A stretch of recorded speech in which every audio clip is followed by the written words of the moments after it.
TV პირველი. გავლენების მიღმა, მოვლენების შუაგულში.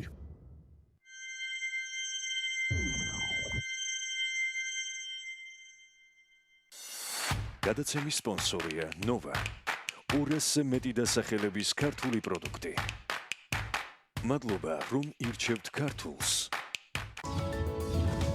გადაცემის სპონსორია დეველოპერული კომპანია კინორი. ფრანგული სამშენებლო გამოცდილება საქართველოში.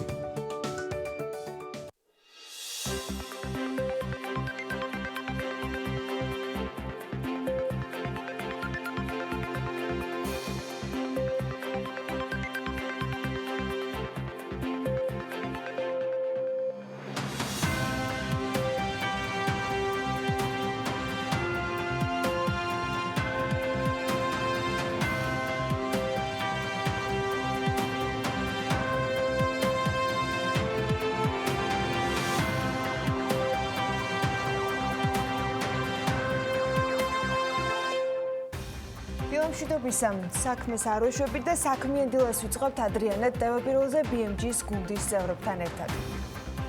სად და რომელი ქალაქებია იუნიკორნებისათვის ყველაზე საინტერესო, პერსპექტიული და აქტუალური მომავლის ბიზნესებს და სტარტაპებს არ ვაკლებთ საქმიან ეთერში ყურადღებას. ანუკა ჯოხაძე მსოფლიო ამბებს გადახედავს და მას პინძლობს სტარტაპ გრაინდ თბილისის გამარჯვებულებს, ფაბერის დამფუძნებლებს გიორგი ჩუგოშვილს და ანანო დოლაბერიძეს. მომავალზე ორიენტირებული ბიზნესისათვის მიმდინარე ეკონომიკური სიახლეებით საინტერესო უნდა იყოს. ტრადიციული კვალიფიციური ანალიტიკა მოგვიმზადა გალტენ ტაგარტმა BMG-ის მაყურებლისათვის საქსტატის ახალ მეთოდოლოგიას, მის მნიშვნელობას და შედეგებს ევა ბოჭორიშვილთან ერთად გავშლით. როგორ ვიშოვოთ ნაგვით ფული და ვის მოუწევს დამატებითი ხარჯების გაწევა. მორიგი რეგულაცია ბიზნესისათვის, რომელიც ძალაში დეკემბრიდან უნდა შევიდეს, თუმცა კერძო სექტორთან კონსულტაციები ჯერ დასრულებული არ არის. 2019 წლის დეკემბრიდან კერძო სექტორს საკუთარ სპეციფიურ ნარჩენებზე თავადვე მოუწევს იზრუნოს, რა ეტაპზეა ნარჩენების მართვის კოდექსი და როგორ ხვდებიან ბენეფიციარები მას. სალომე მეცხვარეშვილთან ერთად გარემოს დაცვის და სოფლის მეურნეობის მინისტრის მოადგილე სოლომონ პავლიაშვილი ერთება საქმიანი დილის სტუდიაში. საქართველოს პარლამენტთან მიმდინარე პროტესტ და დაპაუზებულ საკანონმდებლო საქმიანობას გამოვეხმაურებით ყოველკვირეული რუბრიკით დემოკრატიის ინდექსი საქართველოს ხელმძღვანელთან ერთად ეკა ციმაკურიძე და ბექა ბაციკაძე გაგვაცნობენ იმ დეპუტატებს, რომელთა ამბოხად მონათულმა ქმედებამაც საკონსტიტუციო ცვლილებები ჩააგდო. ვინ არიან ისინი და როგორ გამოიყურება მათი სადეპუტატო აქტიურობის პორტფელი? საქმიან დილაში ვისაუბრებთ. რუსთაველი კვლავ აქციის ეპიცენტრია. იმედია ის ტურისტებისთვისაც სანახაობა იქნება და მეტი სხვა არაფერი. პირველად შტაბ-ბიძგება კი მათ თბილისის საერთაშორისო აეროპორტიდან ექნებათ, სადაც უკვე ამუშავდა ტავრ-ჯორჯიას და ბენ ექსკლუზივ შორის შეთანხმება, რომელიც გამართულ, კომფორტულ ტაქსომომსახურებას გულისხმობს. მარიამ ადამია, მაია სიდამოინც და თეა ზაქარაძე საქმიანი დილის ბოლო ბლოკში საჭირო და საქმიანი დეტალებით გვერდებიან. ხელისუფლებისთვის გუშინდელი დღე რუსთაველის გათავისუფლება და ამის საზეიმოდ გამოცხადება დაცლილი პარლამენტის ბიუროს ჰქონათა დარბაზში, სადაც ბევრი ღირსეული პარლამენტარი ახსოვთ საზეპირო კითხვებით და დაზეპირებული გამოსვლით გამეცადინებული პარტაქტივის გარეშე, პრინციპული მაჟორიტარების თანხლებით. ვაჟა გაფრინდაშვილის გათავისუფლებაზე ზრუნვის გარდა, რომელსაც ჯერჯერობით ვერცვერავინ ვერაფერს შველის, ექიმი ვაჟა რომ დაუბრუნდება ოჯახში სამსახურში და სამსახურს ეს ყველას მთელი საზოგადოების დამსახურება იქნება გარდა პარლამენტის ბიუროში შეკრებილთა.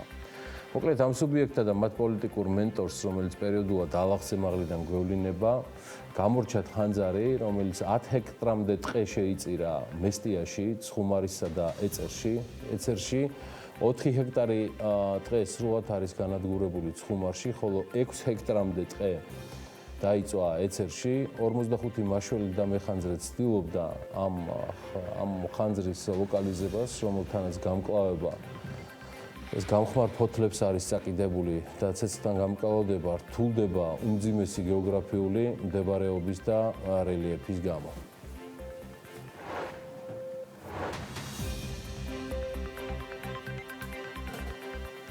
მე რამდენიმე კვირის წინ გულწრფელად ვისაუბრე და დღესაც იმ აზრზე ვარ, რომ ჰიმალაის ჭრელი ვეფხვების გადარჩენას შეწირავ ამაზონის ტყეებს თუ პლანეტის ფილტვებს, ეს ცხადია კონკრეტული შემწირველის თემაა.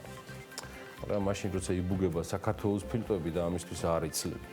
ხელისუფლება რო ქვია და რადგან დაკავებული ხარ მარტივად და გასაგებად ხელისუფლებაში ყოფნის დროებით განხანგრძლივებით, ამას გამართლება არ აქვს. სამწუხაროდ არც ბორჯომში, არც ეწერის თუ ცხუმარის ტყეების აღდგენა სწრაფად ვერ მოხდება, მაგრამ ზრუნვა გაცილებით მეტად შესაძლოა ჩვენ საკუთარ ფილტვებზე ყოფილიყო საქმით, ვიდრე სიტყვით. ამაზონის ჯუნგლებზე, რომელიც ასევე თქვენი საქმეა და ღმერთმა ამაშიც ხელი მოგივართოთ. როგორ გამოიყურება ამ წუთებში რუსთაველის გამზირი, ახლა შეგვეძლება რომ ის ვაჩვენოთ ჩვენს მაყურებელს, რა ვითარება მთავარ გამზირზე და როგორი არის იქ მდგომარეობა, რას აკეთებენ აქციის მონაწილეები და რა ვითარება შეიქმნა. თუმცა ამას გაჩვენებთ სულ რამდენიმე წუთში, სადაც აქციის მონაწილეები კვლავ რჩებიან, იქვე არის საპატრულო პოლიციის თანამშრომელთა ნაწილიც. საქართველოს პარლამენტის მუშაობა კი გუშინ 19 საათსა და 30 წუთზე განახლდა. არჩილ თალაკვაძის და კიდევ რამდენიმე ქართული ოცნების წევრი დეპუტატების რუსთაველის 5 ნომერში მისასვლელად აქციის მონაწილეების პარლამენტის შენობის მიმდებარე ტერიტორიიდან გაყვანა ზუსტად 16 საათსა და 57 წუთზე დაიწყო. მანამდე რუსთაველის გამზირის მიმდებარე ქუჩებზე მობილიზებული სპეცნაზი უკვე ცალსახასურად იძლეოდა, რომ საკანონმდებლო ორგანოს მიმდებარე ტერიტორია აქციის მონაწილეების მიერ მოწყობილი ბარიკადებისაგან გასუფთავდებოდა. ამის ცხადი ნიშანი იყო შინაგან საქმეთა სამინისტროს გამაფრთხილებელი განცხადებაც, როცა პროტესტის მონაწილეებს ტერიტორიის კარვებისაგან დაცლა მოსთხოვეს. განცხადებიდან 45 წუთში რესპუბლიკის მოედნიდან სპეცნაზმელებით სავსე ავტობუსები და სპეციალური ტექნიკა დაიძრა. სპეცოპერაცია კონკრეტული გეგმით ჩატარდა. ჯერ პარლამენტის საშტო ბიუროს მიმდებარე ტერიტორია გაიწმინდა, შემდეგ ჩიტაძის და მისი პარალელური ქუჩა და რუსთაველის გამზირზე ჩამოსულ სპეცნაზს იქვე შეუერთდა ძალოვანი უწყების ის ქვედანაყოფი, რომელიც ოპერის და ბალეტის თეატრის მხრიდან მოემართებოდა. კადრები მრავალფეროვანი იყო, წყლის ჭავლით და გამაფრთხილებელი სირენებით გაფორმებული. პროცესში შინაგან საქმეთა სამინისტროს ინფორმაციით დაკავებული იყო 18 მონაწილე, დღეს კი 13 რჩება საპატიმროში, რომლებიც მოვლენების ეპიცენტრიდან სამართალდამცველებმა გაიყვანეს და მათი პროცესები დღეს არის ჩანიშნული. ზუსტად 1 საათი და 1 წუთი დასჭირდა სამართალდამცველთა დანაყოფებს იმისთვის, რომ ყველა სავალი ნაწილი პარლამენტის შენობის 4-ვე მხარეს ავტომობილებისათვის გათავისუფლებულიყო. დაშლილიყო ყველა კარავი და ბარიკადი, რომელთაც პროტესტის მონაწილეები საკუთარი პოზიციის გამოხატვას ცდილობდნენ და ამ ფორმით აპროტესტებდნენ მმართველი გუნდის ლიდერის შეუსრულებელ დაპირებას. პოზიციები არ შეცვლილა. ოპოზიციური გაერთიანების მოთხოვნა უცვლელი დარჩა. პრინციპული პროპორციული არჩევნები, რომელთაც ხელისუფლება უნდა შეიცვალოს, მაგრამ გუშინ საღამოს 6 საათისათვის შეცვლილი იყო მათი მდებარეობა რუსთაველის გამზირზე. აქციის მონაწილეები 5 ნომერში ტროტუარზე განთავსდნენ. ამასობაში ელვის სისწრაფით მოასუფთავა ყველა ქუჩა თბილისის მერიის დასუფთავების შესაბამისმა სამსახურმა და საპატრულო პოლიციის თანამშრომლებმა გაიმყარეს პოზიციები ტროტუარების გასწვრივ და მივიღეთ ასეთი სურათი. შეუსრულებელი დაპირება, უცვლელი მოთხოვნა, კარვებისგან გათავისუფლებული პარლამენტის შენობის მიმდებარე ქუჩები, მორეცხილი ავტომობილების სავალი გზა და ბიუროს სხდომა პარლამენტში. ოღონდ ჟურნალისტების გარეშე. განსახილველი თემა მომავალი წლის ბიუჯეტიც იყო, როგორც ხელისუფლება ამბობს, მოქალაქეზე ორიენტირებული ბიუჯეტი. პარლამენტმა განაახლა მუშაობა და საქმიანობა, გადაწყვეტილება, რომლის მიხედვითაც საქართველოში 2024 წელს უნდა ჩატარდეს პროპორციული არჩევნები, რჩება არის ახლანდელ კონსტიტუციაში და ეს არის იმ საკონსტიტუციო რეფორმის შედეგი, რომელიც საქართველოს პარლამენტმა ჩაატარა. მე მინდა გითხრათ, რომ გუშინ საღამოს მე დავუკავშირდი საპარლამენტო ოპოზიციის ლიდერებს.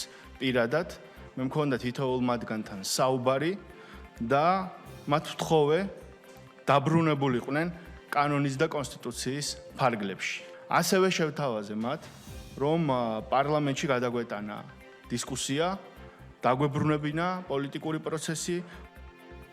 აი ასე, მოქალაქეზე ორიენტირებული ბიუჯეტის პროექტის გადარჩენის სახელით ხელისუფლებამ გუშინ ჯერ მშვიდობიანი მომიტინგეების პროტესტის ფორმა აღკვეთა და დიახ, აუცილებლად ისიც აღსანიშნია, რომ ოპერაცია, რომელიც სამართალდამცველებმა ჩაატარეს, საკმაოდ კარგად იყო ორგანიზებული და როგორც იტყვიან, სუფთად შესრულებული. ოღონდ ვერაფრით გავიზიარებთ პარლამენტში შესულ ქართული ოცნების ქებადიდებას, როცა ისინი სპეცოპერაციის დამგეგმავებს და შემსრულებლებს აკეთებდნენ. პოლიცია თავის საქმეს აკეთებდა, მაგრამ რატომ არაფერი ითქვა გადაწყვეტილების მიმღებებზე, ანუ მათზე, ვინც მათ შორის ბიუროს ოთახში იჯდა, რომელთაც სპეცნაზის დახმარება დასჭირდათ იმისთვის, რომ პარლამენტში შესულიყვნენ. ესაუბრათ მოქალაქეების კეთილდღეობაზე, როგორც თავად ამბობენ და ესაუბრათ მედიის გარეშე. ხალხის მიერ არჩეულები ხალხის სახელით გუშინ ჟურნალისტებთან კომუნიკაციასაც ერიდებოდნენ.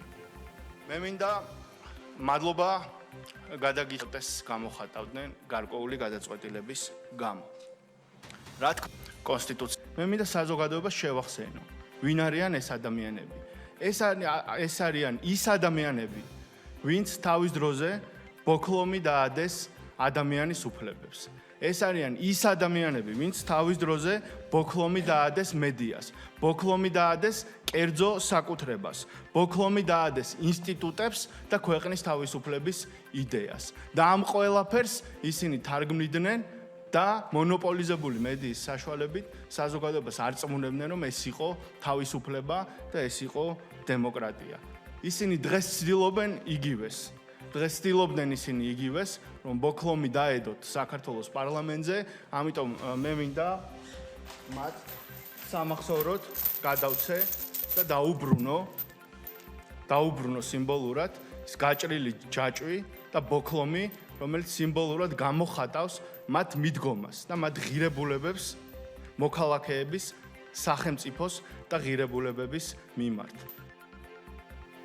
ოპოზიცია არჩილ თალაკვაცისგან არც ამ საჩუქარს და არც დიალოგზე შეთავაზებას იღებს. საღამოს 8 საათისათვის ასეთი სურათი იყო. ოპოზიციისთვის შეთავაზებული დიალოგი და ჯერჯერობით მათგან უარი ამ დიალოგზე. გზავნილი ოპოზიციამ დიპლომატიური კორპუსის წარმომადგენლებთან შეხვედრის შემდეგ მედიის საშუალებით გააკეთა. საღამოს უკვე ქართული ოცნების წევრები პარლამენტში აბოხებულ დეპუტატებთან ერთად ოპოზიცია რუსთაველის გამზირდა და იქვე ისევ ოპოზიციის ნაწილი საელჩოების წარმომადგენლებსა და საერთაშორისო პარტნიორების წარმომადგენლებთან შეხვედრას მართავდნენ. დღის ბოლოს იტალიის ელჩი შეფასებაც მოვისმინეთ. ანტონიო ბარტოლი ამბობს, რომ პროპორციულ სისტემაზე გადასვლის შეფერხება იწვევს იმედგაცრუებასა და უნდობლობას, თუმცა ითქვა ისიც, რომ ამ შეხვედრაზე აღინიშნა, რომ ოპოზიციის ქმედებები უნდა დარჩეს კანონის ჩარჩოებში. Reuteri, ABC News, Associated Press, რადიო თავისუფლება, Deutsche Welle და ასე შემდეგ. საერთაშორისო მედია კვლავ საქართველოს წერს, ოღონდ ამჯერად საქმიანი დილის მიუხედავად, ვერაფერს მოგიყვებით ახალ ინვესტიციებზე, ახალ პარტნიორებზე ან გასაოცარ რეფორმაზე. მთავარი თემა აქციებია. მოკლედ თავი გამოვიჩინეთ სამწუხაროდ ისევ ამ ფორმით. თბილისში მიმდინარე მოვლენები მსოფლიო მედიის ყურადღების ცენტრში ხვდება და საქართველოში მიმდინარე პროტესტს პარლამენტთან შეერთებული შტატები და ევროკავშირი მხარს უჭერენ. სტატია კი ამ სათაურით France 24-მა გამოაქვეყნა. გამოცემა წერს, რომ მიმდინარე აქციები ბოლო წლების მანძილზე ყველაზე მასშტაბური ანტისამთავრობო გამოსვლებია დედაქალაქში. პოლიციამ პროტესტანტთა წინააღმდეგ წყლის ჭავლი და ცრემლსადენი გაზი გამოიყენა. ეს Reuteris შეტყობინება არის მსოფლიოსათვის. გამოცემის ცნობით დაახლოებით 20,000 ადამიანი თბილისის ქუჩებში რიგარეშე საპარლამენტო არჩევნებს ითხოვს. საპროტესტო აქციებზე წერს ასევე ისეთი გავლენიანი გამოცემები, როგორიც არის Associated Press, New York Times და Washington Post. მათი ინფორმაციით კი პოლიციამ მშვიდობიანი დემონსტრანტების წინააღმდეგ ასევე ცრემლსადენსა და წყლის ჭავლს იყენებს და წერენ, რომ ქვეყანაში კანონმდებლობის მიერ საარჩევნო კანონმდებლობის სრულების ჩაგდებას მოყვა პროტესტი. დღეს ახალ გამოხმაურებებს უნდა დავუვადოთ. იქამდე Reuterმა შეატყობინა ასევე მსოფლიოს, რომ საქართველოს დედაქალაქში ათობით 1000 ადამიანი პროპორციულ საარჩევნო სისტემაზე გადასვლის მოთხოვნით არის ქუჩაში გამოსული. ოპოზიციონერ პოლიტიკოს გიორგი ვაშაძეს ციტირებენ და ის ამბობს, რომ დადგა დრო დასრულდეს ირონიშვილის რეჟიმი საქართველოში. Reuteris ცნობითვე ყოფილ საბჭოთა კავშირის 3,700,000-იან ქვეყანაში საპროტესტო აქციებს ყველა ძირითადი ოპოზიციური პარტია შეუერთდა. ABC News-ი კი იტყობინება, რომ პარტია ქართულმა ოცნებამ, რომელიც ფლობს უმრავლესობას საკანონმდებლო ორგანოში, საკონსტიტუციო ცვლილებების პირობა დადო, თუმცა ის არ შეასრულა. გამოცემის ცნობით, თბილისში პარლამენტის წინ შეკრებილი 10,000-ობით ადამიანი ვადამდელი არჩევნების ჩატარებას ითხოვს. თავის მხრივ საინფორმაციო სააგენტომ Associated Press-მა დაწერა, რომ ქართული ოცნების მიერ დაპირების არ შესრულებამ 1000-ობით ადამიანი გამოიყვანა ქუჩებში. რადიო თავისუფლების შეფასებით კი 17 ნოემბერს თბილისში ჩატარებულ მანიფესტაციაზე, სადაც მოქალაქეები საქართველოს ნატოს და ევროკავშირის დროშებს აფრიალებდნენ, ძალადობრივი შემთხვევა არ იყო დაფიქსირებული. ეს 17 ნოემბრის მონაცემებია. Deutsche Welle აღნიშნავს, რომ მართველი პარტიის მიერ ცვლილების ჩაგდება მოქალაქეები გააბრაზა და ქუჩაში გამოიყვანა. გავლენიანი გერმანული გამოცემის ინფორმაციითვე დედაქალაქში პარლამენტთან 20,000-ზე მეტი დემონსტრანტი იყო შეკრებილი. შეფასებები ჯერ კიდევ აქციის დაშლამდე ბიზნესისგანაც მოვისმინეთ და მაყურებელს ალბათ ყველაზე ზუსტ პასუხს, რომ გიყვებით, რატომ გიყვებით დილიდან გუშინდელ აქციაზე, ჩვენივე რესპონდენტის ციტატით გავცემთ. ასე თუ გაგრძელდა ვითარება დაძაბულ რეჟიმში, პირდაპირ გეტყვით ბიზნესზე საუბრის თავი აღარავის ექნება. ეს ევროკავშირის საქართველოს ბიზნეს საბჭოს გენერალურმა მდივანმა ზვიად ჭუმბურიძემ თქვა. ის ამბობს, რომ ხელისუფლება ოპოზიციასთან უნდა დაჯდეს და შექმნილ ვითარებაში გამოსავალი მოძებნოს. მისივე თქმით, ასეთ ვითარებაში ქვეყანაში ინვესტირებას არც ერთი ბიზნესმენი მოინდომებს. რა არის ეს 30 წელიწადი უწყვეტი მიტინგის ციკლი. შეიძლება ეს ეცხოვროს ქვეყანა. წარმოუდგენელია. ამიტომ პირველ რიგში აი ჩემი ორგანიზაციის და ჩემი პირადი მიმართვა არის ხელისუფლებისადმი, რომ როგორ შეიძლება რომ საერთო ენას საზოგადოებასთან და თუნდაც ოპოზიციასთან ვერ მონახო. დასხდნენ ნებაიბოძონ ხალხის არჩეულმა ამ შემთხვევაში ხელისუფლებამ დასხდნენ ოპოზიციონერებთან ერთად. ეს არის საათების და დღეების ამ შემთხვევაში ძალიან მოკლე პერიოდში უნდა გადაწყვიტონ, რა შეიძლება გაკეთდეს, რომ არ დამძიმდეს ვითარება. წარმოუდგენელია ესეთ რეჟიმში ჩვენ ვისაუბრობთ ბიზნესის განვითარებაზე, ინვესტორების მოზიდვაზე. ამ 40 დეპუტატიდან უმრავლესობამ როგორი ცხოვრებითაც იცხოვრა, ისეთი გადაწყვეტილება მიიღო ეს ბიზნესმენ თემურ ჭყონიას შეფასება ქვეყანაში მიმდინარე პოლიტიკურ ვითარებასა და საპროტესტო აქციებზე, რომელიც ქართული ოცნების 40 დეპუტატის მიერ პროპორციულ საარჩევნო სისტემაზე გადასვლის კანონპროექტისათვის მხარის არ დაჭერას მოჰყვა და მათგან 36 პარლამენტარი უშუალოდ პროექტის ინიციატორი იყო, მაგრამ მათ პოზიცია შეცვალეს. BMG-თან ინტერვიუში ბიზნესმენი მიმდინარე პროცესს არალოგიკურს უწოდებს. 40 კაცი წყვეტს ქვეყანაში ყველაფერს, 40 კაცი იღუპავს ქვეყანას და ვინ არიან ისინი? ხარისხობრივად ყველაზე დაბალი დონის 40 პარლამენტარი თავისი შინაარსით, წარსულით, პოლიტიკური ისტორიით, პარტიების მონაცვლეობით 12-მა მოციქულმა ვერ შეცვალა მსოფლიო და 40-მა ადამიანმა შეცვალა საქართველოს პოლიტიკური რეალობა. ეს ხომ საშინელებაა. 40-მა ადამიანმა გამოიწვია ეს პროცესები ქვეყანაში, ამბობს ჭყონია. იზღუდება გამოხატვის თავისუფლება, მიმართავთ მშვიდობიან პროტესტს. ასეთი იყო განცხადება და საღამოს გავიგეთ, რომ ფრესკო 24 საათით მუშაობას წყვეტს. საქართველოს ბიზნეს ასოციაციის პირველი ვიცე-პრეზიდენტი ლაშე პაპაშვილი კი ამბობს, რომ ხელისუფლება ვალდებულია პოლიტიკური ვითარების მკვეთრი პოლარიზება არ დაუშვას და ამისთვის შესაბამისი ნაბიჯები გადაიდგას. მისივე თქმით, არსებულ სიტუაციაში ერთ-ერთი გამოსავალი შესაძლოა ვადამდელი საპარლამენტო არჩევნებიც იყოს. პაპაშვილი ამბობს, რომ ის იურიდიულ ასპექტზე ვერ ისაუბრებს, თუმცა კარგი იქნება თუ პროპორციულ სისტემაზე გადასვლის ინიციატივა მეორე მოსმენითაც დადგება. დიდ ბრიტანეთში 60 მილიონიან ერში არის ვადამდელი არჩევნები. საქართველოსაც ხომ ჰქონდა ვადამდელი არჩევნების ჩატარების პრაქტიკა. სიტუაციიდან გამოსავლისთვის ესეც შეიძლება იყოს გამოყენებული. მე ჯამებ და ვიტყვი, რომ მთავრობის უპირველესი ვალდებულებაა, რომ ამგვარი პოლარიზება არ მოხდეს, ამბობს ლაშე პაპაშვილი BMG-სთან საუბრისას. დიალოგის ნაცვლად კი ვიხილეთ გუშინ ის, რაც ვიხილეთ. კარგი, გადავიდეთ შემდგომ ნაწილზე.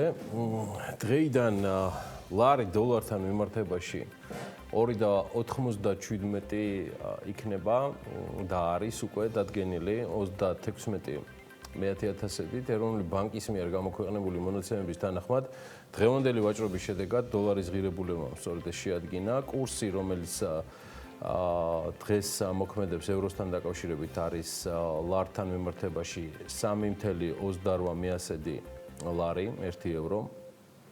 აქ დიდი ცვლილება არ არის არანაირად ეს არის ყველაფერი გუშინ დადგენილი ვაჭრობის შედეგად და შესაბამისად ის რაც შევიდა უკვე ძალაში და დღეიდან ეს კურსები იმოქმედებს. აქ პრობლემატური ის არის, რომ არანაირი გამყარებისკენ წასვლა იმის ფონზე, რომ ავრორას გასროლის გარდა თითქმის ყველაფერი გამოიყენა საქართველოს ეროვნულმა ბანკმა და საქართველოს მთავრობამ ბოლო პერიოდში არ არის. ეს არის ფაქტიურად ახალი ნიშნული ლარის დოლართან და ლარის ევროსთან მიმართებაში. მეტიც ის კბილებით არის დაჭერილი, რომ მან ახალი ფსიქოლოგიური ზღვარი არ დაალაშოს. ამაზე ოდნავ მოგვიანებით გუშინ რამდენიმე ბიზნესმენმა გააკეთა BMG-სთან განცხადება რთულ პოლიტიკურ ვითარებასთან დაკავშირებით, რომელიც სრულად ისახება ქვეყანაში არსებულ ეკონომიკაზე. საკმარისზე მეტი გამოცდილება მაქვს, ვიცნობდე ქართველი ბიზნესმენების ზნეს, მოდმას, მორალს და ღირებულებებს. ეს არის ის, რაც გუშინ მოისმინეთ და შეგეძლოთ წაგეკითხათ რეალურად BMG-ზე. ფაქტია, რომ ისინი საუბრობენ და საუბრობენ საკმაოდ ემოციურადაც. სხვა თემა არის გაცილებით მნიშვნელოვანი ჩემი აზრით. თავად ეკონომიკის ერთ-ერთი ბარომეტრთაგანი, ეს არის ლარი, რომელიც როგორც გითხარით, ახალი ფსიქოლოგიური ზღვარის 1 დოლარი 3 ლართან მიმართებაში პორტირებს ბოლო პერიოდია. აქ ცხადია არ იქნება არაფერი გასაკვირი, რომ არა, როგორც გითხარით, საქართველოს მთავრობის და ეროვნული ბანკის თითქმის სრულად გამოყენებული მათი არსენალიდან ყველა რესურსი ლარის გაუფასურების შესაკავებლად.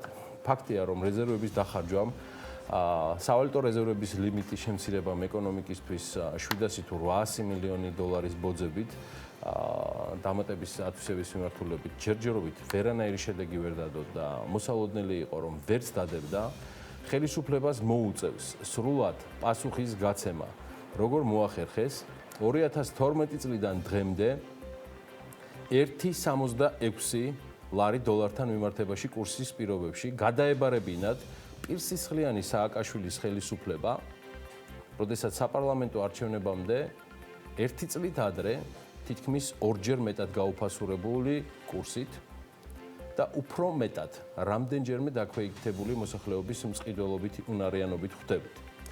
ვინ აგებს პასუხს დედოლარიზაციის, ლარიზაციის, რეგულაციების კასკადზე და უპასუხისმგებლო რეფორმებზე იმ უგუნური ეკონომიკური პოლიტიკის თანხლებით, რამაც გაანახევრა საქართველოში ინვესტიციები და ეკონომიკური გუნდის მეტყველი ნაწილი საერთოდ უარს ამბობს არგუმენტირებული ახსნა მოუძებნოს უმძიმეს ეკონომიკურ კრიზისს და ამას ადგილობრივი ინვესტორების გააქტიურებით კონტრარგუმენტირებს. თუმცა აქაც როგორც ყოველთვის თვლა ეშლებათ. თვლა ეშლება არანაირ მრავლობირჩი. ადგილობრივი ინვესტორები ნაკლებად არსებობენ. არსებობს მხოლოდ ერთი ინვესტორი, მე მას სრულად ვეთანხმები. ჩვენ ყველანი სოფელში ცხოვრობთ, ის კი ჩვენი სოფლის თავმჯდომარეა და მისი ინვესტიციების გარდა სამწუხაროდ ვერ ნახავთ შაურს მანეთად მოზიდულს სხვას. საპარლამენტო უმრავლესობის ლიდერმა და ვიცე-სპიკერმა გიორგი ვოლსკიმ წინა დღეებში გამოთქვა ეჭვი ემან ბიუჯეტთან დაკავშირებით რაიმე ხომარი გეგმება ობსტრუქციულიო.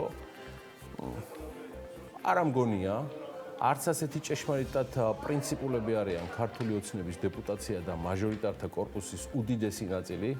ამის შანსი ნაკლებად არის, თუმცა ბატონ ვიცე-სპიკერს იგივე ბატონ ვოლსკის ცხადია შეუძლია იყოს ეჭვების ამარა რომ ემან რაიმე ხომ არ ხდება. ხდება ბატონ გიორგი და მე როგორ არ ხდება, რამდენიც გენებოთ იმდენი ხდება. პირველი ამბავი არის იმ ისტორიიდან რომ სახელის გატეხვას თავის გატეხვა გიჯობდესო. აი ასეა დღეს სამწუხაროდ ქართული ოცნების ამბავი, რომელიც ცდილობს გადაფაროს ორკესტრირებული საცირკო სანახაობა მაჟორიტარი დეპუტატების პრინციპულობით 2019 წლის გიორგობის თვეს. ეს უშანსო ამბავია, სრულიად უშანსო. მეორე ამბავი კიდევ ის არის, რომ ქართული ოცნება ძირითადად დატოვა პარლამენტართა იმ ნაწილმა, რომელთათვის საღი შეხედულებები განვითარებასთან დაკავშირებით დასავლურ ფასეულობებთან ერთად გაცილებით მნიშვნელოვანი და თამდევი იყო. ეხლა არც ეს ხალხი აღარ არის, რომელთაც საკმაოდ ხშირად ვაკრიტიკებდით და ვინ რჩება მაშინ? რჩება რიცხობრივი პოლიტიკური უმრავლესობა, რომელიც კიდევ შეივსება ანალოგიური პარლამენტარებით, რომლებიც ჯამში თითქმის გამორიცხულია, რომ რაიმე ღირებული და განვითარებაზე ორიენტირებული შექმნა.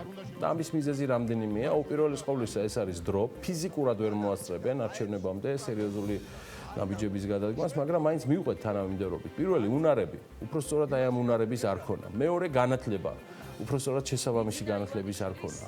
ღირებულებები, უпростоრად აი ამ ღირებულებების არ ქონა და ბოლოს არც დრო აქვთ, როგორც გითხარით, რაიმე სერიოზული რეფორმა ჩაატარონ და დადონ შედეგი. დანარჩენი უკვე ჩვენი მუშნის ოვინები იქნება და არც მაგაზე დავიხეთ უკან. პროპორციულ სისტემაზე უარის თქმა ყველა თავმოყარე პარლამენტარს ფასეულობებს თუ არა სიტყვის კაცობა შეახსენებდა, რომელიც საზოგადოებას დაპირებად რამდენიმე თვის წინ დაუდეს და შემდეგ ურცხვად წაიღეს უკან. დანარჩენზე საქმიანად და საქმიანად სულ რამდენიმე წუთში. ჩვენ ვცდილობთ რომ საქმეს არ გამოვაკლოთ და ალბათ ეს საჭირო არის და თანაც აუცილებელი.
გადაცემის სპონსორია დეველოპერული კომპანია კინორი.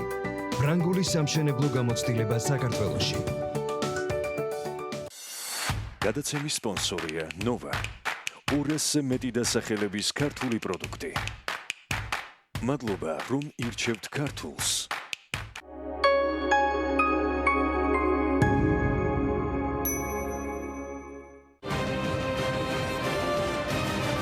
ეს ხმები არ არის საკმარისი გადაწყვეტილების მისაღებად. ავტოვოთ როგორც საპარლამენტო თანამდებობები, ასევე საპარლამენტო უმრავლესობა. ყოველ დღეს ამ პოზიციას უმრავლესობის რიგების დატოვების შესახებ. უმრავლესობა დავტოვეთ.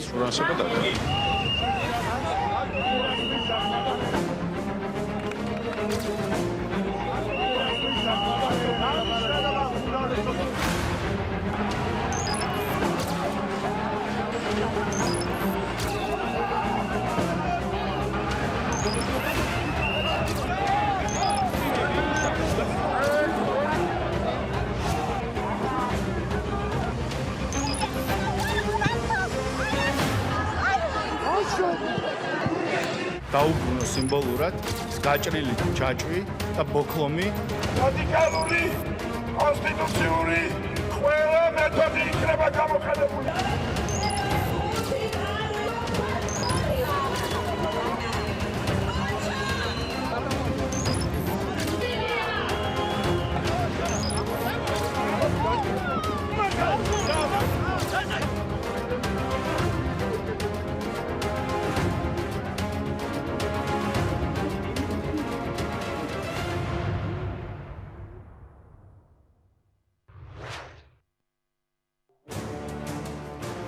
ორშაბათიდან პარასკევის ჩათვლით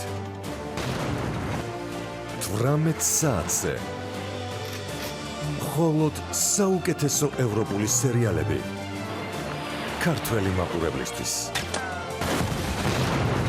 ჩვენ ვირჩევთ ევროპას.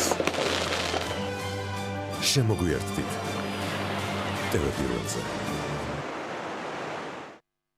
სერიალის სპონსორია კორსიზი. კორსიზი სწრაფად მოგიხსნით ნევროზული ხასიათის ტკივილს გულის არეში. გამოყენებისას გაეცანით ინსტრუქციას. გვერდითი მოვლენების შესახებ ინფორმაციისათვის მიმართეთ ექიმს.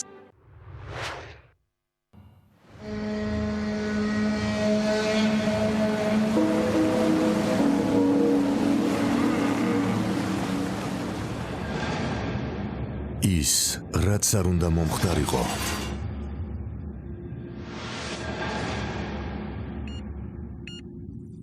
მოხდა.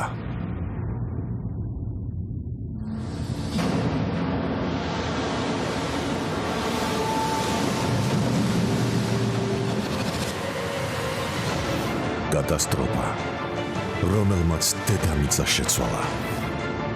წარღვნა, რომელსაც მილიარდობით მსხვერპლი მოჰყვა. კაცობრიობის უკანასკნელი შვილები და ბრძოლა გადარჩენისთვის ხმელეთის ძიებაში.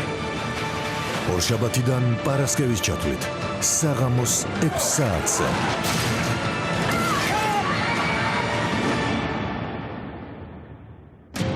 ესპანური საკულტო სერიალი.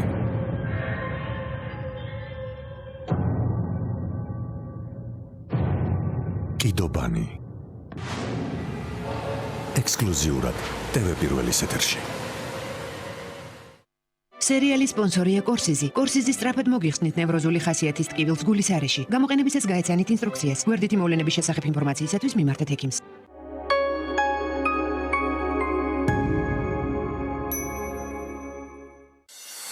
გადაცემის სპონსორია ნოვა.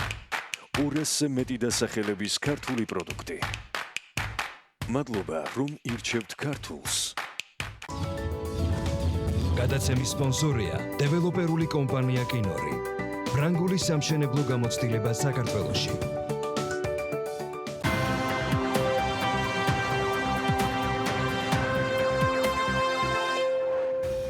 რუსთაველის გამზირი თავისუფალი აქციის პარალელურად დიალოგის შეთავაზება მმართველი გუნდისაგან ბიუროს ხდომის მიმდინარეობისას გუშინ გაისმა, რომელზეც ქართული ოცნების წევრები სპეცნაზის დახმარებით შევიდნენ და პასუხი ოპოზიციისაგან უარყოფითი დიპლომატიური კორპუსის წარმომადგენლებთან შეხვედრის დასრულების შემდეგ მიიღეს. ბლოკირებული პარლამენტის პარალელურად ბიუროს ხდომა ჩატარდა მართველი გუნდის სახელით კახაკალაძემ კი ოპოზიცია დესტრუქციაში დაადანაშაულა და თქვა, რომ დემოკრატიული სახელმწიფო კანონის ფარგლებში სიტყვის და გამოხატვის თავისუფლებას უზრუნველყოფს. ეროვნულმა ვალუტამ ერთი თვის მინიმუმი აჩვენა გუშინ 1 დოლარის ფასი 2 ლარი და 97 თეთრია, ევროს ღირებულება კი 3 ლარი და 29 თეთრი გახდა. პოლონეთის საელჩო თბილისში მყოფ საკუთარ მოქალაქეებს სიფრთხილისაკენ მოუწოდებს და ამასთან დაკავშირებით განცხადებას ავრცელებს. საერთაშორისო გამჭვირვალობა საქართველოს კი გამოთქვა მზად ყოფნა პარლამენტთან აქციის დაშლის დროს დაკავებულებს იურიდიული დახმარება გაუწიოს. თავისუფლება ვაჟა გაფრინდაშვილს თეთრხალათიანების აქციამ ვაჟა ექიმის ოკუპირებულ ტერიტორიაზე საპრობილეში ყოფნა კიდევ ერთხელ გააპროტესტა და გააერთიანა სრულიად ქვეყანა მთელი საქართველოს მასშტაბით თეთრი ხალათით სამედიცინო სფეროს და არა მხოლოდ სამედიცინო სფეროს წარმომადგენლები ვაჟა გაფრინდაშვილის ვაჟა ექიმის გათავისუფლება სწორედ აი ესეთი ფორმით მოითხოვეს. თავისუფლება ვაჟა გაფრინდაშვილს. არა ოკუპაციას რუსეთი ოკუპანტია. იმედი გვაქვს ბატონი ვაჟა მალე დაუბრუნდება თავის ოჯახს, სამსახურს და თავის სამუშაოს. თემიერთი 9 დღე რაც ხდება, ეს არის ეროვნული გმირის ბატონი ვაჟა გაფრინდაშვილის უკანონო დატოვების შესახებ. ვაჟას სახით უწოდეთ ნამდვილი გმირი. ის გმირი, რომელზეც იდგა მთელი საქართველო. საუკუნეების განმავლობაში და აქ მოვედით იმისათვის რომ ხარი დაუჭიროთ კიდევ ერთხელ შევაგულიანოთ და მომავალი თაობებისთვის აი ამ პატარა გოგო ბიჭებისათვის პრობლემაც არც ისეთი ხანია თეთრი ხალათი ჩაიცვისო ვაჟას მოქალაქეობრივი წამსი. ვაჟა გაფრინდაშვილი ამ დრომდე ცხინვალის საოკუპაციო რეჟიმის საპრობილეში რჩება მიუხედავად იმისა რომ მთავრობამ თუ არ ვშთები იყო საუბარი რეინტეგრაციის საკითხებში სახელმწიფო მინისტრზე დაახლოებით 48 საათის წინ ბრძანა რომ ვაჟა ექიმი მალე გათავისუფლდებოდა დაზუსტებით როდის მოხდება ეს ყველაფერი ჯერ არავინ იცის რუსულ საოკუპაციო ძალებს თბილისის ცენტრალური საავადმყოფოს ტრავმატოლოგ ორტოპედი ვაჟა გაფრინდაშვილი უკვე 9 დღეა, ოღონდ მარტო რუსულს არა, ეს საუბარია ოს სეპარატისტებზეც იმავდროულად. უკვე 9 დღეა მათ გატაცებული ყავთ ვაჟა გაფრინდაშვილი, ოკუპირებული ცხინვალის ეგრეთ წოდებულმა სასამართლომ გაფრინდაშვილს 15 ნოემბერს ორთვიანი პატიმრობა შეუფარდა. გაფრინდაშვილი ოკუპირებული ცხინვალის დე-ფაქტო სამართალდამცავების მიერ წარდგენილ ბრალს საზღვრით უკანონო გადალახვის შესახებ არ აღიარებს, ან რა აქვს ასაღიარებელი მას არც არაფერი და გასაკეთებელი კი გაცილებით მეტი აქვს საქართველოს ხელისუფლება საიმისოთ, რომ საერთაშორისო თანამეგობრობის და პარტნიორების ზეწოლით ვაჟა ექიმი ოჯახს რაც შეიძლება მალე დაუბრუნდეს. კომუნიკაციამ საერთაშორისო ორგანიზაციებთან გამოიღო შედეგი წითელი ჯვრიდან მედიას აცნობეს, რომ ვაჟა გაფრინდაშვილის ოჯახი დაუკავშირდა მათ 14 ნოემბერს და მოქმედებდა რა საკუთარი საერთაშორისო ჰუმანიტარული სტანდარტების ფარგლებში ორგანიზაცია წითელი ჯვარი მათ მოითხოვეს ციხეში ვაჟა გაფრინდაშვილის მონახულება შესაძლებლობა და ეს დაორგანიზება ამ ორგანიზაციის დელეგატებმა ეს ყველაფერი სწორედ გუშინ მოახერხეს. მოკლედ წითელი ჯვრის წარმომადგენლებმა ვაჟა გაფრინდაშვილი გუშინ ცხინვალის იზოლატორში მოინახულეს. ვიზიტის დროს ვაჟა გაფრინდაშვილს გადაეცა ოჯახის წერილი, რაზეც მან წერილობითვე უპასუხა.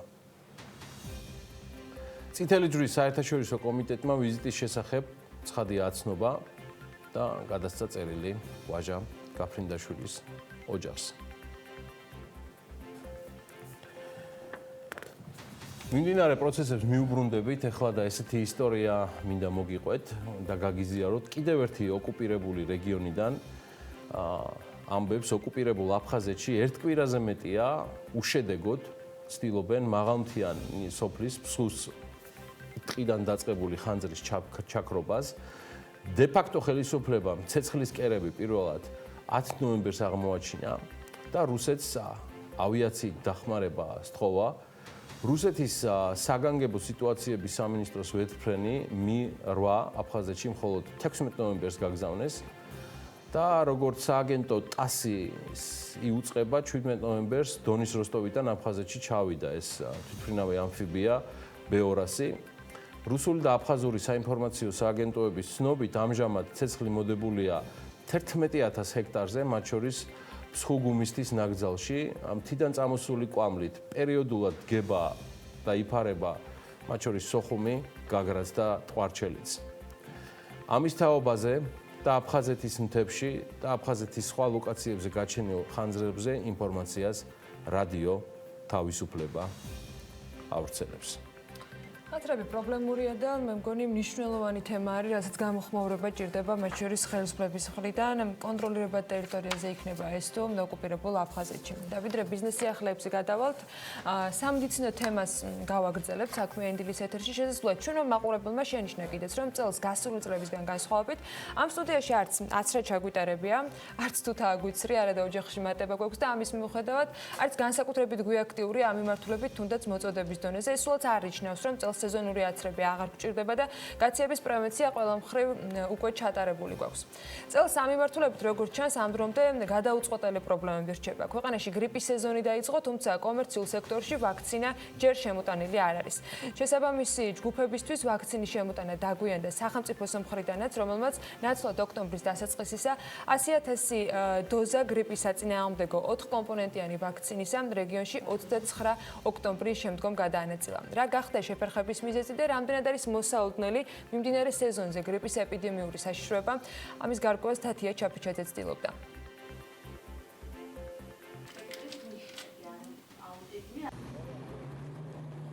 ქვეყანაში გრიპის სეზონი დაწყებულია, მისი საწინააღმდეგო ვაქცინა კი მსურველების ნაწილისთვის ამ დრომდე დეფიციტურია. მიუხედავად იმისა, რომ კომერციულ სექტორში ვაქცინის შემოტანის თარიღად სექტემბრის ბოლო ოქტომბრის დასაწყისი იყო დასახელებული, სამედიცინო დაწესებულებებში მათთვის 4 კომპონენტიანი ვაქცინა 26 ნოემბრამდე არ იქნება. ექიმები აცხადებენ, რომ გრიპის საწინააღმდეგო აცრების გაკეთება ოქტომბრის თვიდანაა რეკომენდირებული. შესაბამისად, პროცესი უკვე გვიანდება, მით უმეტეს იმ ფონზე, როცა აცრის გაკეთებიდან მის მოქმედებამდე პერიოდი 2 კვირაა. მიუხედავად ამისა, სამედიცინო დაწესებულებებში აცხადებენ, რომ გაზაფხულამდე პერიოდში ვაქცინის გაკეთება გრიპის ვირუსებთან საბრძოლველად უმნიშვნელოვანესი კომპონენტია.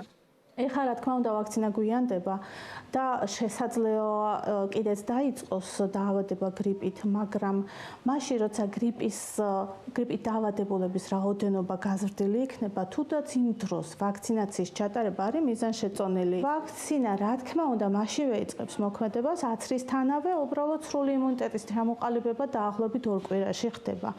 ამიტომ სრული იმუნიტეტის ჩამოყალიბების შემდეგ მიმღებლობაც ნაკლებია და გართულებების რისკიც, მაგრამ სწორედ მას უსმევ ხას, რომ თუნდაც აცრილი იყოს და მეორე დღეს დაემართოს, ესეც კი დაიცავს. სასურველი პერიოდი, რა თქმა უნდა, უკვე აღნიშნავ, რომ არის ოქტომბრის დასაწყისი, იმიტომ რომ ვაქცინის შემუშავება და წარმოება შესაბამისი ვირუსების შესწავლით, მოსალოდნელი ვირუსების შტამების მიხედვით ხდება, ამიტომ ძველი ვაქცინების განადგურება ხდება ზაფხულში და სადღაც სექტემბრის ბოლოს, ოქტომბრისთვის უკვე შემოდის ახალი შტამების შემცველი გრიპი. ამიტომ სასურველია შემოსვლისთანავე დავიწყოთ. კომერციული სექტორის მსგავსად დათქმულზე გვიან 29 ოქტომბერს მოახერხა სახელმწიფომ 100,000 დოზა გრიპის საწინააღმდეგო ვაქცინის შემოტანა, რომელიც ამ დროისთვის რეგიონებში უკვე განაწილებულია. შესაბამისი გეგმის მიხედვით პირველ რიგში მაღალი რისკის მქონე ადამიანები იცრებიან, რომელთა შორის არიან ბავშვთა სახლებში მყოფი ბავშვები, მოხუცთა თავშესაფარში მყოფი მოხუცები, დიაბეტიანი ბავშვები, ორსული ქალები, დიალიზზე მყოფი პირები, C ჰეპატიტისა და HIV ინფექციის მქონე პირები. ასევე რისკ ჯგუფებში შედიან სამედიცინო მუშაკები. სამედიცინო დაწესებულებებში აცხადებენ, რომ ამ დროისთვის გრიპის ერთეული შემთხვევები უკვე დაფიქსირდა. უახლოეს მომავალში კი მისი ზრდა მოსალოდნელია. ჯანდაცვის მინისტრის მოადგილე თამარ გაბუნია ირწმუნება, რომ ვაქცინის შემოტანა არ დაგვიანებულა და ამ მიზეზით რაიმე ტიპის ეპიდემია ქვეყანაში მოსალოდნელი არ არის. ოქტომბრიდან იანვრის და თებერვლის ჩათვლითაც ვაქცინაცია ყოველთვის შეიძლება შესრულდეს, ანუ არასდროს არ არის ეს გვიან თავისი პასუხი შეიძლება ყოველ ამ ეტაპზე განხორციელდეს. ამჟამად აქტიურად ხორციელდება ვაქცინაცია მაღალი რისკის ჯგუფებისთვის იმ ვაქცინით, რომელიც შემოიტანა სახელმწიფომ დაავადებათა კონტროლის ეროვნული ცენტრი უზრუნველყოფს ამ ვაქცინების განაწილებას მაღალი რისკის ჯგუფებში, ასევე ველოდებით კომერციული გზით ვაქცინების დამატებას. სტრატეგიული მარაგებიც გვაქვს იმისთვის, რომ თუ მოიმატებს შემთხვევების რაოდენობა, მერე კიდე ახალი ტალღა დავიწყოთ ვაქცინაციის, ამდენად არც ერთ შემთხვევაში არ არის რაღაცა მომენტის გაშვებაზე საუბარი, ან იმაზე, რომ აი დავაგვიანეთ და ეხლა თუ ჩატარდა ვაქცინაცია, ვეღარ დაგვიცავს გრიპისგან. კომერციულ სექტორში ვაქცინის შემომტან კომპანია GPC-ში კი აცხადებენ, რომ დაგვიანების მიზეზი ჯანდაცვის მსოფლიო ორგანიზაციის მხრიდან 2019-2020 წლის გრიპის ვირუსის საპროგნოზო შტამების დადგენის ვადების დაგვიანება გახდა, რის გამოც წარმოების პროცესმა და მიწოდების ვადებმა გადაიწია. ხოლო იმის გათვალისწინებით, რომ წარმოებელი კომპანიები ჯერ სახელმწიფო დაკვეთებს ახორციელებენ და შემდგომ გადადიან კომერციულ შეკვეთებზე, დაგვიანება მათი მტკიცებით ყველა ქვეყნის კომერციულ შეკვეთებს შეეხო.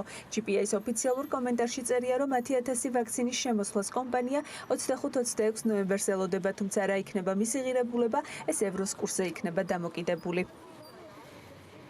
ძალიან ცუდია, რომ ობიექტური თუ სუბიექტური მიზეზებით საჭირო ვაქცინა საქართველოს ბაზარზე დაგვიანებით შემოაღწია. ერთი კი როცა სულ გაუთავებლად ვსაუბრობთ საყოველთაო დაზღვევის ხარჯზე, ჯანდაცვის სამინისტრო სულ და გაუთავებლად გვახსენებს, რომ თავადაც პრიორიტეტულ საკითხად ნუსხაში აქვს პრევენციული ჯანდაცვა, არის მნიშვნელოვანი ეს პრობლემაც როგორმე მოვაგვაროთ და ვიდრე 4 კომპონენტიანი ვაქცინა იქნება ყველასთვის ხელმისაწვდომი და ყველა აიცრება, მაინც 3 კომპონენტიანით მაინც უნდა ავიცრეთ და ჯანმრთელობა შევინარჩუნოთ. ახლა კი მოდით მიმდინარე სიახლეებს გადავხატოთ საქართველოსა და მსოფლიოში.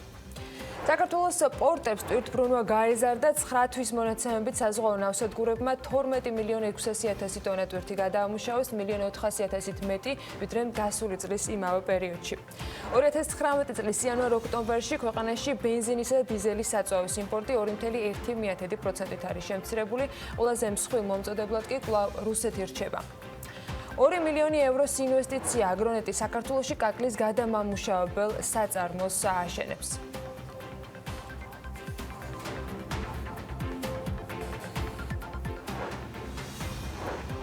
აჭარაში ნარინჯისფერი რთველისთვის სამზადისი გრძელდება. საკოორდინაციო შტაბი ჯერ კიდევ ოქტომბერში შეიქმნა და წინასწარი პროგნოზით დაახლოებით 55,000 ტონამდე მოსავალს ველოდებით. რა რეალობაა 19 ნოემბრის მდგომარეობით?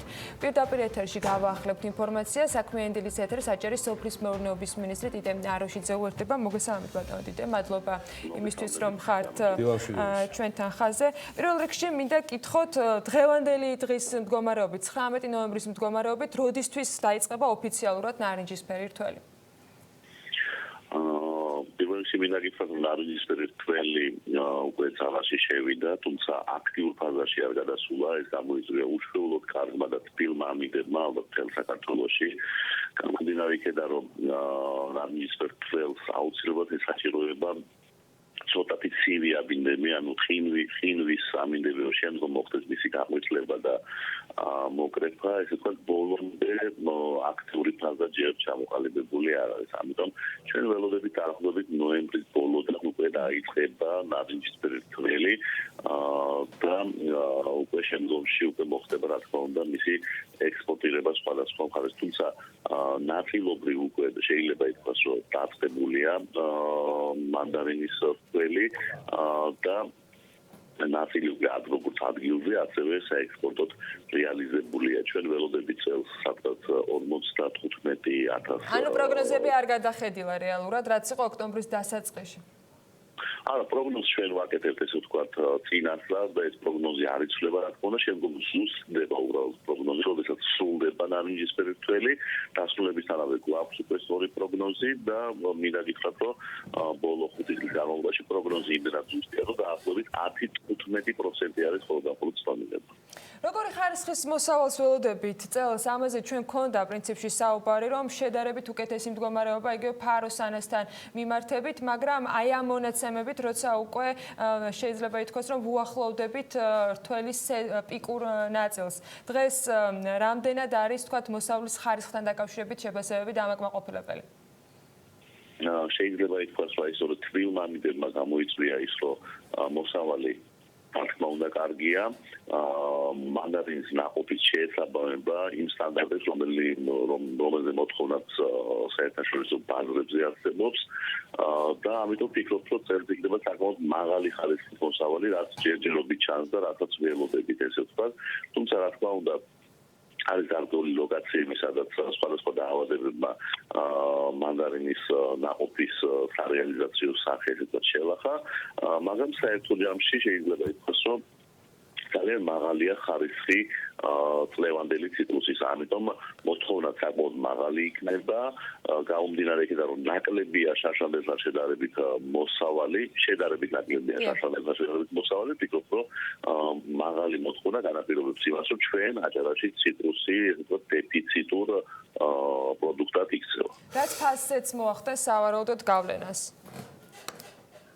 ფასზე რა თქმა უნდა მოახდენს გავლენას, მე მინდა გითხრათ სტატისტიკა, შარშან აღნიშნული პერიოდისათვის ციტრუსი 1 კილოგრამი, ანუ მანდარინზე არის საფრთხეში საუბარი, შეიძლება 40 თეთრიდან იწყებოდა, წელს 60 თეთრიდან იწყება ციტრუსის ფასი, ანუ მანდარინის ფასი და ვფიქრობ, რომ ეს ტენდენცია გაგრძელდება და საკმაოდ მაღალი იქნება ხარისხიან პროდუქტზე მოთხოვნაც და ხარისხიან პროდუქტზე ფასი საკმაოდ მაღალი იქნება. სანამ სარეალიზაციო ბაზრების თემაზე გადავალთ, თქვენი პირადი მოსაზრებით, აჭარის მთავრობის პოზიცია მაინტერესებს. 20 თეთრიანი სხვაობა მხოლოდ და მხოლოდ ბატონ ტიტე გამოიწვია მოთხოვნის ზრდამ თუ ამაში შედის ის ინფლაციური მომენტები, რაც ბოლო პერიოდში არის განხორციელებული საქართველოში ლარის კურსთან მიმართებაში. იცით რა არის, როდესაც ჩვენ ვსაუბრობ ფასზე, ანუ მე მინდა გითხრათ, რომ შარშამბელთან შედარებით, რადგან ჩვენ ინფლაციას გავითვალისწინებთ, არის რა თქმა უნდა გარკვეული ცვლილებები, მაგრამ ეს რადგან საერთაშორისო ბაზრებზე გასატანი ფასი გახავთ, ანუ შესაძლებელი ფასი გახავთ, აქედან გამომდინარე, მე ვფიქრობ, რომ ინფლაციურ მომენტებში უფრო ნაკლები ყურადღება უნდა მივაქციოთ, ამ შემთხვევაში უფრო მოთხოვნა არის გაზრდილი და შესაბამისად საუხარებლო ბაზრები, რომელზეც გადის ჩვენი ციტრუსი, მოთხოვნიდან გამომდინარე გაზრდილი არის ფასი. ამიტომ თუკი ჩვენ ინფლაციასაც ჩვენ გადავხედეთ, რა თქმა უნდა და ეს არის იმდენად მნიშვნელოვანი, მაშინ უნდა გაზრდილი იყოს დაახლოებით 5-6 თეთრით და არა 20 თეთრით. ამიტომ მე ვფიქრობ, ეს არის უკვე საუხარებლო ბაზრის მოთხოვნა, ასევე მოთხოვნა მიწოდებიდან გამომდინარე, მოთხოვნა მიწოდების ესე ვთქვათ დინამიკიდან გამომდინარე გახლავთ ფასი გაზრდილი. სად არის ეს სარეალიზაციო ბაზრები? თქვენ ცალკეული შეხვედრები გქონდათ მათ შორის ბელორუსეთშიც ამ თემასთან დაკავშირებით ბელორუსელ შემსყიდველებთან არის თუ არა გააქტიურებული ადგილობრივი მეურნეობები საიმისოთ რომ დამოუკიდებლად დაიწყონ ამ შემთხვევაში ურთიერთობა ექსპორტიორებთან თუ ისევ შეყურებენ მთავრობას რომელიც მათ მოუგვარებს ამ თემას.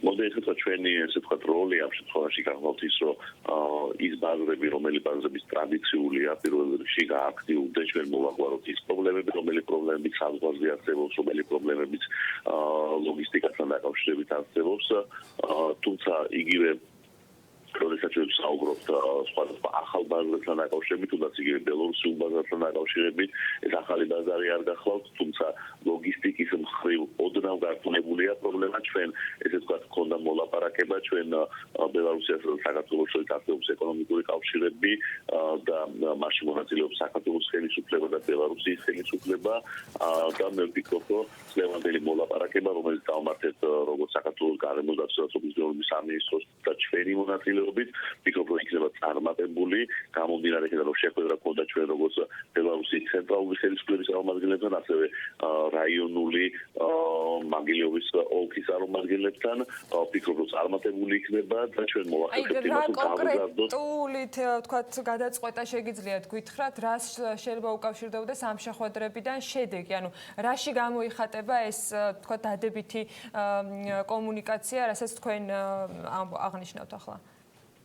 დადებითი კომუნიკაცია გამოიხატება თუნდაც იმაში, რომ ჩვენ გვქონდა ცენტრალური ხელისუფლების უმაღლესი სახელმწიფო წარმომადგენლობით ორგანოებთან შეხვედრა და პირებთან შეხვედრა, ასევე გვქონდა ბიზნეს რეებთან შეხვედრა და ჩვენ ჩამოყალიბდით, რომ თუკი ჩვენ მივაწოდებთ ხარისხიან პროდუქციას, ამ შემთხვევაში ბელორუსის ბაზარი მიიღებს და მოახდენს ჩვენი პროდუქციის რეალიზაციას. მე მინდა გითხრათ, რომ შარშან ძალიან მცირე იყო ბელორუსიაში ჩვენი პროდუქტის წარმოდგენა წარდგენილი, დაახლოებით შარშან 173 ტონა იყო, ეს გახავთ ესე ვთქვათ 2-3 მაღაზიის რამოდენიმე დღის მარაგი და ესევე იყო შარშანზე და ჩვენ ვფიქრობთ, რომ საკმაოდ გაავზრდით წელს ბელარუსის ბაზარზე შეღწევადობის მაჩვენებელს და უკვე მივიღებთ ესე ვთქვათ საკმაოდ მნიშვნელოვანი ქვეყანა, ტოპ 3 ქვეყანა, სადაც მანდარის ექსპორტი განხორციელდება ყველაზე დიდი მოცულობით, წინასწარი პროგნოზი, რა შეგიძლიათ გითხრათ, რომელი ქვეყნები იქნება, იცვლება თუ არა რამე ამ სამეულში? საერთოდ სოფლიოში ციტრუსის ბაზარი ეს არის ესე ვთქვათ სტანდარტული მაჩვენებლის ბაზარი და ესე ვთქვათ არ იცვლება ბაზრების წილი და ბაზრების ადგილმდებარეობა. შესაბამისად ჩვენს ძირითადი მაჩვენებლები სავარაუდოდ გვექნება ყოფილი პოსტსტრატუთა ქვეყნების მიმართულებით, თუმცა მინდა გითხრათ, რომ ჩვენ მოვახდინეთ შარშან ევროპაში, ბალტიისპირეთში მცირე ოდენობით გატანა, ასევე აღმოსავლეთ ევროპის ნაწილში იყო პოლონეთი გახდათ ძალიან მცირე ოდენობით წელს ვფიქრობთ, რომ გაავზრდით მაჩვენებელს როგორც აღმოსავლეთ ევროპის მიმართულებით, ასევე დასავლეთ ევროპის მიმართულებით და ეს ესე ვთქვათ იქნება სიახლე ბატონო რეზუმირებისთვის, ესე იგი, როგორც გავიგე, ინფლაციასთან დაკავშირებით გავიგე თქვენი დამოკიდებულება, მოთხოვნის ზრდასთან დაკავშირებითაც მიღებულია. მოსავალი როგორც ვზანეთ იქნება მაღალი ხარისხის დაახლოებით 55,000 ტონის ფარგლებში, თუმცა შესაძლოა ეს იყოს ნაკლები ვიდრე იყო შარშან. რეალური ციტრუსის რთველი იწყება გიორგობისთვის ბოლოს. ნაადრევი მანდარინი რაც იყო, ის შედარებით უკვე დაწყებულია მის ათვისება და ერთ-ერთი სიახლე რაც იქნება, რომ შეეცდებით შედარებით აქტიურად აითვისოთ ბელორუსეთის ბაზარი. რაიმე ხო არ გამოგჩა?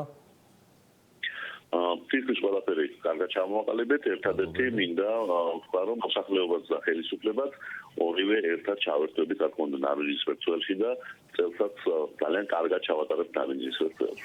წარმატებებს გისურვებთ თქვენს და აჭარის მოსახლეობასაც და ასევე გურულებსაც, რომლებიც დაკავებულნი არიან ამ მომენტში. თვალის პროცესში და მის მიწურულს აუცილებლად მოვიკითხავთ მათ შორის შედეგებსაც და რა თქმა უნდა სამეწარმოო მანდარინის ჩაბარების ტემპებსაც, რომელიც აჭარაში და მიმდებარე რეგიონებში სწორედ ციტრუსის თქვათ მიმართულებით არის. მადლობა აჭარის სოფლის მეურნეობის მინისტრ ტიტი არუშტის, რომელიც პირდაპირ ეთერში საუბრობდა. ღვინის ხარისხის კონტროლი კი ახალ ეტაპზეა გადასასვლელი.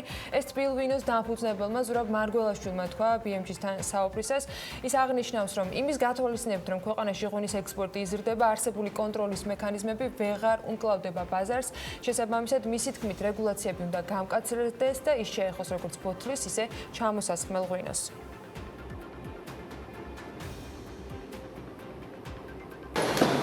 ხარისხის კონტროლი, ასე ვთქვათ, დღეს ახალ ეტაპზე არის გადასასვლელი, იმიტომ რომ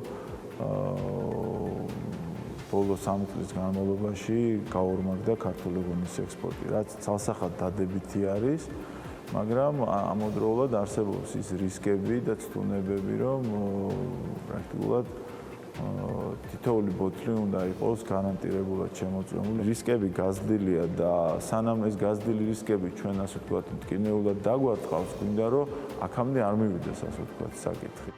ჰონკონგში ქართული ღვინის ფესტივალი გაიმართა, რომელსაც ღვინის ეროვნული სააგენტოს კონტრაქტორი მარკეტინგული კომპანია მართავდა. ღვინის მაგისტრი დებრა მეიბურგი გაუძღვა ამ ღონისძიებას და მასზე სტუმრებთან ერთად წარმოდგენილი იყვნენ ასევე ღვინის მოყვარულები და დეგუსტატორები. კომპანია ბადაგი პლუსმა კი წნორში თანამედროვე სტანდარტებით აღჭურვილი ხილის გადამამუშავებელი საწარმოო აშენა. საწარმოო ერთიანი აგროპროექტის ფარგლებში ამოქმედა და მის ასაშენებლად 877,000 ლარის ინვესტიცია განხორციელდა, საიდანაც 438,000 ლარი ბენეფიციერმა შეღავათიანი აგროკრედიტით მიიღო, 350,000 ლარი კი სახელმწიფო გრანტია. 2020 წელს სახელმწიფო საწარმოს სურსათის უნებლობის საერთაშორისო სტანდარტის ISO 22000-ის დანერგვაში დაეხმარება ამ კომპანიასაც და ბადაგი პლუსში წელიწადში საშუალოდ დაახლოებით 11,000 ტონა ჩირი და ტყლაპი იწარმოება, საწარმოში კი 10 ადგილობრივია დასაქმებული. საუდის არაბეთის სახელმწიფო ნავთობ კომპანია საუდი არამკომ აქციების პირველადი განთავსებისათვის ინვესტორთა განაცხადების მიღება დაიწყო და განთავსების ფასის დიაპაზონი დაახლოებით 30-32 რეალია, ანუ $8.5. ინფორმაცია ამასთან დაკავშირებით თავად კომპანიამ გამოაქვეყნა საკუთარ ვებგვერდზე. საუდის არაბეთის ბირჟა კომპანიის აქციების 1.5%-ს გაიტანს გასაყიდად, საბოლოო ფასი კი 5 დეკემბერს გახდება ცნობილი. თუ განთავსების საბოლოო ფასი დიაპაზონის ზედა ზღვარზე დაბალი იქნება, საცალო ინვესტორებს სხვაობა დაუბრუნდებათ, როგორც სააგენტო როიტერი აღნიშნავს, კომპანიის ღირებულება $1.7 მილიარდ უტოლდება ამ დროისთვის. ჩინეთისა და შტატების წარმომადგენლებმა კი სავაჭრო შეთანხმების პირველი ნაწილის საკონძო საკითხებზე იმსჯელეს. ამასთან დაკავშირებით ჩინეთის ვაჭრობის სამინისტრომ გაავრცელა მედიისათვის ინფორმაცია და აღნიშნეს, რომ მხარეებმა კონსტრუქციულ გარემოში სავაჭრო შეთანხმების პირველ ნაწილზე გამართეს მოლაპარაკება და მომავალში ამ მოლაპარაკების გაგრძელებაზეც შეთანხმდნენ.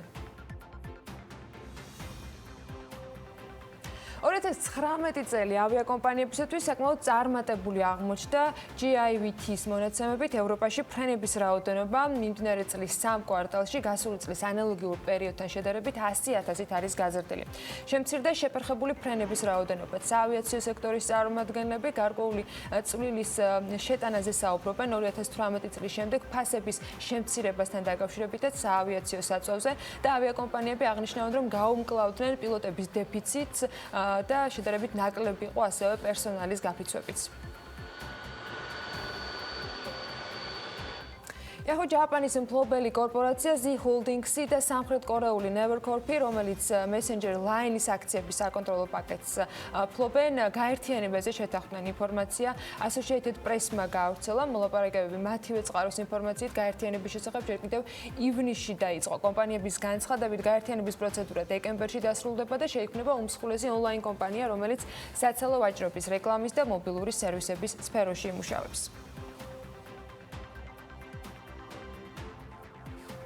გახსოვთ ალბათ საქმე ინდირის ეთერში გასული იტალიური სახლების შესახებ ისტორია, რომლის შეძენაც უცხოელებს €1 შეუძლიათ. თუ კი არ გინახავთ, მოკლედ კეთყვით, რომ იტალიაში, კონკრეტულად კი სიცილიის კუნძულზე რამდენიმე სოფელი ადამიანებისგან ცარიელდება და ადგილობრივი ხელისუფლება იღებს გადაწყვეტილებას €1-იანი სახლების გაყიდვით დააინტერესონ ადამიანები და ტერიტორიას ახალი სიცოცხლე შესძინონ. როგორც ჩანს, ამ შეთავაზებით ბევრი ადამიანია დაინტერესებული. მათ შორის გვწერენ ჩვენს Facebook გვერდზე, რა პროცედურების გავლა უწევთ მათ და როგორ არის ამ სახლების შეძენა შესაძლებელი. ამიტომაც მოვიძიეთ კონკრეტული ადამიანები, რომლის მაგალითზეც მოგიყვებით, რა ხდება €1-იანი იტალიური სახლის შეძენის შემდეგ. მარიამ ადამია მუშაობდა ჩვეულად ამ თემაზე.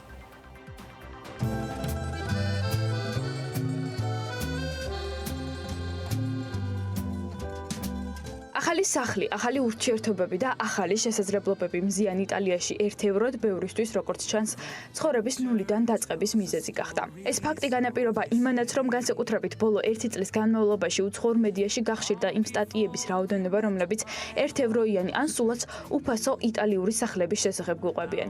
შემდეგ ინფორმაცია მთელი მსოფლიოს მასშტაბით ზიარდება და მილიონობით ადამიანის ინტერესის ობიექტი ხდება. ამიტომაც ჩნდება უამრავი კითხვა, რამდენად რეალურია ეს ინფორმაცია, იყიდა თუ არა ვინმემ, რა ხდება ყიდვის შემდეგ, პრობლემა არის თუ არა ენის ბარიერი და ღირს თუ არა ამის გარისკვა. ამ ყველაფრის გასარკვევად და კითხვებზე პასუხების მისაღებად CNN Travel-მა იპოვა ადამიანები, რომლებმაც რეალურად შეიძინეს €1-იანი სახლები იტალიაში, მათ შორის კი არის ფრანგი წყვილი, რომელმაც იყიდა, გაარემონტა და გააცოცხლა მიტოვებული შენობა. დღევანდელი მდგომარეობით 50 კვადრატული მეტრის ოროთახიანი სახლის რესტავრაცია დასრულებულია, რისთვისაც ფინანსური ხარჯი თავად გასციეს. თუმცა სამუშაოების უმრავლესობა თავისი ხელით აქვთ გაკეთებული.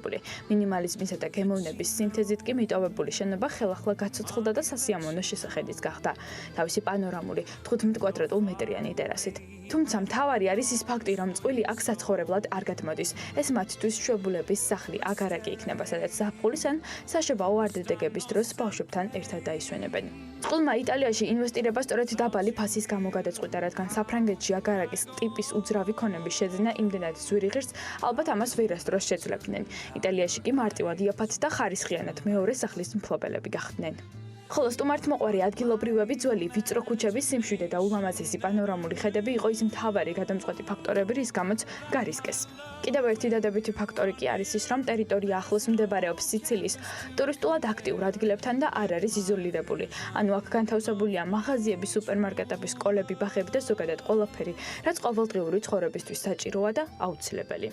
რაც შეეხება სახლის გადაფორმებას, როგორც ამბობენ, უძრავ სააგენტოში დასაქმებული გუნდი მაქსიმალურად არის ჩართული პროცესებში და ეხმარებიან კლიენტებს, რომ დროულად და გართულებების გარეშე მოხდეს დოკუმენტაციის გადაფორმება, ხოლო თავად სახლები დანგრეული არ არის, როგორიც წარმოდგენაც აქვთ ხოლმე მედიიდან, პირიქით საცხოვრებლად სრულიად უსაფრთხოა და მხოლოდ გასარემონტებელი და გასალამაზებელია ისინი. თუმცა თუ კი ეს ინფორმაცია თქვენთვის გახდება მოტივატორი, რომ ქვეყანა სამუდამოდ დატოვოთ და ცხოვრება ნულიდან იტალიაში დაიწყოთ, არც ისე კარგი იდეაა. ხოლო თუ კი აგარაკს ეძებთ და თანაც ნაჩუქარ ფასად, სადაც შვებულების პერიოდში დაისვენებთ, ამ შემთხვევაში მგონი ღირს სიცილიაში გამგზავრება და იტალიური უძრავი ქონების გადათვალიერება.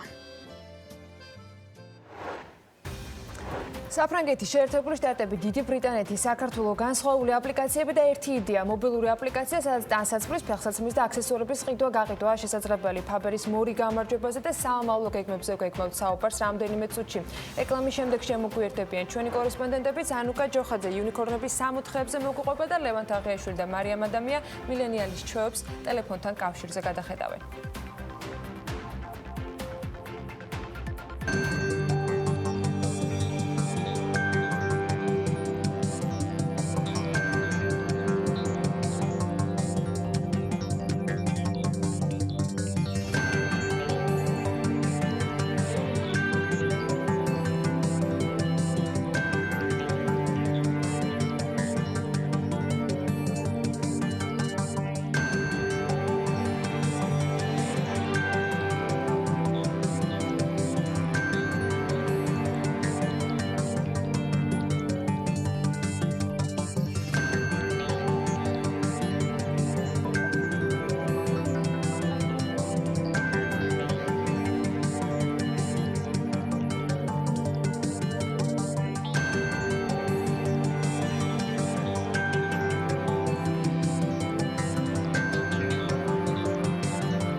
გადაცემის სპონსორია ნოვა. ურესზე მეტი დასახელების ქართული პროდუქტი. მადლობა, რომ ირჩევთ ქართულს. გადაცემის სპონსორია დეველოპერული კომპანია კინორი. ფრანგული სამშენებლო გამოცდილება საქართველოში.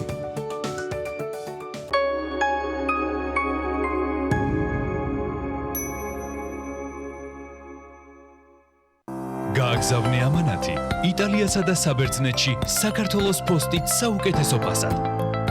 იტალია 1 კილოგრამი მხოლოდ 2 ევროდან. საბერძნეთი კი 1 კილოგრამი მხოლოდ 1.5 евро. ყოველთვის შეგიძლია გაუზიარო სითბო და გაუგზავნო განსაკუთრებული ამანათი საყვარელ ადამიანებს. საქართველოს პოსტა ემიგრანტებისთვის.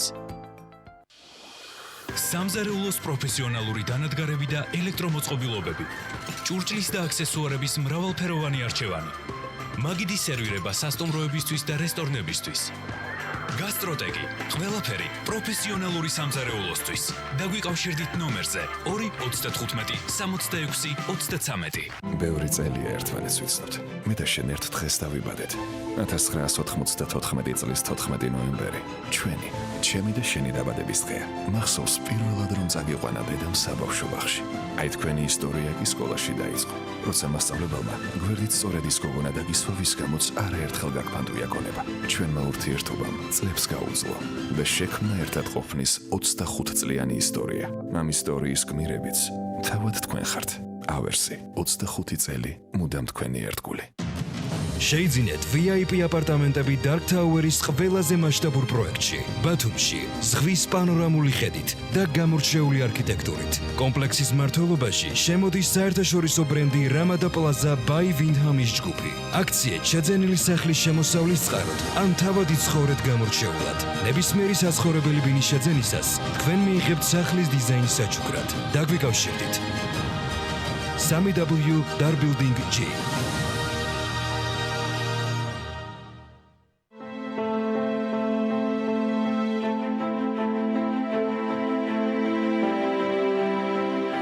დაფიქრდი სადგრი ეს ქვეყანა შენია დაიცავი გარემო შენ გარშემო შეიძინე ტივოლი და მიიღე საჩუქარი ელექტროსკუტერი 12 თვის წინ მოვიხადე სასჯელი სამსახურს რომ ვეძებდი ყველასთვის მაინც პატიმარი ვიყავი და უარს მეუბნებოდნენ გამოსვლის შემდეგ ყველაფერი შეცვლილი დახვდა ყველა შეცვლილი დავხვდით ძალიან გაგვიჭირდა პატიმრობის შემდეგ სამსახურის დაწყება არის პირველი თავარი ნაბიჯი თავისუფლებისკენ თუ გენდობიან ესე იგი დაბრუნდი გიორგი ბიჭო მე დავუჭირე ამას მოდი რა შეხედე თბილისის საკონცერტო დარბაზში 30 ნოემბერს დეპატიჟებით ჩემ შემოქმედებით საღამოზე თბილისის სიმფონიური ორკესტრთან და მაესტრო ვახტანგ კახიძესთან ერთად თქვენთვის საყვარელი მომღერლები შეასრულებენ ჩემ სიმღერებს გელით სიყვარულით თქვენი მაცაცო საერთაშორისო გამჭვირვალობა საქართველოს კამპანია ძალა ევროპაშია აერთიანებს იმ ადამიანებს, ვისთვისაც ევროინტეგრაცია უპირობო არჩევანია. კამპანიის მთავარი მიზანი არის, რომ ჩვენს მოქალაქეებს შევახსენოთ, რომ ძალა არის ევროპაში, რომ ევროპაში და ნატოში საქართველოს გაწევრიანება ერთადერთი სწორი გადაწყვეტილება და რომ რუსეთი მტერია. არჩევანი მხოლოდ ერთია. მე ვირჩევ ევროპას. რუსეთი ოკუპანტია. ძალა ევროპაშია.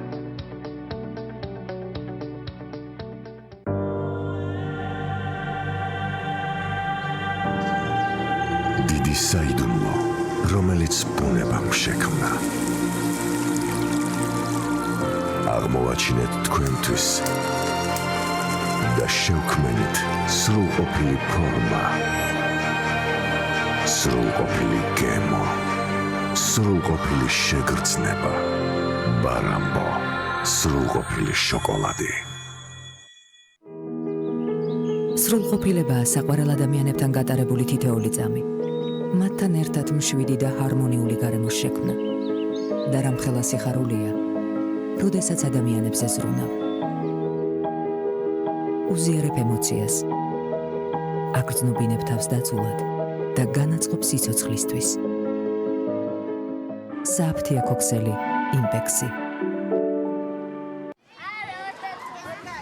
უალინგ ჯგუფი გთავაზობთ ოჯახურ მეგობრულ გარემოს. დაცულ საცხოვრებელ კომპლექსს. სამწლიანში და უპროცენტო განლაგებას და დასრულებულ ბინას, სადაც გადასვლას პირველადი შენატანის შემდეგ შეძლებთ. უალინგ ჯგუფი. სრულყოფილი გარემო შენი ცხოვრებისთვის.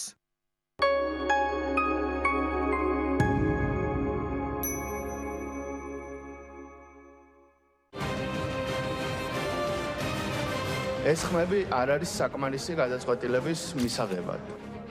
ავტოვოთ როგორც საპარლამენტო თანამდებობები, ასევე საპარლამენტო უმრავლესობა. უმრავლესობა. ავტოვოთ დღეს ამ პოზიციას. უმრავლესობის რიგების დატოვების შესახებ. უმრავლესობა დავტოვეთ. უმრავლესობა დატოვეთ.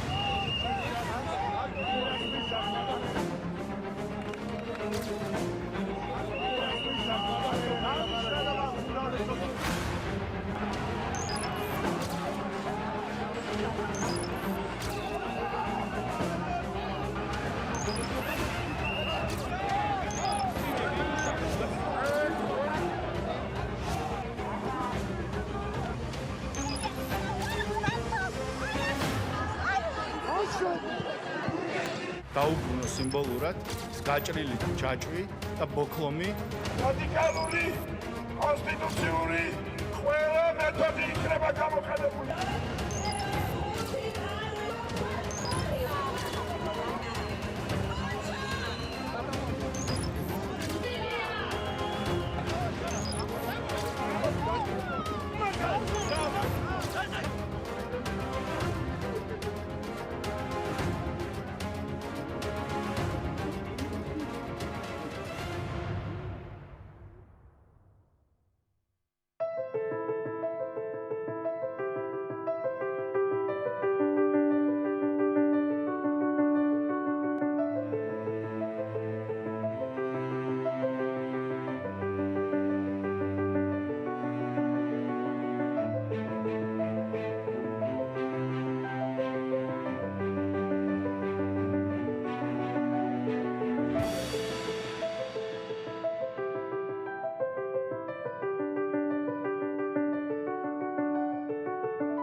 გადაცემის სპონსორია ნოვა. 200-ზე მეტი დასახელების ქართული პროდუქტი. მადლობა, რომ ირჩევთ ქართულს. გადაცემის სპონსორია დეველოპერული კომპანია კინორი. ფრანგული სამშენებლო გამოცდილება საქართველოში.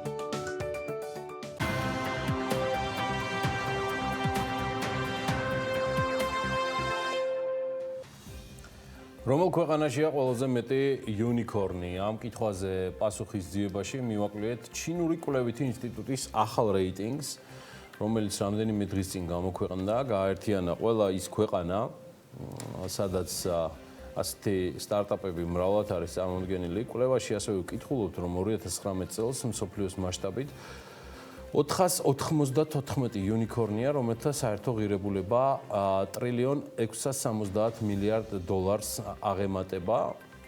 რატომ ირჩევენ სტარტაპები ამა თუ იმ ქვეყანას და რა განაპირობებს მათ წარმატებას? ამას მოგვიყვება ანუკა ჯოხაძე, რომელიც 2019 წლის Hurun Global Unicorns რეიტინგს გაეცნო.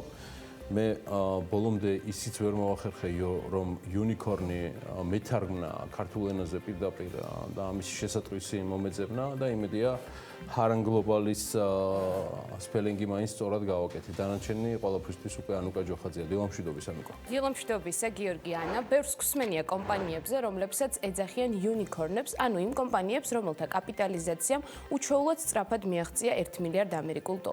ყველაზე მეტი ასეთი სტარტაპები მაღალი ტექნოლოგიების სექტორში გვხვდება და მათ ამისთვის უწევთ, რომ მომხმარებლებს ინოვაციური პროდუქტი ან მომსახურება შესთავაზონ. ანგარიშის მიხედვით ყველაზე მეტი მსგავსი ტიპის სტარტაპ კომპანია მსოფლიოს მასშტაბით 24 ქვეყანაში 118 ქალაქში გვხვდება. საინტერესოა, რომ წელს ასეთი სტარტაპების რაოდენობით ჩინეთმა ამერიკას გადაუსწრო. შესაბამისად, პირველი ადგილი 206 სწრაფად მზარდი სტარტაპ კომპანიით ჩინეთმა დაიკავა. აქვე შემიძლია არ აღვნიშნო, რომ ჩინეთს 4 სპეციალური ეკონომიკური, 14 თავისუფალი სავაჭრო, 53 ახალი ტექნოლოგიების ზონა აქვს, სადაც არაერთ საინტერესო სტარტაპს შეხვდებით. ახლა რაც შეეხება ამერიკას.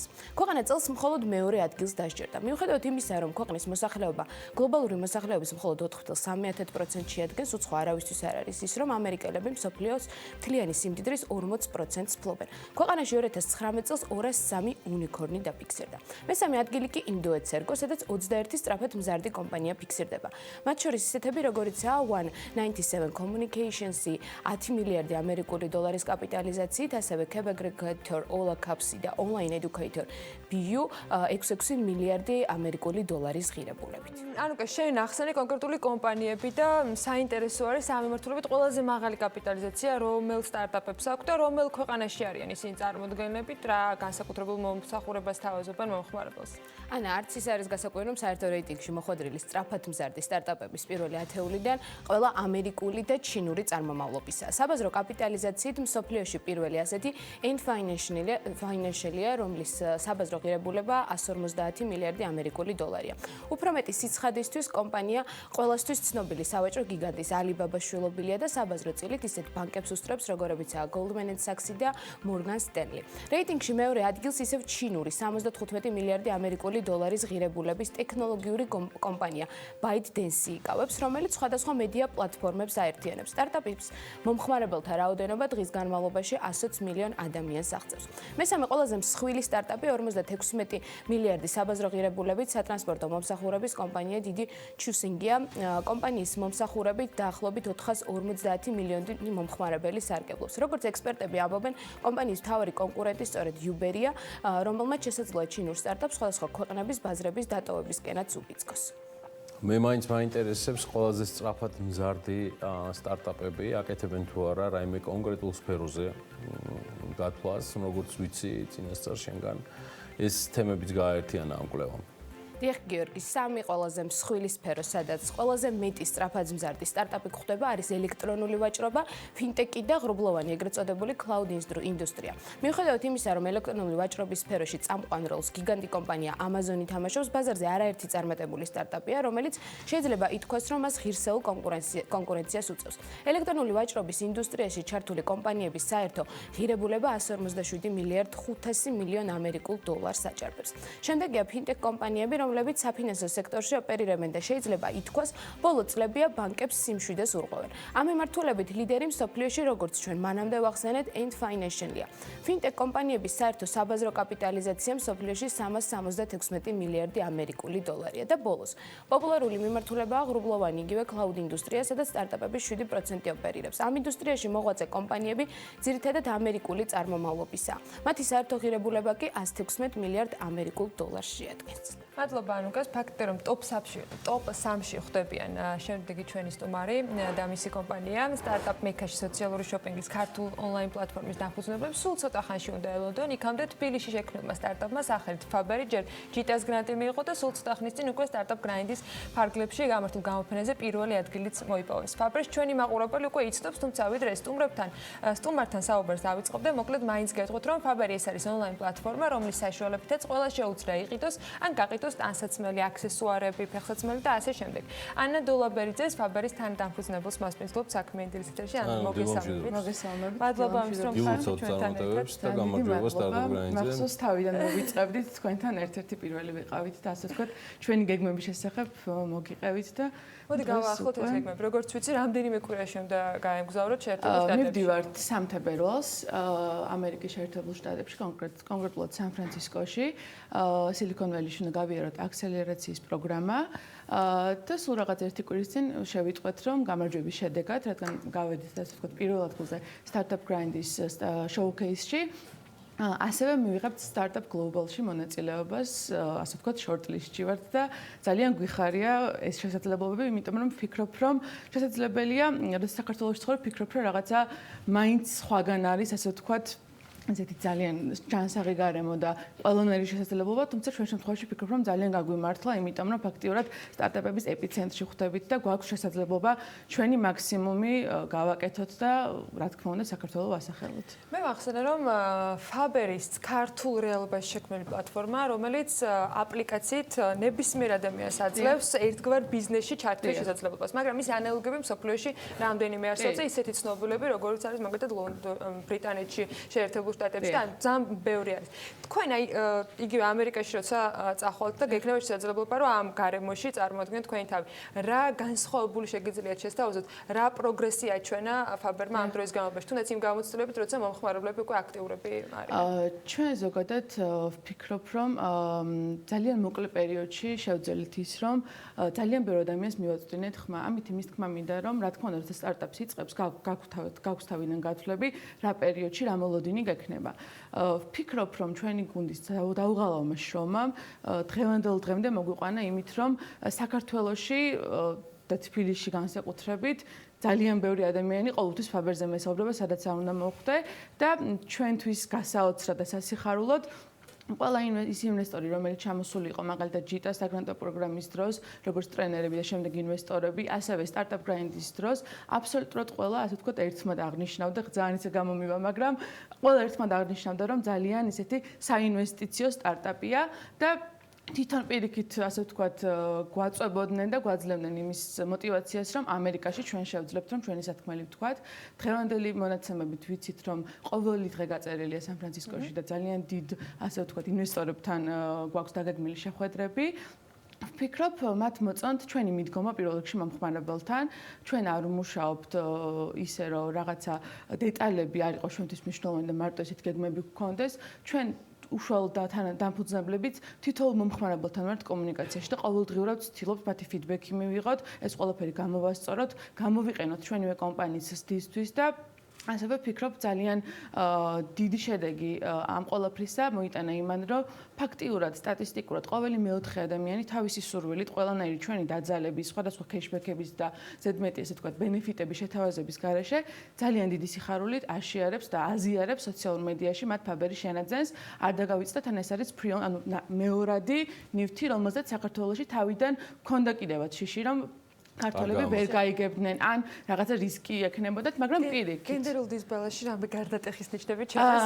ჯერჯერობით ისე 99% აქტიური ქალბატონი, თუმცა მინდა გითხრათ, რომ ეხლა მამაკაცებმაც დაიწყეს აქტიურად გამოყენება, მაგალითად გუშინ პირველის წუთებზე მამაკაცმა შეიძინეს, უნდა მოგთხოვა რომ მიგვეტანა და პირველის წუთებზე მიუტანოთ, იმიტომ რომ ძალიან სჭირდებოდა. კი, ღამით პირველის წუთებზე, ესეთ დროს ასევე მაქსიმალურად ვცდილობთ, რომ ჩვენს მომხმარებლებს მოვერგოთ და გავახაროთ, იმიტომ რომ ვფიქრობ, თითოეული ის ემოცია განსაზღვრავს შემდეგ კომპანიის წარმატებას, რომელიც ადამიანებში, ასე ვთქვათ, შეგვიძლია თუ რა რამე ანალიტიკაზე ვისაუბროთ მომხმარებლებისა, რომელიც დღეს Faber-ს აქტიურად იყენებენ, რა კატეგორიის ადამიანები ჩამოყალიბდნენ Faber-ის მომხმარებლებად და ვთქვათ, რამდენად აქტიურები არიან ისინი, ეს არის ერთჯერადი მოხმარება Faber-ის თუ აი მუდმივ ზოგადად ამ ეტაპისთვის უკვე საქართველოში 30000-ზე მეტი მომხმარებელი ყავს, უბრალოდ დარეგისტრირებული ადამიანი და რაც შეეხება უშუალოდ მომხმარებელს, 1000-ზე მეტი აქტიური ადამიანია, რომელიც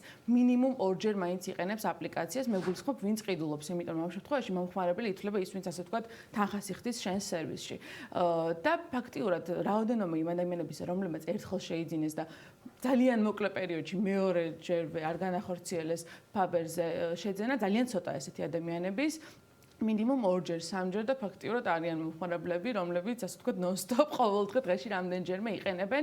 ესეც ვფიქრობ, რომ სერვისის დამსახურება, იმიტომ რომ ჩვენ მაქსიმალურად ორიენტირებულები ვართ მომხმარებელზე, ვცდილობთ, რომ ყველანაირი დეტალი საქმის კურსში ჩავაყენოთ, ვცდილობთ, რომ გავახაროთ და Faber-ის ყუთის გახსნისას შეგრძნებები დაეუფლოთ და ვფიქრობ, რომ აი ეს დამოკიდებულება თითოეულ მომხმარებელთან, როგორც უნიკალურ მომხმარებელთან, არის ასე ვთქვათ, იმის მიზეზი, რომ დღეს თუნდაც Faber-ი წარმატებული შეიძლება იყოს. ანუ ჩვენ ახლა Faber-დან გამომდინარე ვემზადებით იდეაში სტარტაპების მექისთვის, ეხა ხო, მთავარი გამოწვევა.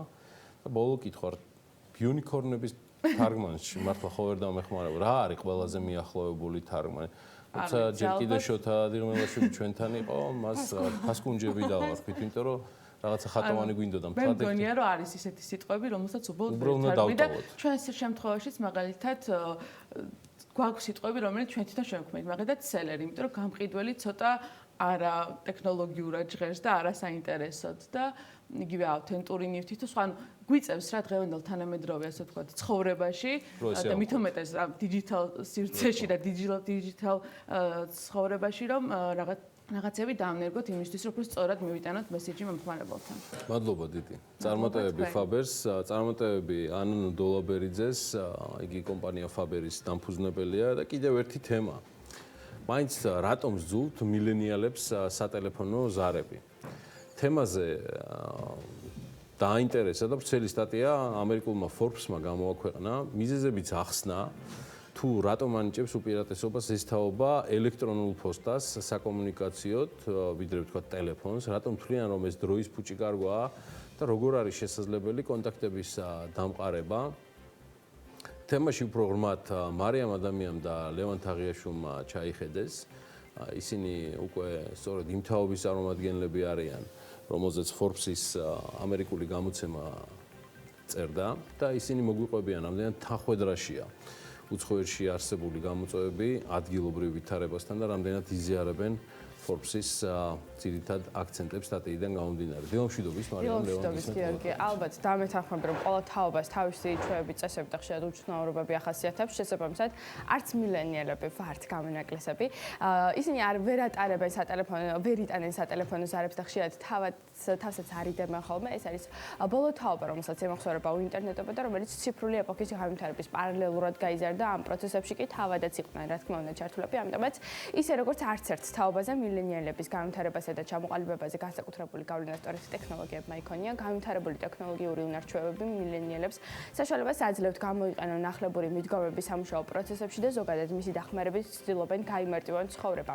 ციფრულმა ტექნოლოგიებმა წარმოუდგენლად გამარტივებული წვდომა მისცა ამ თაობის წარმომადგენლებს მიმდინარე გლობალურ მოვლენებსა თუ ადამიანებთან კავშირზე მსოფლიოს გარშემო. ამ შესაძლებლობებმა კი თაობის წარმომადგენლებს არაცნობიერად ჩამოუყალიბა მაღალი მიმღებლობა მრავალფეროვნების მიმართ.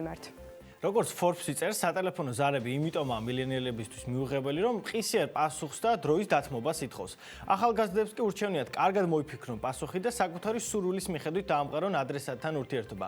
გარდა ამისა, ეს ძალიან კარგი საშუალებაა არასასურველი ზარებისა და შეხვედრების თავიდან ასაცილებლად, რადგან ზარს აუცილებლად უნდა უპასუხო ელექტრონული პოსტის უყურადღებო დატოვება კი ბევრად მარტივია. შეიძლება ეს ზოგიერთისთვის უხერხული მომენტია, მაგრამ მილენიალებისთვის პრობლემას ნამდვილად არ წარმოადგენს. სატელეფონო ზარებისგან განსხვავებით, საკომუნიკაციოდ ყველაზე ხშირად მილენიალები ელექტრონულ ფოსტას იყენებენ, თუკი მეილის გაგზავნა არის შესაძლებელი, სათქმელს ყოველთვის ამ ფორმით ამბობენ. მილენიალების სტანდარტების თანახმად ასე გაცილებით ეფექტიანია და სწრაფია კომუნიკაცია. სატელეფონო საუბრები კი მეტ დროს მოითხოვს ჩვენგან, ანუ 15 წუთიანი სატელეფონო საუბარი ორი წინადადების გადასაცემად არის დროის ფუჭი ხარჯვა. თანაც თქვენს საუბარს სამსახურში შეეძლოა სხვა სისმენდეს და რაც მთავარია, წერილობით გადაცემული და მიღებული ინფორმაცია უფრო მარტივად აღსაქმელია ადამიანის ამიტომაც გაურბიან მილენიალები სატელეფონო ზარებს. ნამდვილად ასეა. ელექტრონული პოსტით კომუნიკაცია ორგანიზაციისთვის ბევრად მოსახერხებელია, ასე თვლიან მილენიალები. ლაპარაკის დროს ხშირად აზრი იკარგება, რთულია კონსტრუქციულად მიყვე მას და თან იმეილის ოფიციალურ დოკუმენტად ქცევა ბევრად მარტივია. ინსტრუქციების გაცემაც მილენიალებს ელექტრონული პოსტის მეშვეობით ურჩევნიათ, რაც ისევ და ისევ ზედმეტ სატელეფონო ზარებს არიდებთ თავიდან. ერთი მნიშვნელოვანი სტერეოტიპი, რომლის თანახმადაც სატელეფონო ზარები აუმჯობესებენ კავშირებსა და ურთიერთობებს, უნდა გითხრათ, რომ სიცრუეა, რადგან ხშირ შემთხვევაში უხერხული და მცირე საუბარი ტელეფონზე ვერ გაამყარებს თქვენ კავშირებს და თუკი რეალურად ეს თქვენი მიზანია, კავშირების გამყარება, მაშინ დანიშნეთ შეხვედრა ყავაზე ან ლანჩზე, რაც პირდაპირ ურთიერთობების საშუალებას მოგცემთ, დანარჩენ შემთხვევაში კი ურთიერთობისთვის და საჭირო ინფორმაციის გაზიარებისთვის საუკეთესო საშუალება ელექტრონული პოსტა რჩება, რომელიც ზრდის პროდუქტიულობას სამუშაო პროცესებში, რაც შეეხება ქართველ მილენიალებს. ჩვენ ცხოვრების შეგნებული წლების გატარება დამოუკიდებელ ქვეყანაში დავიწყეთ და აქტიურად ჩავერთეთ სასწავლო გაცვლით პროგრამებში ევროპასა და ამერიკაში. გაჩნდა ჩვენთვის გარემოებები, რომლებიც იძლევა საფუძველს ვივარაუდოთ, რომ ქართველი მილენიალების ღირებულება და სისტემა, მსოფლმხედველობა და შრომითი ღირებულებები განსხვავებული იქნება წინა თაობებისგან. ლევან, ამიტომაც მაინტერესებს და მოდი შენ კითხავ, რამდენად თანხმდროშია, როგორ ფიქრობ, საერთაშორისო დონეზე არსებული გამოწვევები ადგილობრივ ვითარებასთან? მარია, მინდა გითხრა, რომ ჩემმა ძალიან ბევრმა მეგობარმა გააზიარა Forbes-ის ეს სიახლე და თავადაც ადასტურებენ მსგავს პრობლემას და დამოკიდებულებას. ზოგადად ვფიქრობ, რომ ინტერნეტის წყალობით მსოფლიოს ტენდენციებს ჩვენი თაობა ზედმიწევნით მიჰყვება და როგორც დადებითი, ასევე უარყოფითი მხარეები საქართველოში არსებულ გარემოზე პირდაპირ აისახება განსაკუთრებით მილენიალების თაობაში. რამდენად კარგი ან ცუდია სატელეფონო ზარების მიმართ მსგავსი დამოკიდებულება არ ვიცი, თუმცა ჩემთვის პირადად პრობლემის მოგვარება სატელეფონო ზარით ბევრად მარტივია, მაგრამ ყოველდღიური საქმიანობა იმდენად მრავალფეროვანია, რომ ელექტრონული პოსტის გამოყენება და წერილობითი კომუნიკაცია ბევრ თავის ტკივილს გვარიდებს თავიდან, რაც არის რეალობა. მადლობა მარიამს და ლევანს საინტერესო მიმოხილვისათვის და მეგონი მაყურებელსაც შეუძლია რომ გამოგვეხმაროს და საკუთარი მოსაზრება დააფიქსიროს, რამდენად ეთანხმებიან ან არ ეთანხმებიან ამ შეფასებას მილენიალების მსგავს დამოკიდებულებთან დაკავშირებით, ან მათთვის რამდენად კომფორტული არის ასეთი კომუნიკაცია. ჩვენ კი სარეკლამო პაუზისთვის ვემზადებით, იქამდე შემდეგი ბლოკის მთავარ სიახლეებს გეტყვით, რა შეცვალა საქსტრის განახლებულმა მთლიანი შიდა პროდუქტის გაანგარიშებამ, როგორ და რის საფუძველზე გაიზარდა GDP, რომელიც ახალი მონაცემებით გვეუბნება, რომ ერთ სულზე არის $4,722 საქართველოში და გაანგარიშებამდე ეს მაჩვენებელს $376 აღემატება. ლარში კი $11,968 უტოლდება. გალტენ ტაგარდის კვლევების დეპარტამენტის უფროსი ევა ბოჭორიშვილი შემოგვიერთდება რამდენიმე წუთში.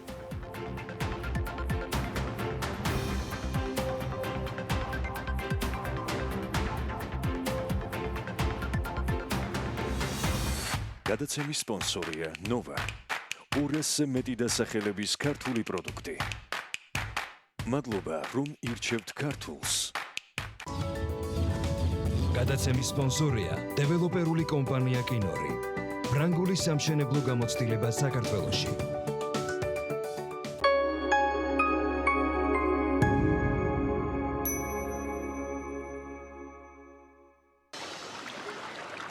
Sumo. გაიმარტივეთ ზებნა ბეთლაივის ხმოვანი ასისტენტის მეშვეობით.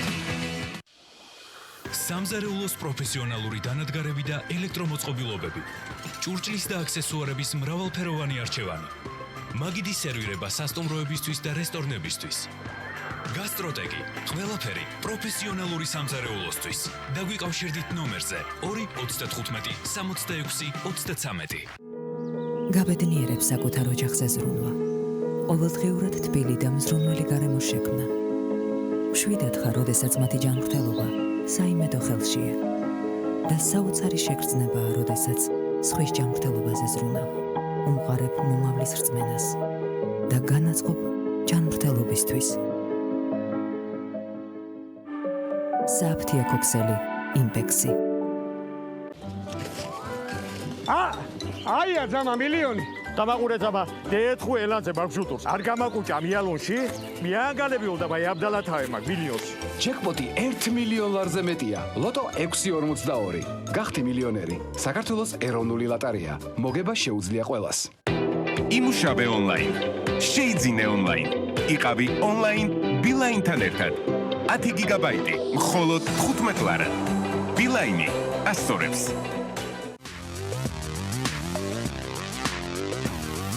დიდი ფასდაკლება Subaru-s ავტომობილებზე მხოლოდ სენა ავტოში.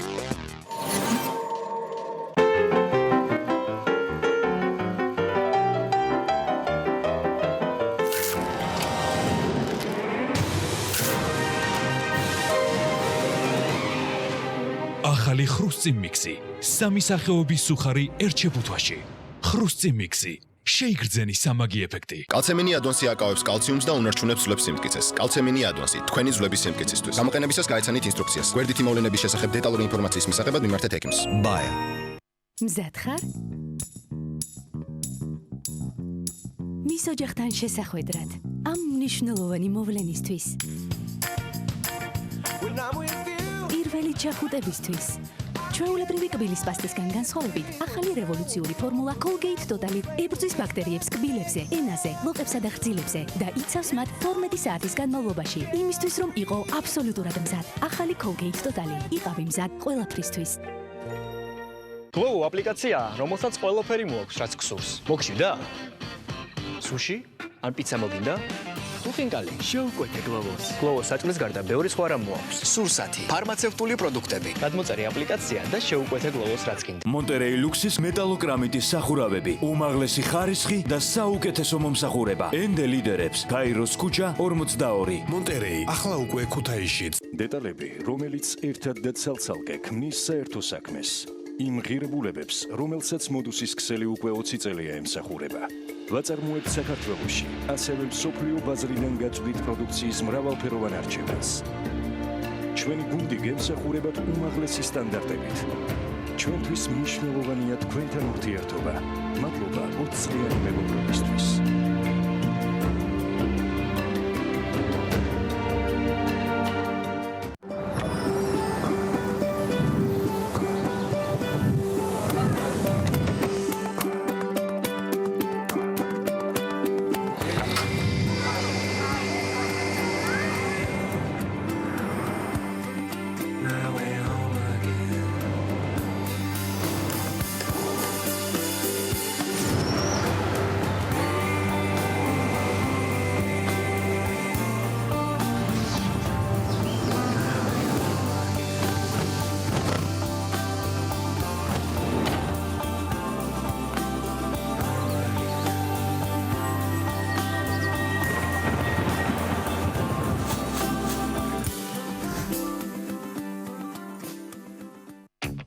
GeForce Green Booster.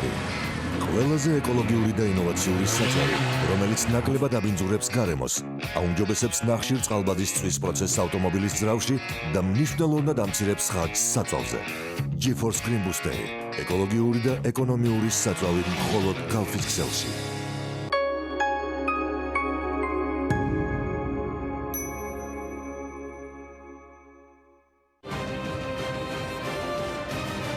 ეს ხმები არ არის საკმარისი გადაწყვეტილების მისაღებად.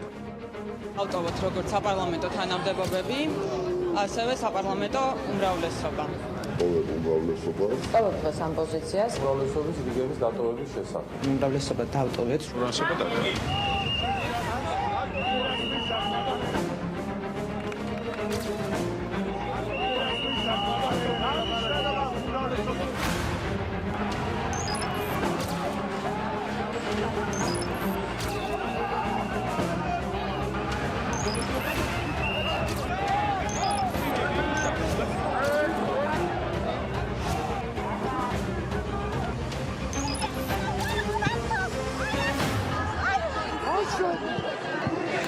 დაუბრუნო სიმბოლურად გაჭრილი ჯაჭვი და ბოქლომი.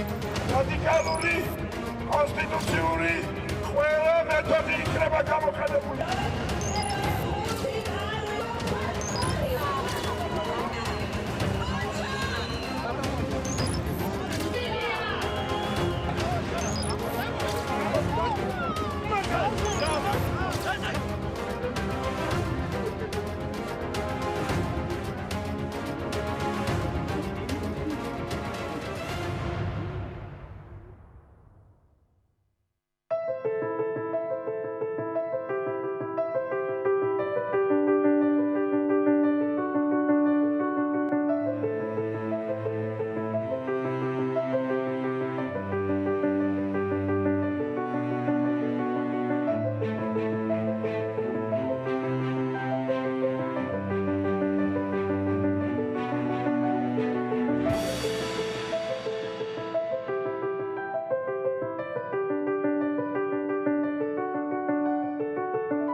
გადაცემის სპონსორია ნოვა. 200-ზე მეტი დასახელების ქართული პროდუქტი. მადლობა, რომ ირჩევთ ქართულს. გადაცემის სპონსორია დეველოპერული კომპანია კინორი. ფრანგული სამშენებლო გამოცდილება საქართველოში.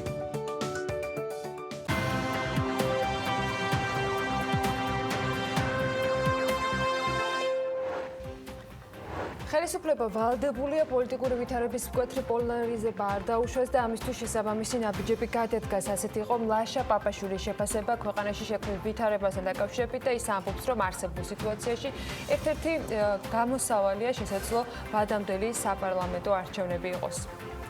კომპანია კულას დირექტორის ვანე გოგლიძის შეფასებით ქვეყანაში არასტაბილური სიტუაცია, რაც ბიზნესზე უარყოფითად დაისახება. 40 დეპუტატიდან უმრავლესობამ როგორი ცხოვრებითაც იცხოვრა, ისეთი გადაწყვეტილება მიიღო. ასეთ იყო ბიზნესმენ თემურ ჭყონიას შეფასება ქვეყანაში მიმდინარე პოლიტიკურ ვითარებაზე და საპროტესტო აქციებზე, რომელიც ქართული ოცნების 40 დეპუტატის მიერ პროპორციულ საარჩევნო სისტემაზე გადასვლის კანონპროექტისათვის მხარდაჭერის არ გამოცხადებას მოჰყვა.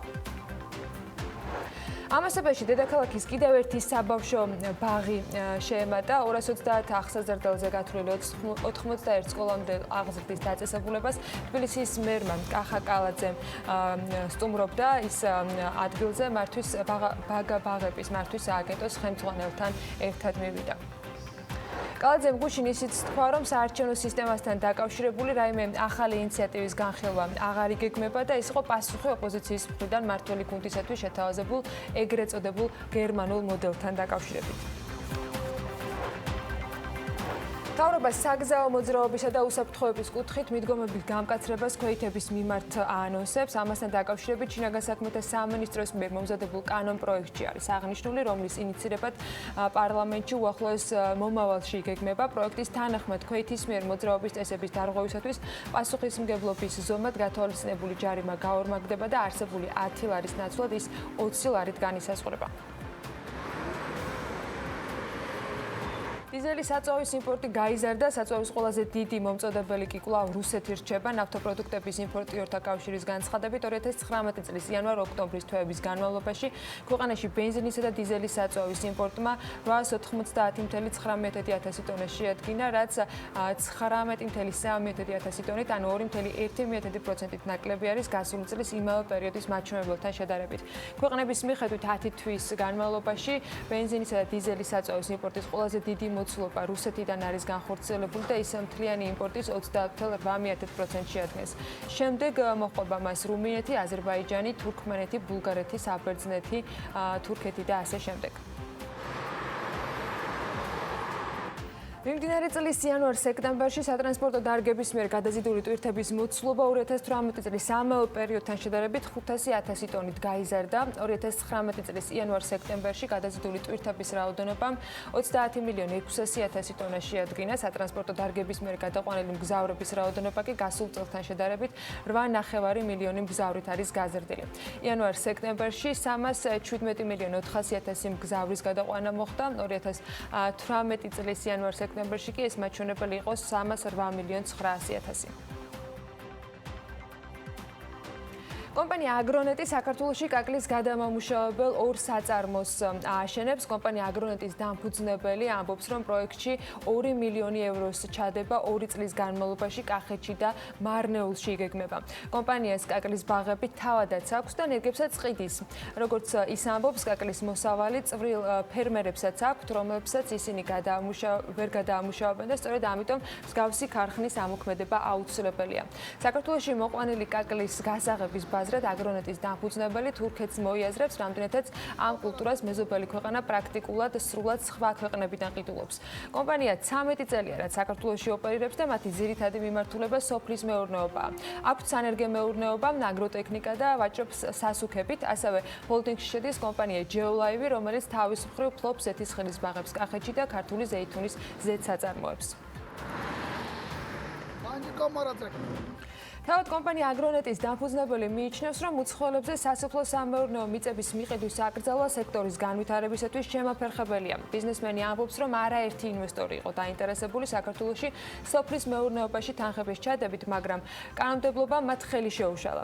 ის აღნიშნავს, რომ უცხოური ინვესტიციები ქვეყანაში არა მხოლოდ დამატებით თანხებს, არამედ ინოვაციებისა და სიახლეების დანერგვასაც ნიშნავს, ამიტომ მთავრობამ ის უნდა გაითვალისწინოს და დაინტერესებულ პირებს რაიმე სახით გარანტია მისცეს, რომ მათ ქვეყანაში შემოსვლა უღირდეთ.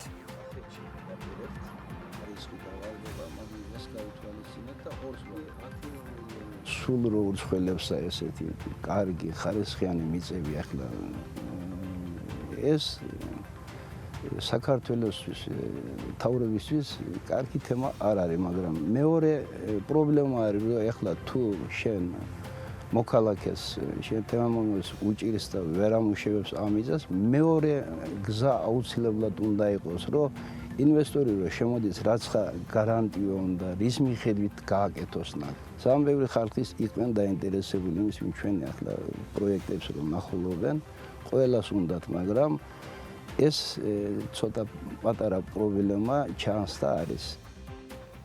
საქართველოში იაპონური კომპანია Konica Minoltas ოფიციალურმა ოფისმა მუშაობა უკვე დაიწყო. ერთ-ერთი უმსხვილესი ტექნოლოგიური კომპანია საქართველოს თავის პროდუქციას წლებია პარტნიორების დახმარებით აწვდის, თუმცა ამჯერად ČPS Konica Minolta Business Solution Georgia კავკასიის ბაზარს მიეწვის გადაწყვეტილებებს სამრეწველო, პროდუქტიული და საოფისე ბეჭდვისათვის. ასევე კავკასიის რეგიონის ქვეყნებში ელექტრონული დოკუმენტაციის მართვის პროცესებს გაუწევს უზრუნველყოფას.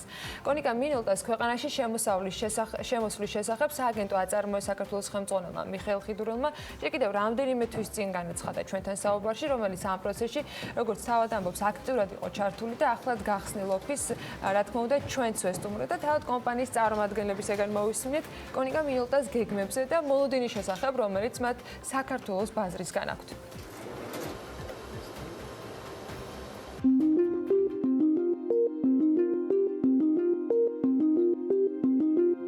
2003 წელს ორი კომპანიის გაერთიანების შედეგად ბაზარზე ახალი იაპონური ბრენდი Konica Minolta გამოჩნდა, რომელმაც მალევე შეიცვალა საქმიანობის სფერო და ფოტოაპარატების წარმოებიდან პრინტერებისა და პროგრამული უზრუნველყოფის სექტორში გადაინაცვლა.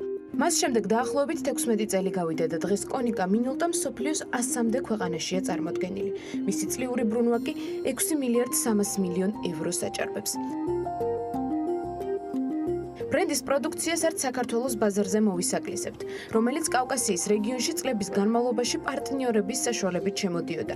საპარტნიორო არხის წარმატებამ კი იაპონელ ინვესტორებს უბიძგა, რომ კავკასიის რეგიონში, კერძოდ კი საქართველოში ოფიციალური ოფისი გაეხსნა. ადგილზე გავხსენით ჩვენ საწყობი, საიდანაც ამ საწყობიდან ხდება დისტრიბუცია სამ ქვეყანაში, პირდაპირ საქართველოში, სომხეთში და აზერბაიჯანში.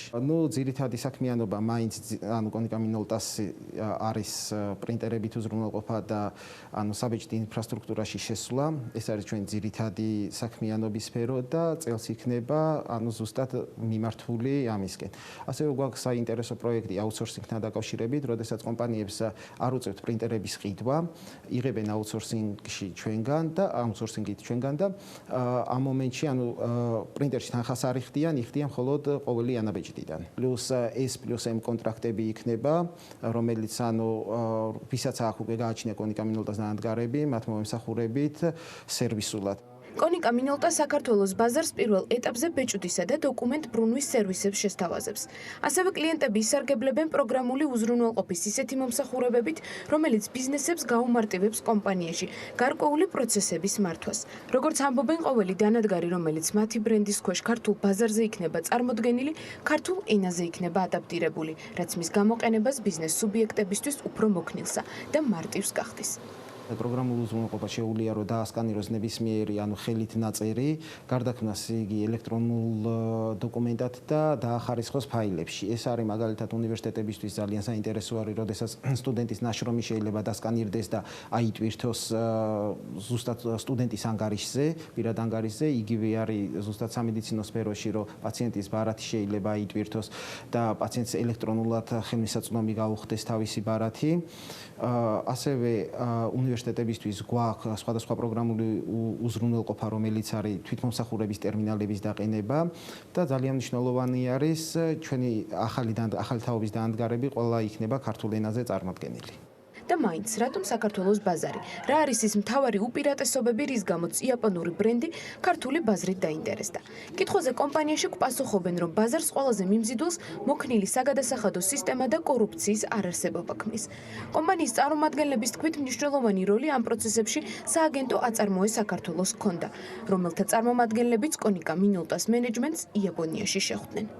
აწარმოე საქართველოს ძალიან საინტერესოდ ჩაერთო ამ პროექტში საერთოდ, იმიტომ რომ კონიკა მინოლტამ როდესაც გადაწყვიტა კავკასიის რეგიონში ოფისის გახსნა, შეხვდნენ ზუსტად სწორი დრო იყო მაგ მომენტში, როდესაც შეხვდნენ იაპონიაში ან კონიკა მინოლტას და შესთავაზეს საქართველოში გახსნა. გეოგრაფიული მდებარეობიდან და გამჭვირვალე სისტემიდან გამომდინარე, საქართველოს ძალიან მიმზიდველი არის და ეს ყოველთვის უწყობს ხოლმე ხელს განვითარებაში საქართველოს და ასევე აწარმოე საქართველოს, როდესაც ხვდება უცხოელ პარტნიორებს და სთავაზობს აქ ოფისის გახსნას ან წარმოების გახსნას, რა თქმა უნდა, ძალიან დიდ როლს თამაშობენ ამით.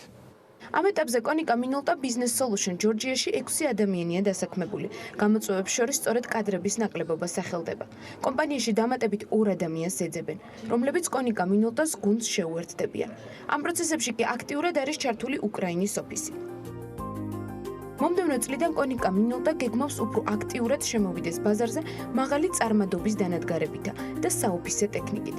ასევე მათ გეგმაშია პირდაპირი გაყიდვებისა და საპარტნიორო ქსელების განვითარებაც. შესაბამისად, მომავალში მათი მხრიდან ქვეყანაში განხორციელებული ინვესტიციების მოცულობა კიდევ უფრო გაიზრდება.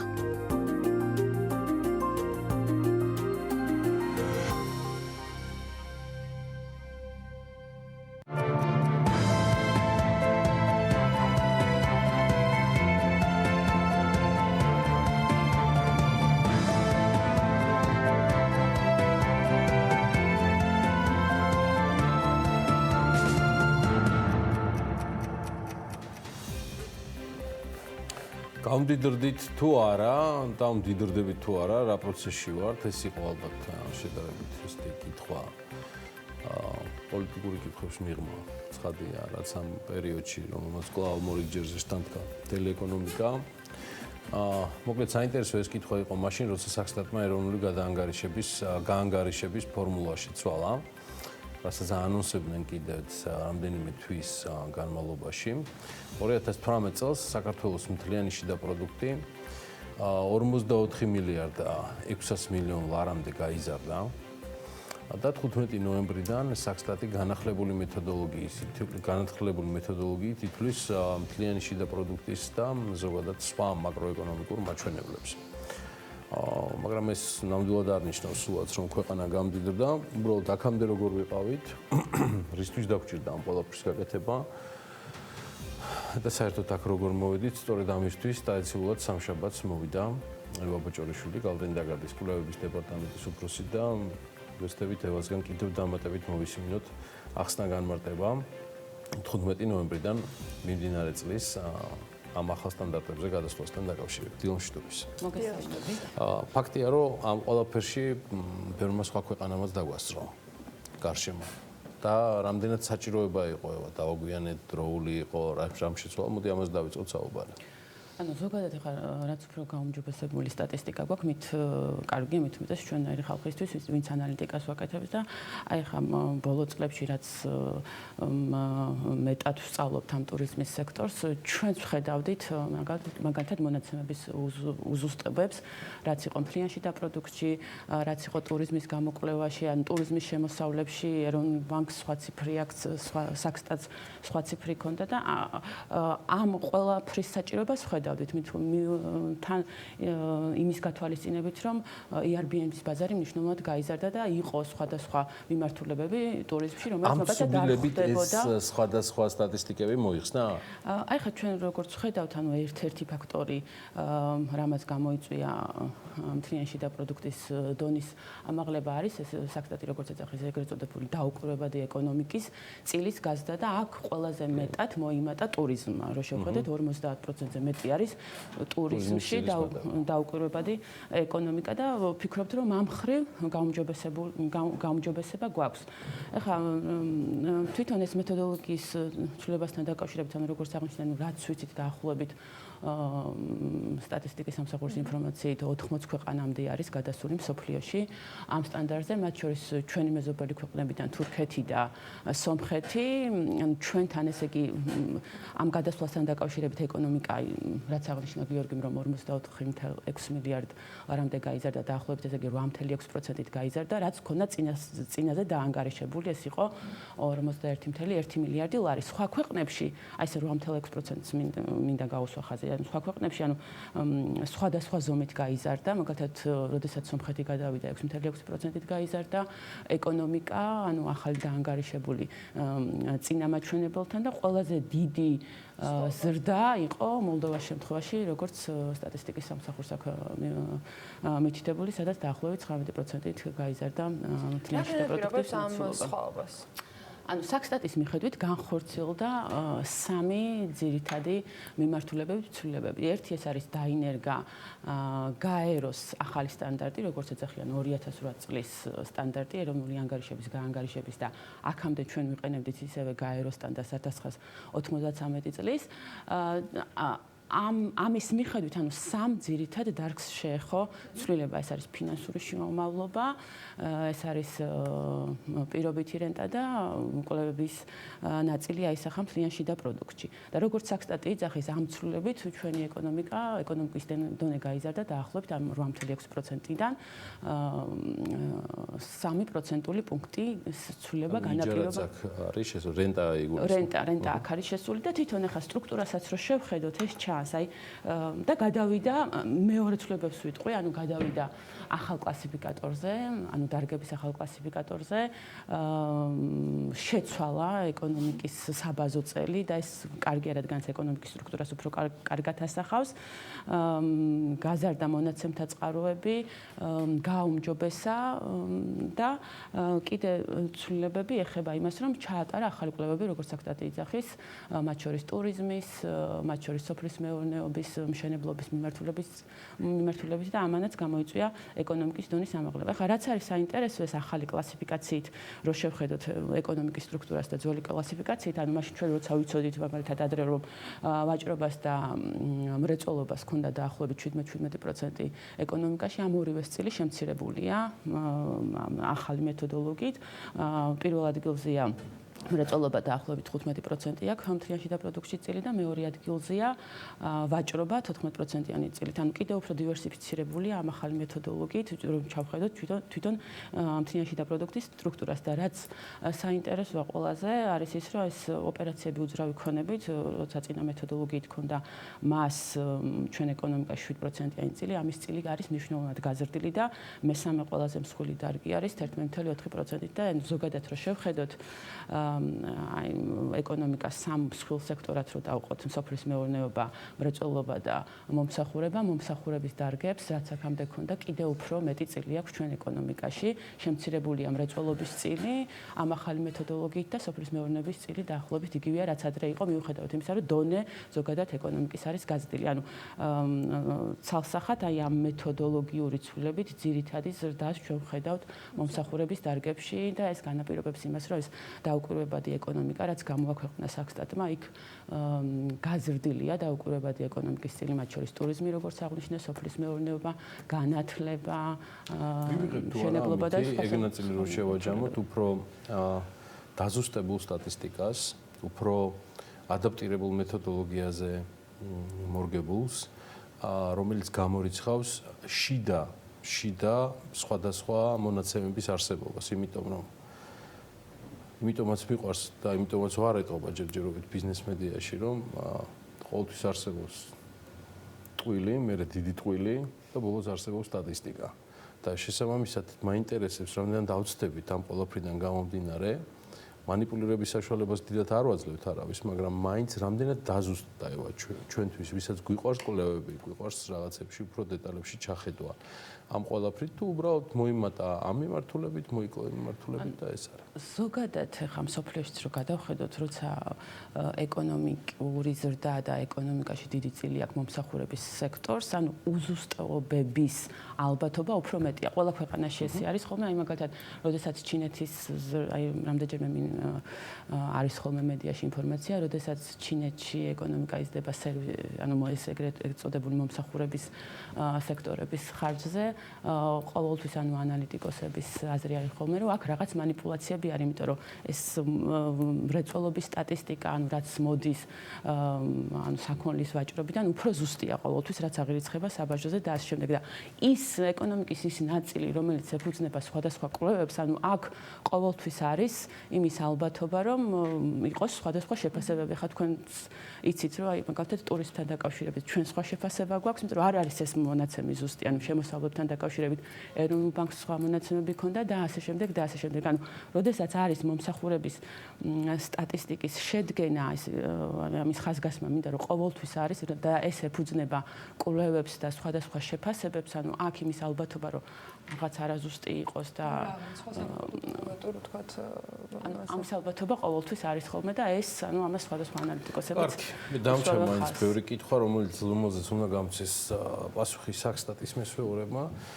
ამას შემოვინახა მათთან საუბრისთვის. მოდი საგარეო ვაჭრობაზე გადავიდეთ იმის ფონზე, რომ წლიურად ექსპორტი გვაქვს 4.5%-ით გაზრდილი. ეს ჩემი დამოკიდებულება ექსპორტთან დაკავშირებით ძალაშია და მისი ზრდა. იმპორტის შემცირება 2.1%-ია და ჩვენ სავაჭრო დეფიციტი წლიურად შემცირებული გვაქვს 5.6%-ით, რაც დოლარში არის გამოხატული 9.5 მილიარდზე ოდნავ მეტი, 31.5 მილიონი. თუ ცოტა ვიღაცისთვის მეტი, ვიღაცისთვის ნაკლებია, მაგრამ ამ კუთხით რა ვითარება არის ევა იმის ფონზე, რომ ექსპორტის სტრუქტურა კვლავ ისი გვაქვს, რაც ქონდა.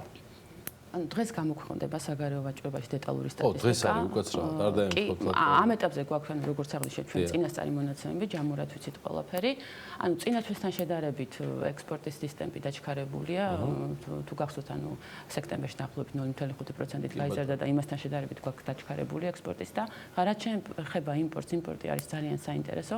შარშან ოქტომბერში, ანუ რაც თვიური სტატისტიკა არსებობს ვაჭრობის, ყველაზე მაღალი იმპორტი დაფიქსირდა შარშან ოქტომბერში დაახლოებით 860. შარშან.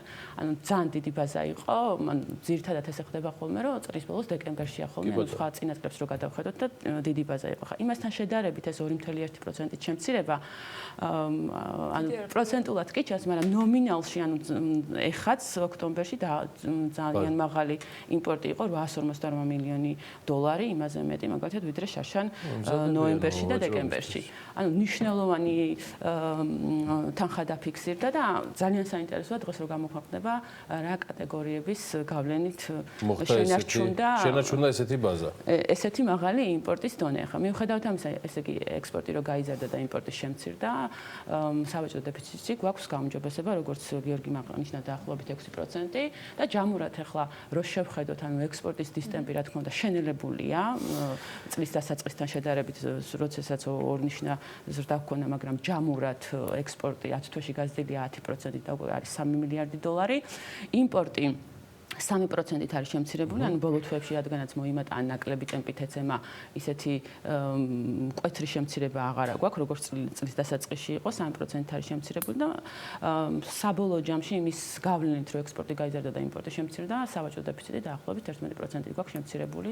ეს არის დაახლოებით 4.3 მილიარდი დოლარი, ანუ გაუმჯობესება გვაქვს. ახლა სხვა კატეგორიებს რო შევხედოთ, საგარეო სექტორის მკვეთრად არის კვლავ გაზრდილი ფულადი გზავნილები 150 მილიონ დოლარზე მეტია და ბოლო თვეებში დაახლოებით ესე 150 მილიონი დოლარის ფარგლებშია ყოველთვიურად.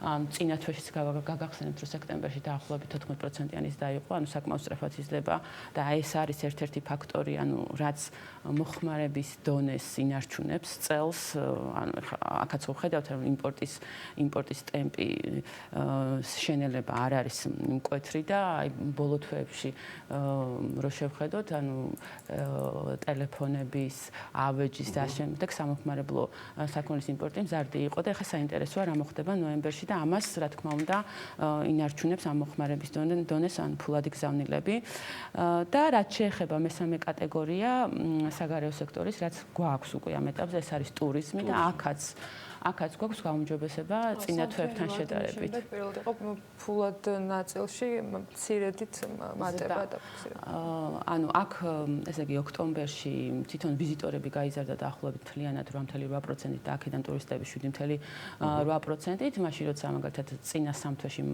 მათ შემდეგ რაც ავიასაქციები ამოქმედა დაახლოებით 3.9%, ანუ 4%-იანი ზრდა ჰქონდა ტურისტებში საშუალოდ წინა სამთვეში და ეხლა გვაქვს 7.8%-იანი ზრდა.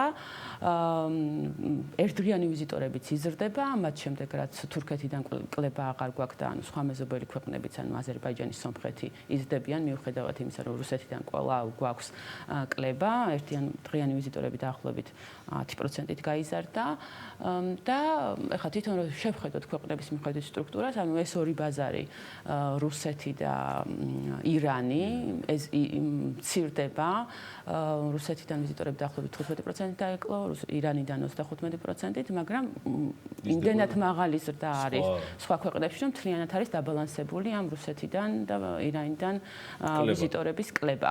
და შესაბამისად, ახლა როგორც აღნიშნეთ, ჩვენ გვაქვს ტურისტულ შემოსავლებშიც და ოქტომბერში გაიზარდა 5.9%-ით და ჯამურად 10 თვეში ქვეყანამ უკვე მიიღო 2.8 მილიარდი $, ეს არის 0.9%-იანი ზრდა წინა წელთან შედარებით და ჩვენ ველოდებით, რომ დაახლოებით 3.3 მილიარდი $, იქნება წლიური შემოსავალი, ანუ 3.7 3 მილიარდ 300 მილიონი დაახლოებით. დაახლოებით 3 მილიარდ 300 მილიონი და ესე იგი რო შევაჯამოთ ამ საგარეო სექტორის შემოსავლები ოქტომბერში გაუმჯობესებულია, ანუ ეს ექსპორტი, ფულადი გზავნილები და ტურიზმიდან მიღებული შემოსავლები, ანუ წინა სამთვეთან შედარებით გვაქვს გაუმჯობესება, რაც კარგია. კარგია. რაც კარგია. დანარჩენს დაველოდოთ ახლა უკვე სტატისტიკის მონაცემებს, როგორც ჩაშტოს ხო უფრო დეტალურს დღევანდელ დღეს უწევს. ცხადია მერჩივნა რომ ამ ყველაფერზე ეს უკვე გამოქვეყნებული ყოფილიყო და ისე გვესაუბრა ევა ბოჭორიშვილთან, გალდენ ტაგარტის კვლევების დეპარტამენტის ხელმძღვანელთან. მადლობა მას მოგზაურობისთვის, მაგრამ დარწმუნებული ვარ ამ თემებს კიდევ გავაგრძელებთ.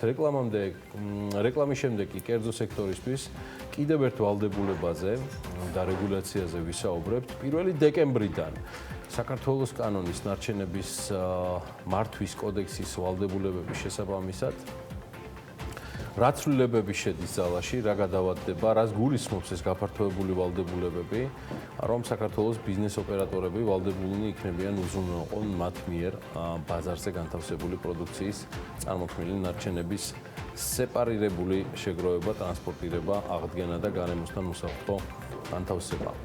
რამდენად არის ბიზნესი მზად და დასრულდა თუ არა შესაბამისი მოსამზადებელი სამუშაოების ეტაპი ხელისუფლების მხრიდან. სულ მალე, რამდენიმე წუთში საქმიანი დილის სტუდიაში ჩვენ რეპორტიორი სალომე მეცხვარიშვილი შემოგვიერთება ამ თემის ანალიტიკით და ჩვენთან ერთად ის უმასპინძლებს მინისტრის მოადგილეს ბატონი სოლომონ პავლიაშვილი. რამდენიმე წუთში არ გადაგვიდეთ საინტერესო თემაზე გავაგრძელებთ საუბარს.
გადაცემის სპონსორია Nova. 200-ზე მეტი დასახელების ქართული პროდუქტი. მადლობა, რომ ირჩევთ ქართულს. გადაცემის სპონსორია დეველოპერული კომპანია კინორი. ფრანგული სამშენებლო გამოცდილება საქართველოში.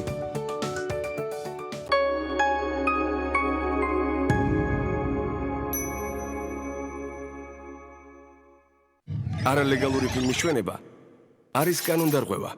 უყურე ლეგალურს მაღალი ხარისხით. იცოდე რას უყურებ.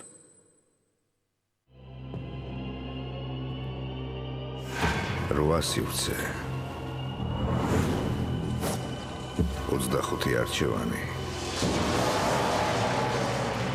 ერთი არენა შენ ხო დიდხანს იდგები მან თუ ვითამაშო გამოცადე პირველი ქართული ინტერაქტიული კინო თამაში RNG-ზე მალე გასტროტეკი ხორეკა სახჭურვილობა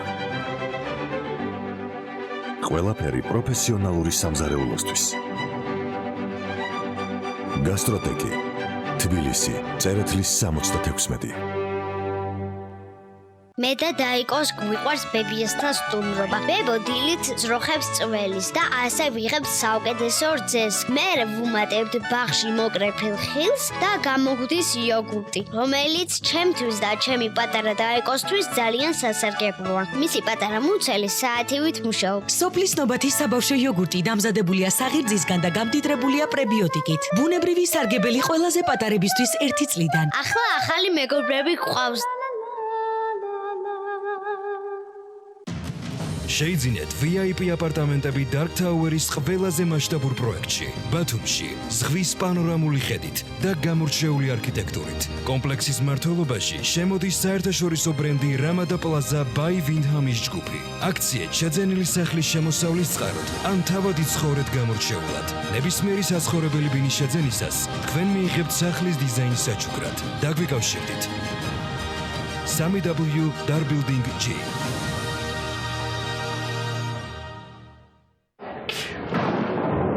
თქვენი ცხვრი დახმარებას ითხოვს. მე ვარ ოტრევინი, ცხვრების ჟინი. აქ ჩვენ გვჭირდება მაგია, უფრო სწორედ მეცნიერება.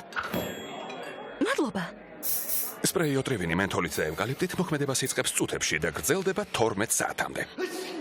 წასვლის დროა. ოტრევინი და თქვენი ცხვრი სუნთქავს თავისუფლად. გამოყენებისას გაიცანით ინსტრუქციას ხვედით მოვლენების შესახებ დეტალური ინფორმაციის მისაღებად მიმართეთ ექიმს. შიდა და გარე კარის ყველაზე დიდი არჩევანი საქართველოში. ზოდი, გარემონტე სიყვარულით. 12 თვის წინ მოვიხადე სასჯელი. სამსახურს რომ ვეძებდი, ყველასთვის მაინც პატიმარი ვიყავი და უარს მეუბნებოდნენ. გამოსვლის შემდეგ ყველაფერი შეცვლილი დახვდა. ყველა შეცვლილი დავხვდით. ძალიან გაგვიჭირდა. პატიმრობის შემდეგ სამსახურის დაწყება არის პირველი. თავარი ნაბიჯი თავისუფლებისკენ. თუ გენდობიან, ესე იგი დაბრუნდი. გიორგი ბიჭო, მე დაუჭირი ამა. მოდი რა შეხედე. შეიძინეთ Jack Motors-ის სამგზავრო და სატვირთო ავტომობილები. Jack Sunray ისე მოგემსახურებათ, როგორც უფრო ძვირიანი ბრენდები. გარანტია 4 წელი. ნუ გადაიხდით ზედმეტს. Sena Auto 255 10 50.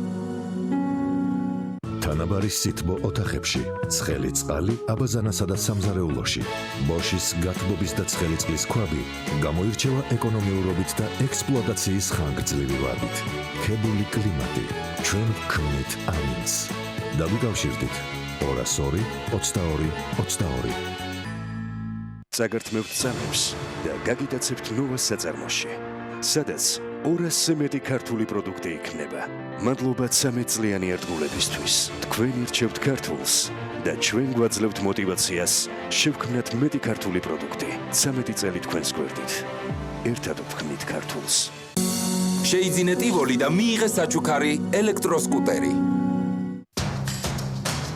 გემრიელი კაპუჩინოს მომზადება უკვე საოცრად მარტივია სახლში. გასინჯე ახალი იაკობსი მდიდარი ხავერდოვანი ქაფით. წარმოგიდგენთ იაკობს კაპუჩინო და ლატე კარამელი. საერთაშორისო გამჭვირვალობა საქართველოს კამპანია ძალა ევროპაშია აერთიანებს იმ ადამიანებს, ვისთვისაც ევროინტეგრაცია უპირობო არჩევანია. კამპანიის მთავარი მიზანი არის, რომ ჩვენს მოქალაქეებს შევახსენოთ, რომ ძალა არის ევროპაში, რომ ევროპაში და ნატოში საქართველოს გაწევრიანება ერთადერთი სწორი გადაწყვეტილება და რომ რუსეთი მტერია. არჩევანი მხოლოდ ერთია. მე ვირჩევ ევროპას. რუსეთი ოკუპანტია. ძალა ევროპაშია. მზად ხარ ჯანსაღი ღიმილისთვის? ახალი Colgate Totally იცავს მინანქარს, უზრუნველყოფს პირის ღრუდან უსიამოვნო სუნის განეიტრალებას და ებრძვის კბილების მომატებულ მგრძნობელობას და შენ სრულიად მზად ხარ. ახალი Colgate Totally მოწინავე ფორმულა მთელი პირის ღრუს ჯანმრთელობისთვის. ყავა კარდნულარი 100% არაბიკის მარცვლებით შექმნილი, გაჯერებული გემო და დახვეწილი არომატი. მიირთვით სრულ ყოფილება. დეტალები, რომელიც ერთად და ცალ-ცალკე ქმნის საერთო საქმეს. იმ ღირებულებებს, რომელსაც მოდუსის ქსელი უკვე 20 წელია ემსახურება. ვაწარმოებთ საქართველოში, ასევე მსოფლიო ბაზრიდან გაწვდით პროდუქციის მრავალფეროვან არჩევანს. ჩვენი გუნდი გემსახურებათ უმაღლესი სტანდარტებით. ჩვენთვის მნიშვნელოვანია თქვენთან ურთიერთობა. მადლობა 20 წლიანი მეგობრობისთვის.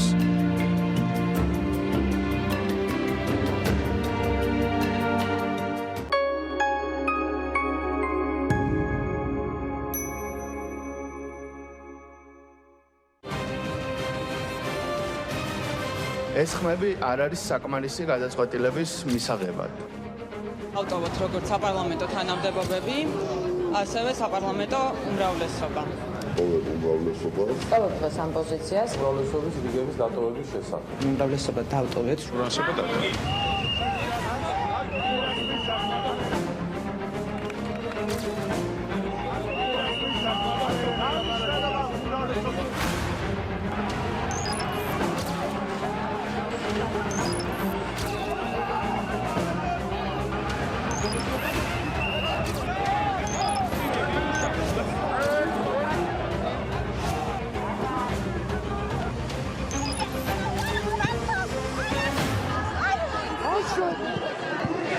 დაუბრუნო სიმბოლურად გაჭრილი ჯაჭვი და ბოქლომი.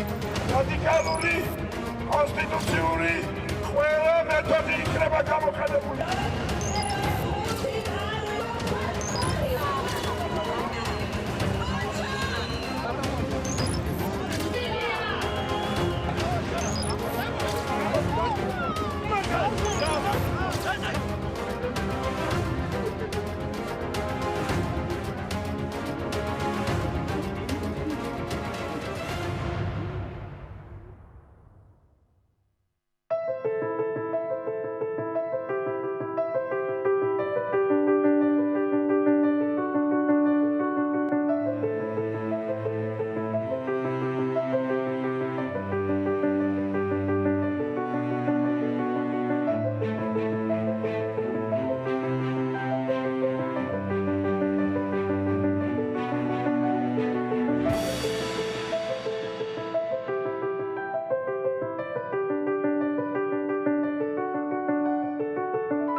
გადაცემის სპონსორია Nova. 200-ზე მეტი დასახელების ქართული პროდუქტი. მადლობა, რომ ირჩევთ ქართულს. გადაცემის სპონსორია დეველოპერული კომპანია კინორი. ფრანგული სამშენებლო გამოცდილება საქართველოში.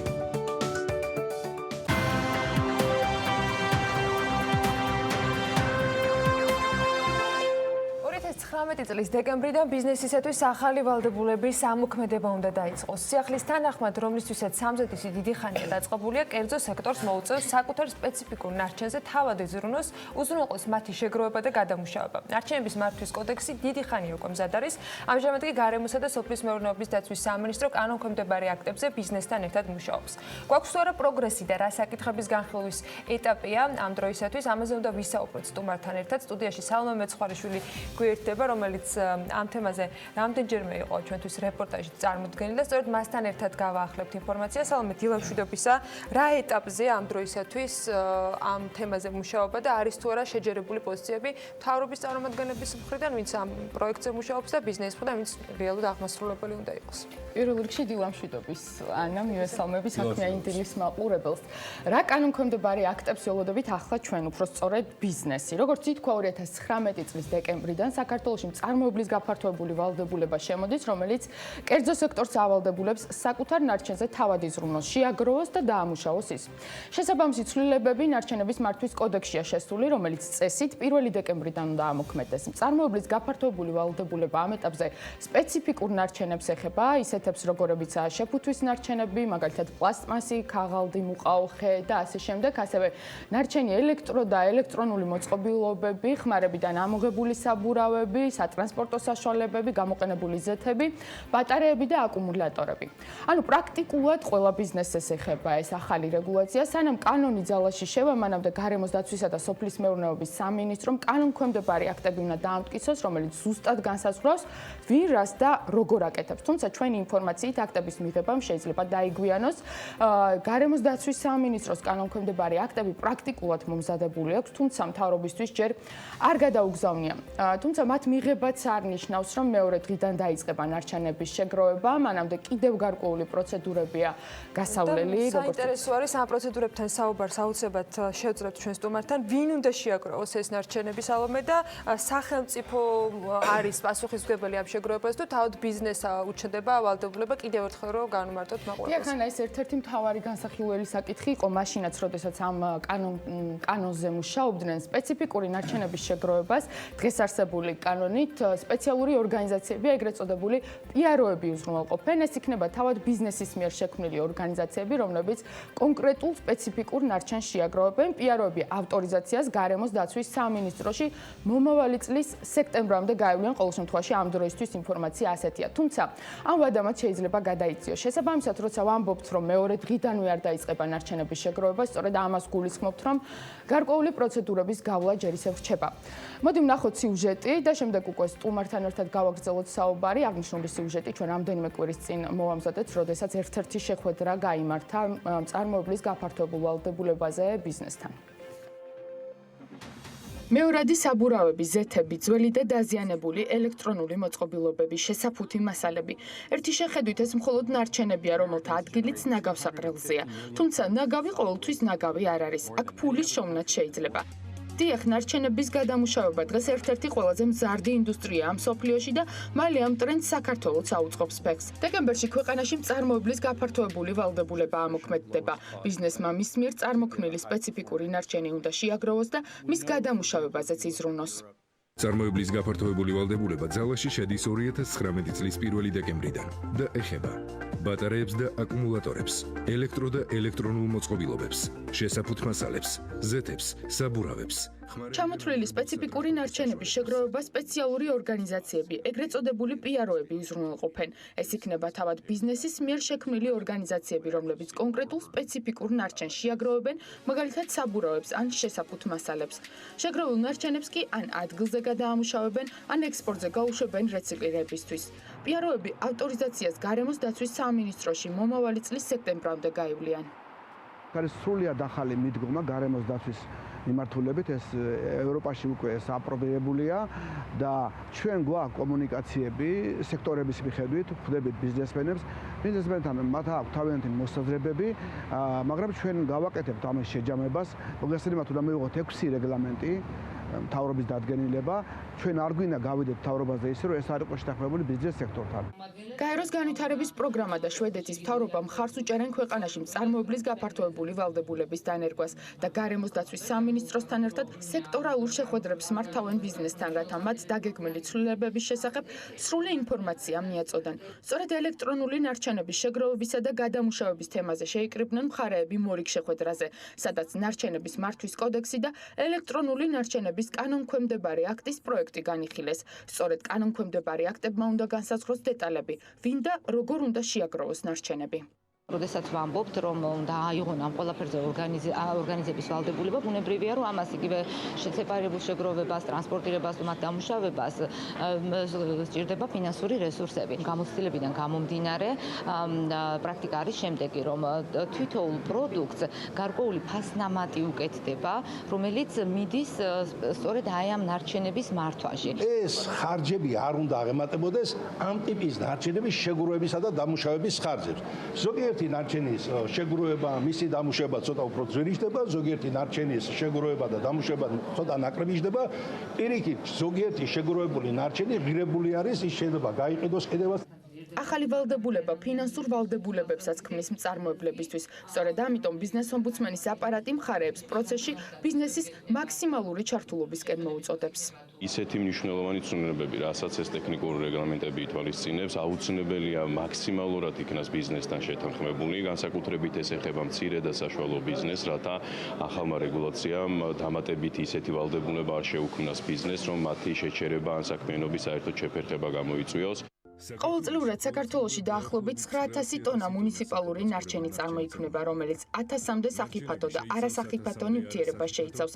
ამ ნარჩენების მართვისა და სეპარირების სისტემის დანერგვა საქართველოს ევროკავშირთან ასოცირების ხელშეკრულებით აქვს ნაკისრი.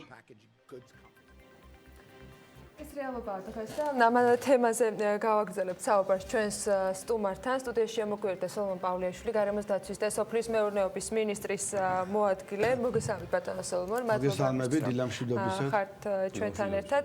მოდით გავაახლოთ ინფორმაცია, რა რეალობაა დღეს. დასრულდა თუ არა კონსულტაციები ბიზნესთან, რა ეტაპზე არის ეს მოლაპარაკებები და რაზე შეჯერდა ამ შემთხვევაში დამრეგულირებელი და დასარეგულირებელი წარმოადგენლობა.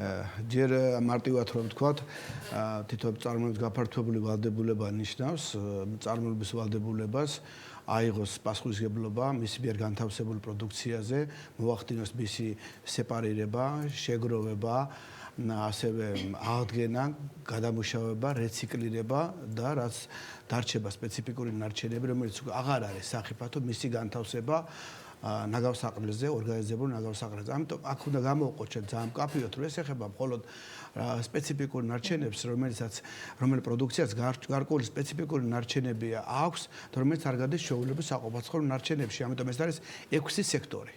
ასე უნდა ვთქვათ და ამ 6 სექტორის წარმოადგენლებს ფაქტურად მოვახერხეთ და ჩვენ შევხვდით. სულ ყველასთან გავიარეთ კონსულტაციები, გარდა მაგისა ეს ნორმატიული აქტები ესე მარტივი არ არის. ეს დადგენილები კი ამ მთავრობებს, მაგრამ თითოეული ეს ნორმატიული აქტი ერთ-ერთი კანონ პროექტის ტოლფასია. იმდენი სამუშაო ჩადებული ამაში. სანამ გადავართ მაგნაცაზე, ამ 6 სექტორის წარმომადგენელთა შეხვედრის შედეგად, რომლისთვის არის ყველაზე რთული, ვისთან არის საჭირო ყველაზე მეტი მუშაობა, როგორი არის მათგან უკავშირი თქვენთან და რამდენად არის უკვე ამ შეხვედრების შედეგად შეჯერებული პოზიციები. ანუ შედგა მოლაპარაკება, შეიძლება ითქვას, შეთანხმდა ისეთი სტრუქტურა, რომელიც ორივე მხარისთვის იქნება ეფექტური? აქ არის რამდენიმე სექტორი, რომელშიც ფაქტურად უკვე ნარჩენების შეგროვება მიმდინარეობს, ისეთ როგორც არის მაგალითად საბურავებთან მიმართებაში, რომელიც არის გამოყენებული საბურავები, ისეთ როგორც არის შეფუთის ნარჩენები, ეგრეთ წოდებული პლასტიკის ბოთლები, ამის შეგროვებას ასე თუ ისე დისტრიბუციის სამსახურები ახორციელებენ. ამიტომ მე ისე თქვა მინდა, ეს არალეგალურად, ასე ვთქვათ, ეს ბიზნესი, ეს სტრუქტურა ასე თუ ისე მუშაობს. ამიტომ ისინი გაგებით ეკიდებიან ამას. თუმცა რა თქმა უნდა, გარკვეული მოსაზრებები აქვთ, მაგრამ ჩვენ საბოლოოდ გვექნება იმის ილუზია, რომ ჩვენ ყველა თემაზე ყველასთან შევთანხმდებით. რა თქმა უნდა, არა, აქ როგორ არის იცით რომ ჯერ ეგეთ საზოგადოებას უნდა პირველში გაცნობიერება. ეს მარტო ბიზნესის ნაწილი არ არის. ბიზნესს შეიძლება აიღოს ეს პასუხისმგებლობა, მაგრამ საზოგადოებამ უნდა გააცნობიეროს. ეს არის სრულად ახალი ინსტიტუცია, სრულად ახალი ესე იგი გაგება, ახალი პოლიტიკის ნაწილი შეიძლება იყოს. საზოგადოებაზე აისახება ინფორმაციაც, რომ შეიძლება ფასი მოემატოს ამა თუ იმ პროდუქციას, რომ ბიზნეს დამატებით თქვა ხარჯი დაჭერდება. ეს პირდაპირ კავშირშია საზოგადოება. ამასაკეთზე გადავალთ, ამაზე ახლა მე როგორც ეკონომისტი არ შემიძლია არ გაგიმარტო და ბატონ გიორგისაც ეს გაუადვილება ამის ხმა.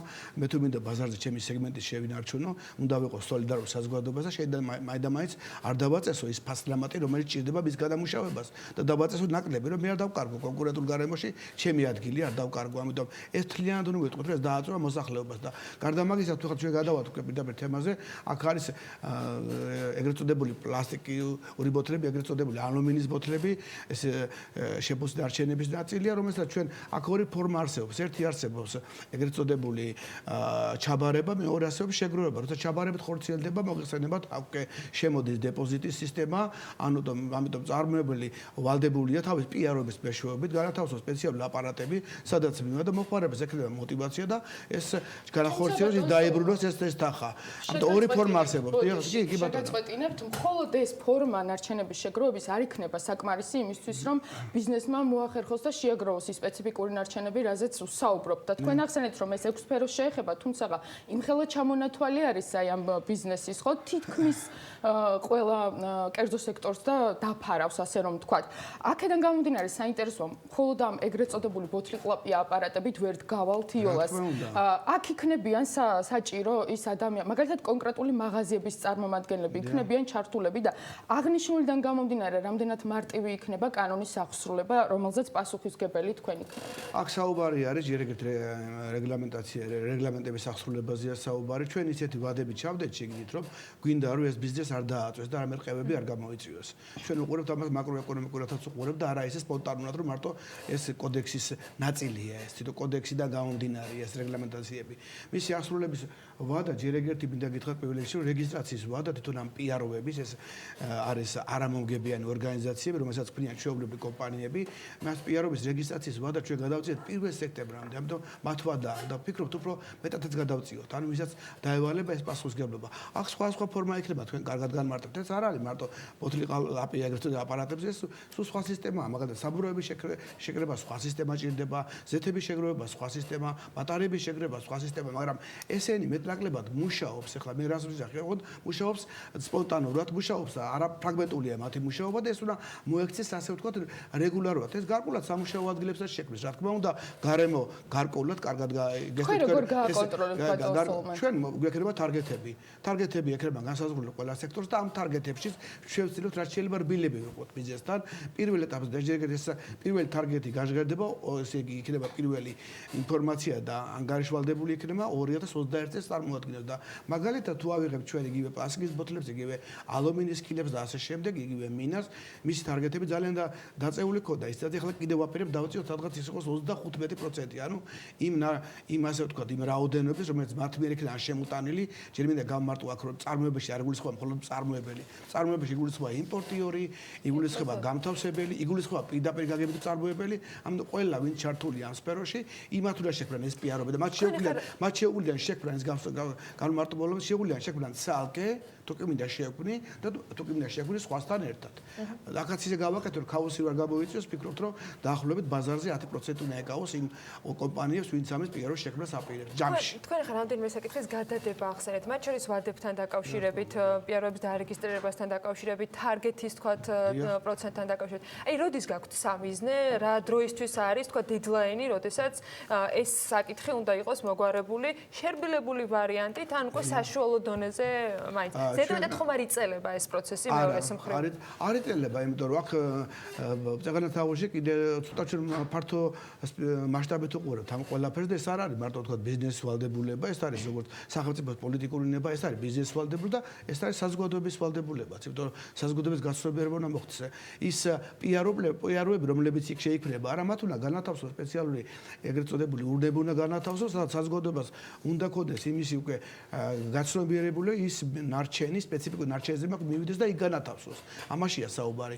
ამიტომ ყველა ვარიანტში ეს დრო დაგჭირდება და ეს უნდა წავიდეთ პროცესი უნდა გავშალოთ შეგნით. ჩვენ კი მივიღებთ ამ რეგლამენტებს, მაგრამ შეგით პროცესი უნდა გავშალოთ, თან უნდა ახლა დეტალური ინფორმაცია რომ მივაწოდოთ ამ ეტაპზე გვიდევს, მაგრამ დღეს ჩვენ უკვე ვშელავთ რომ გადავწიოთ 1 დეკემბრამდე პირველი პიაროების რეგისტრაციის ვადა.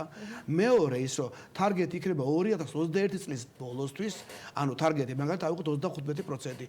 ამ ესე იგი იმ პროდუქციის რომელიც მან განათავსა ან შემოიტანა ან ასე შემდეგ. მისი 25%, რომელიც არის ფაქტიურად ყველაზე მარტივი შესაძლებლობელი. ეს არის ეხება ეგრეთ წოდებულ პლასტიკის პეტის ბოთლებს, რომ ეძახით ეგრეთ წოდებულ ალუმინის ქილებს, რომელიც მეტნაკლებად მუშაობს.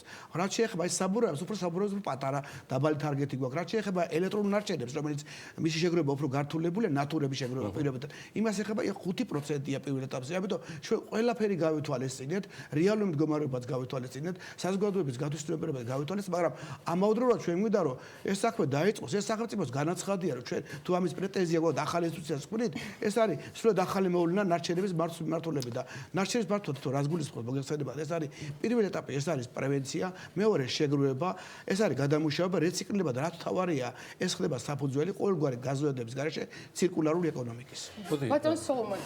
მინდა კითხვა და ერთ კითხვასაც დავაზუსტებ, შეიძლება, იმიტომ რომ ეს არის ერთ-ერთი ყველაზე მტკივნეული თემა აი ამ მთელ რეგულაციაში ფასებს დაუბრუნდები ისევ. თქვენ ახსენეთ, რომ ბიზნესმა უნდა შეინარჩუნოს კონკურენტუნარიანი ფასი. არა, მე ვთქვი სოლიდარული იყოს պետք, არ მეთქვი მთლიანი შეინარჩუნოს. სოლიდარულიც და კონკურენტუნარიანი ფასიც ახსენეთ, თუმცა ევროპაში ჩვენ ვიცით, რომ 2-დან 4%-მდე არის ხოლმე აი ამ ნარჩენების მართვის გამო პროდუქტის ფასნამატი, ასე რომ ვთქვათ. აქედან გამომდინარე, ჩვენ ქართულ ბიზნესს ვერ მოვთხოვთ, რომ გამორჩეულები იყვნენ და მარჟა დაწიონ მხოლოდ და ასე შემდეგ. მაინც თქვენ როგორ ფიქრობთ, რამდენად მოახდენს ეს გავლენას ფასებზე, რამდენად მოახდენს ხარჯის გაზრდას თვითონ ქართული ბიზნესისთვის და არა მხოლოდ ანუ საქართველოში მოქმედი კერძო სექტორის. ძალიან ისეთი კარგი შეკითხვაა და პირდაპირ პასუხი მაქვს მაგაზე. თუ ავიღებთ ჩვენ პეტის ბოთლებს და არა პირობითად რაც ვეძახით პლასტიკის ბოთლებს, თუ ავიღებთ ამ ქილებს, თუ აქ ჩვენ შემოგვაქვს დეპოზიტის სისტემა, აქ ორი წეღან აღვრიში და მას ხაზი უნდა გაუხსნათ. ერთი არის შეგროვება, მეორე ჩაბარება. შეგროვება მარტივია, ხდება სეპარირება, მივდივარ და ვაწყობ და ვალაგებ. ასეთი მოდელი აქვს ავსტრიაში მაგალითად. და ეს არის პიაროვა, რომელსაც არ აქვს ეგრეთ წოდებული სახელი და მონოპოლისტი იყო ახლა 75% უკავია, მაგრამ გერმანიას აქვს, სწორედ ჩაბარება. ჩაბარება შეიძლება мотиваციას. ანუ მე რო ვაბარე მოხმარებელი ვარ, კი აღარ გადავაგდებ, მივალ ჩავაგდებ და ავიღებ 20 წელს.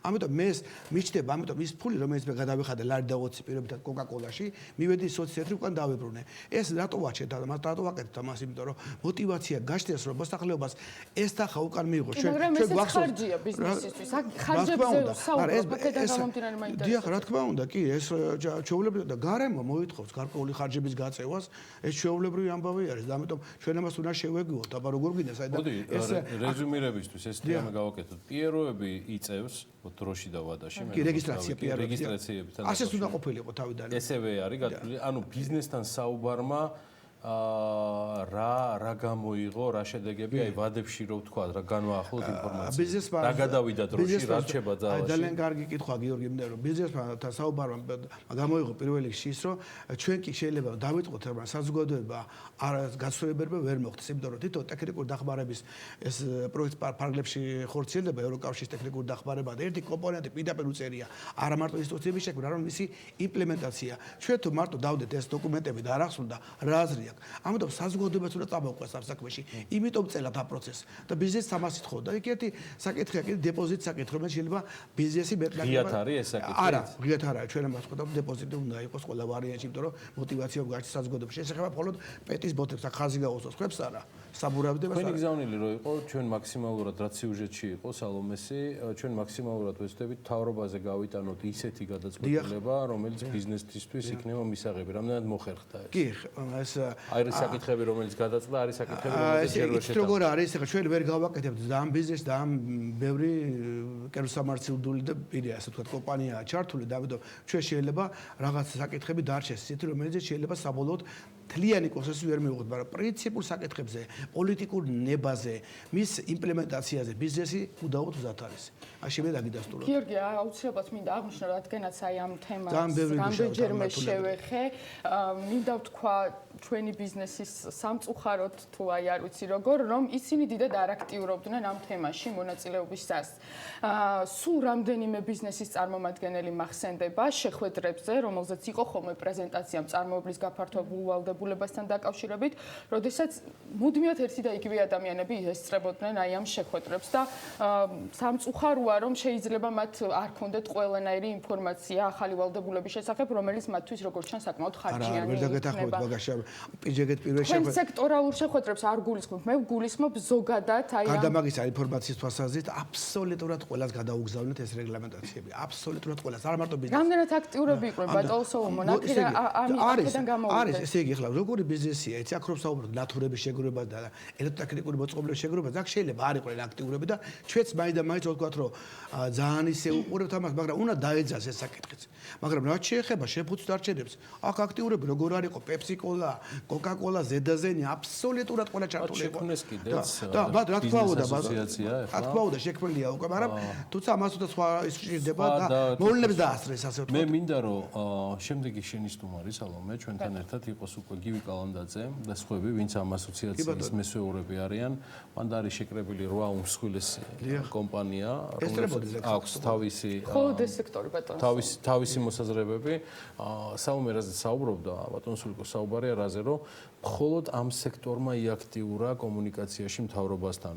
არავინ არ დამობს, თქვენ შეიძლება გაუგზავნეთ მათ საბურავებს იყო ხალხი მაგრამ მათი პასუხი არ იყო და ამიტომ გვინდა რომ ახლა ჩვენ სექტორ მივყვეთ ინფორმაციას ეთერით მიიღებს ბატონი სულიკოს და ბიზნესთან ერთად უკვე ამ სტუდიაში მისი თანდასწრებით შევხვდებით 10 საათია უკვე რეკლამაზე უნდა გავიდეთ დიდი მადლობა სტუმრობისთვის სალომე მადლობა ჩართულობისთვის მადლობა ანას საქმე დილის ეთერში კი სულ რამდენიმე წუთში ბექაპატიკაძესთან ერთად მაყურებლისათვის ეკა ციმაგურიძე იმ დეპუტატების სამუშაო პორტფელს გადახედავს რომელთა თავშეკავებულობამ თუ არ ყოფითმა პოზიციამ საკონსტიტუციო ცვლილება საარჩევნო სისტემას ცვლილებასთან დაკავშირებით ჩააგდო.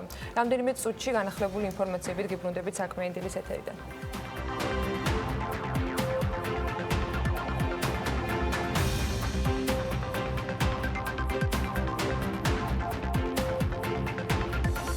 გადაცემის სპონსორია ნოვა. 200-ზე მეტი დასახელების ქართული პროდუქტი. მადლობა, რომ ირჩევთ ქართულს.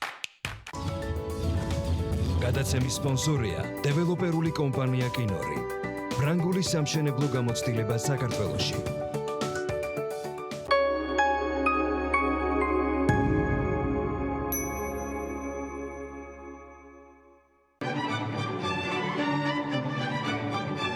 გასტროტეკი. ხორეკა სახჭურვილობა. ყველაფერი პროფესიონალური სამზარეულოსთვის. გასტროტეკი. თბილისი, წერეთლის 66. GeForce Green Booster.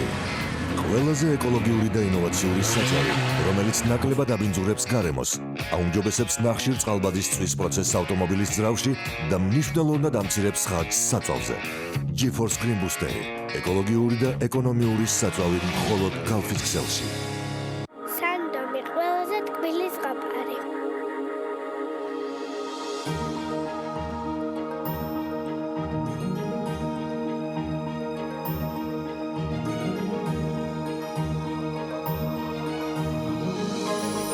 ზღაპრულად გემრიელი სანდომის ვაფლი.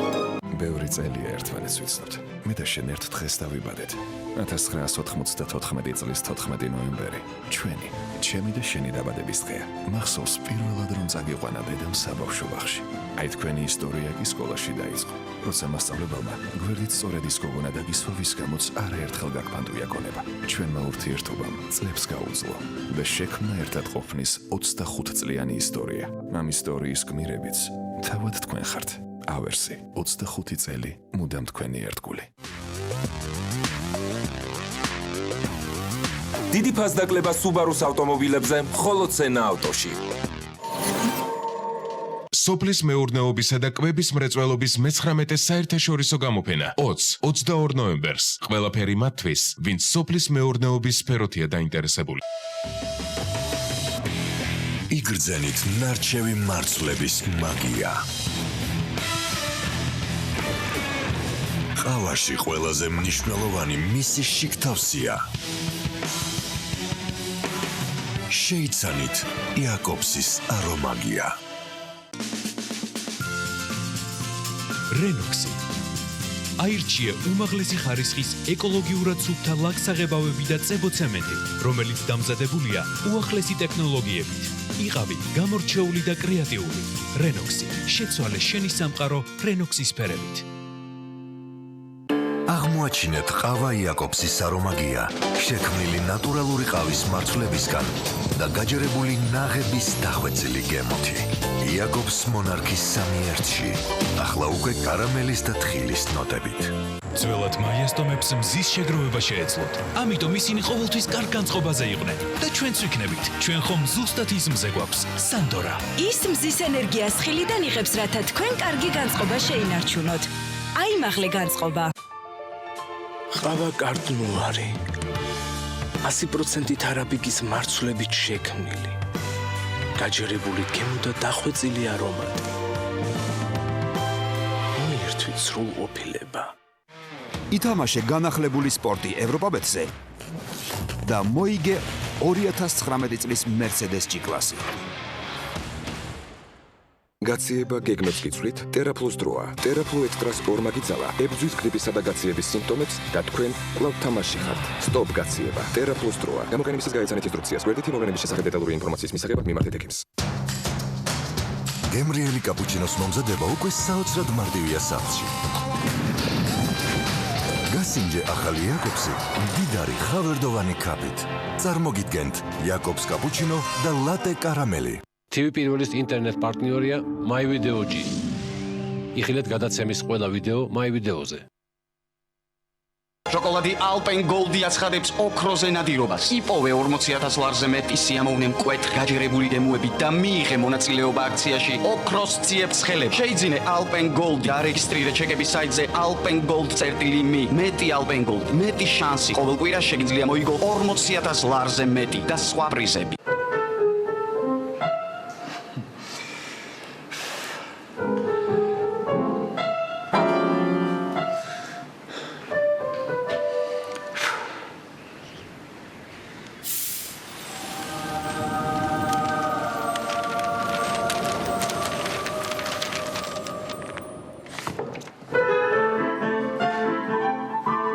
ზედმეტს ვერ შეგპირდებით.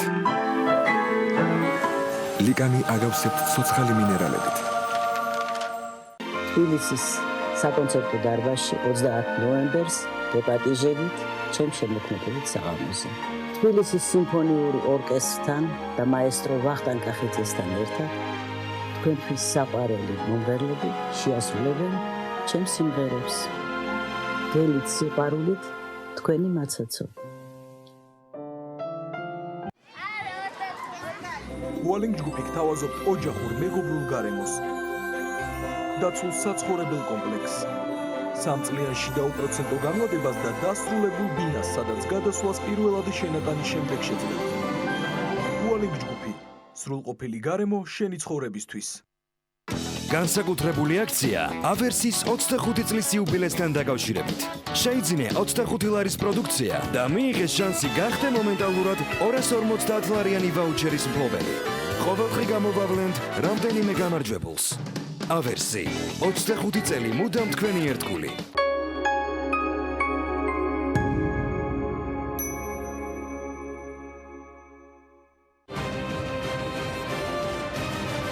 ეს ხმები არ არის საკმარისი გადაწყვეტილების მისაღებად. ავტობოთ როგორც საპარლამენტო თანამდებობები, ასევე საპარლამენტო უმრავლესობა. ყოველ უმრავლესობას. ყოველ დღეს ამ პოზიციას უმრავლესობის რიგების დატოვების შესახებ. უმრავლესობა დავტოვეთ. უმრავლესობა დატოვეთ.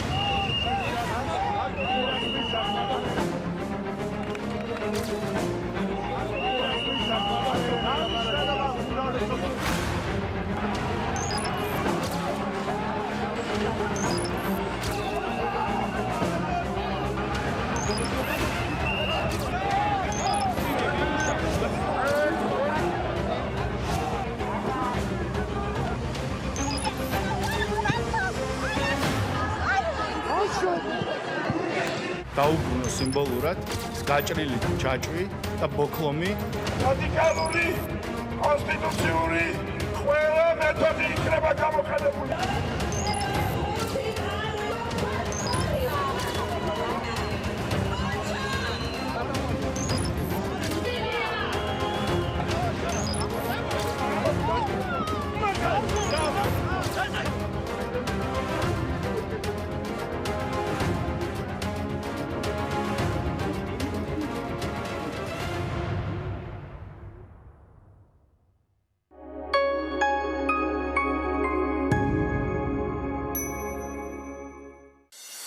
გადაცემის სპონსორია Nova. 200-ზე მეტი დასახელების ქართული პროდუქტი. მადლობა, რომ ირჩევთ ქართულს. გადაცემის სპონსორია დეველოპერული კომპანია კინორი. ფრანგული სამშენებლო გამოცდილება საქართველოში.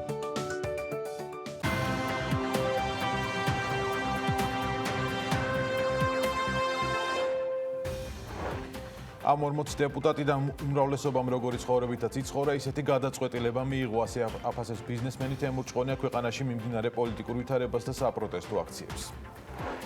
ევროკავშირის საქართველოს ბიზნეს საბჭოს გენერალური მდივანი ფიქრობს, რომ ხელისუფლება ოპოზიციასთან უნდა დაჯდეს და შექმნილ ვითარებაში გამოსავალი მოძებნოს. ჩვენ იმისთვის ვქირავთ ხელისუფლებას, რომ გამოსავალი მოძებნოს, აცხადებს ზვიად ჭუმბურიძე.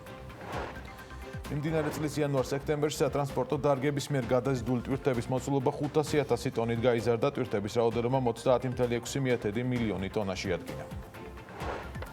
დიზელის საწვავის იმპორტი გაიზარდა, საწვავის ყველაზე დიდი მომწოდებელი კი რუსეთია. 2019 წლის იანვარ-ოქტომბრის განმავლობაში საქართველოში ბენზინის და დიზელის საწვავის იმპორტმა ჯამურად 850,900 ტონაში ადგინა, ჯამური იმპორტის 30.8% კი რუსეთზე მოდის 274,600 ტონა. ქვეითის მიერ მოძრაობის წესების დარღვევისთვის პასუხისმგებლობის ზომად გათვალისწინებული ჯარიმა გაორმაგდება და არსებული 10 ლარის ნაცვლად 20 ლარი გახდება. მთავრობა საგზაო მოძრაობის და უსაფრთხოების კუთხით მიდგომების გამკაცრებას ქვეითების მიმართაც გეგმავს.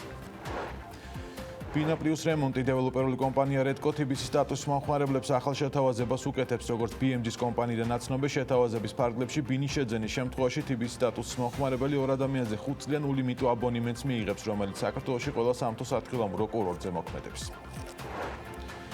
კომპანია Senvi 2020 წლიდან დიაბეტური ტორტების და ნამცხრების წარმოებას გეგმავს. კომპანიის მარკეტინგის ხელმძღვანელის ინფორმაციით, მსგავსი პროდუქტი საქართველოში ჯერ არ არსებობს. 2 მილიონი ევროს ინვესტიცია აგრონეტი საქართველოში კაკლის გადამამუშავებელ საწარმოს ააშენებს. ილონ მასკის კომპანიამ ლას-ვეგასთან ახლოს მიწისქვეშა გვირაბის მშენებლობა დაიწყო. გვირაბის სიგრძე 1.6 კილომეტრი იქნება და ის 12 მეტრის სიღრმეზე გაშენდება. პროექტი 2021 წლის იანვარში დასრულდება. ახლა კი კახეთში გადავინაცვლოთ. შატოზე განს ნინი ლონგურაშვილი რამდენიმე დღის წინ სტუმრობდა. ექსკლუზიური თემებით დაბრუნებულს კიდევ ერთი სიუჟეტი შემორჩა ჩვენთვის გასაზიარებელი. ამჯერად ნინი შატოზე განის მეორე სიცოცხლეზე მოგვიყვება და იმ სიახლეებზე, რომელსაც მფლობელი დავით ატულაშვილი გეგმავს ზეგანის ტერიტორიაზე. ბიზნესმენი შატოსა და მის მიმდებარე სოფლებს მეორე ლას-ვეგასს ეძახის. ვნახოთ რა ხდება კახურ ლას-ვეგასში. პირდაპირ ხედავთ დიდ თეთრ შენობას, ველისიხის საშუალო სკოლა, რომელშიც სწავლობდი მე და ხშირად გამოპარურად შატალოსეთ ამოსულვართ. ზეგანში იყო მშვენიერი ტყე, მაგრამ ტყის გვერდით ღვინის ქარხანა, რომელიც გვიფუჭებდა იმ რომანტიულ განწყობას, რადგანაც იყო ნაგვით სავსე. მე გახლავართ ბესო არბოლიშვილი.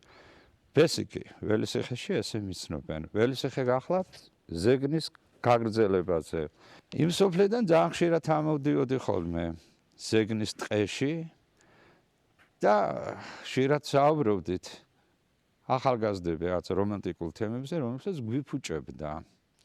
ქარხნის ხედი, იმდროინდელი ქარხნის ხედი. დღეს მოხვდი მე აქ სულ აბსოლუტურად სხვა სამყაროში. დღეს მოხვდი 64-ში. თურმე შეიძლება რომ ადამიანმა სიყვარულით, შრომით და იმ დიდი პატრიოტული გრძნობით სანაგვე აქციო 64. 2011 წლიდან რომ დაიწყეთ ჩვენ ამ ობიექტების რესტავრაცია, აი ეს შენობა, რომელსაც ჩვენ მარცხნივ ხედავთ, იყო მიწის ქვეშ. მოგვინდა ამოთხრა, გაცვთავება და სულ მუდამ რესტავრაცია გაკეთება. აქ შეცვლილი არაფერი არ არის. აი როგორც იყო 1820 წელს, ისევ ეგრეთი ობიექტი დავტოვეთ და ჩვენ აქ ახალი არაფერი არ მოგვიმატებია. მე ვარ დავით ატულაშვილი. მეღვინეობაში ვარ ჩართული უკვე 10 წელიწადი რამის და პირველი რაც გავაკეთეთ ისტორიული ობიექტი ავაღდგინეთ შატოზე განი. ჩვენ გინდა ახლა შატოზე განის გვერდზე ავაშენოთ ბუტიკ ჰოტელი, რომელიც იმ წლიდან დავიწყებთ, უკვე პროექტი მზადდება და იქნება აი შატოზე განის წინ აი ამ გვენახებში, სადაც დღეს ხედავთ თქვენ ამ ტერიტორიას. იქნება საშუალო სადღაც 30 ნომერი, მაგრამ მთელი ინფრასტრუქტურით რაც ეხება მევენახება და მეღვინეობას. სხვათა შორის სუკაი ამიდი რო ხოლმე ღამე განათებულია აქ და ჩვენ კიდევაც ვეძახით ხოლმე ოჯახში რომ ლას-ვეგასია ჩვენი. არა, ძმაო, ეს არის ცოცხალი ორგანო, სულ ყველაფერს მუზეუმს რატომ? განვაგრძობთ საქმიან დილას პარლამენტში, პარლამენტს გარეთ, ქვეყნის შიგნით, მათ შორის ქვეყნის გარეთ თუ ჩავთვლით და უნდა ჩავთვალოთ პრინციპში საერთაშორისო საზოგადოებას და მედიას ძალიან მნიშვნელოვანი პროცესები მიმდინარეობს. ვისაკისრება პასუხისმგებლობა საკონსტიტუციო ცვლილებების ჩაგდებაზე და დაპირებულ პროპორციულ სისტემაზე უარის თქმაზე. ამ კითხვაზე რამდენიმე პასუხია და არც ერთი არაა მოკლებული არც ლოგიკას და არც სიმართლეს. დემოკრატიის ინდექსი საქართველოსთან ერთად მომდევნო რამდენიმე წუთი იმ დეპუტატებზე უნდა ვისაუბროთ, ვინც მხარი არ დაუჭირა ცვლილებებს და ასე გამეტებით ებღაუჭება მაჟორიტარულ საარჩევნო სისტემას. ერთი საინტერესო მიგნება ქვემ 9 დეპუტატის შემთხვევაში სრულად პროპორციულ საარჩევნო სისტემაზე გადასვლის შესახებ საკონსტიტუციო ცვლილებების პროექტის ინიციირება იყო ერთადერთი საკანონმდებლო ინიციატივა, რომელიც მათ 1, 2 ან 3 მოწვევის დეპუტატობის მანძილზე წარადგინეს პარლამენტში და რომელსაც შემდეგ თავადვე არ დაუჭირეს მხარი. ეკა ციმაკურიძე, დემოკრატიის ინდექსი საქართველოს ხელმძღვანელია საქმიანი დილის სტუდიაში დილომშტორის. ეკა მადლობა. კიდევ ერთხელ გადაცემაში ცხადია მოსვლისთვის და საინტერესო თემების გაზიარებას ველოდებით თქვენგან. პირველ რიგში არის ასეთი კითხვა, რაში სჭირდებათ იმ დეპუტატების მანდატები, რომლებმაც ეს ცვლილებები ჩააგდეს. არის თუ არა ამ კითხვაზე პასუხი? მოგესალმებით დილამშვიდობისა, მივესალმები მაყურებელს.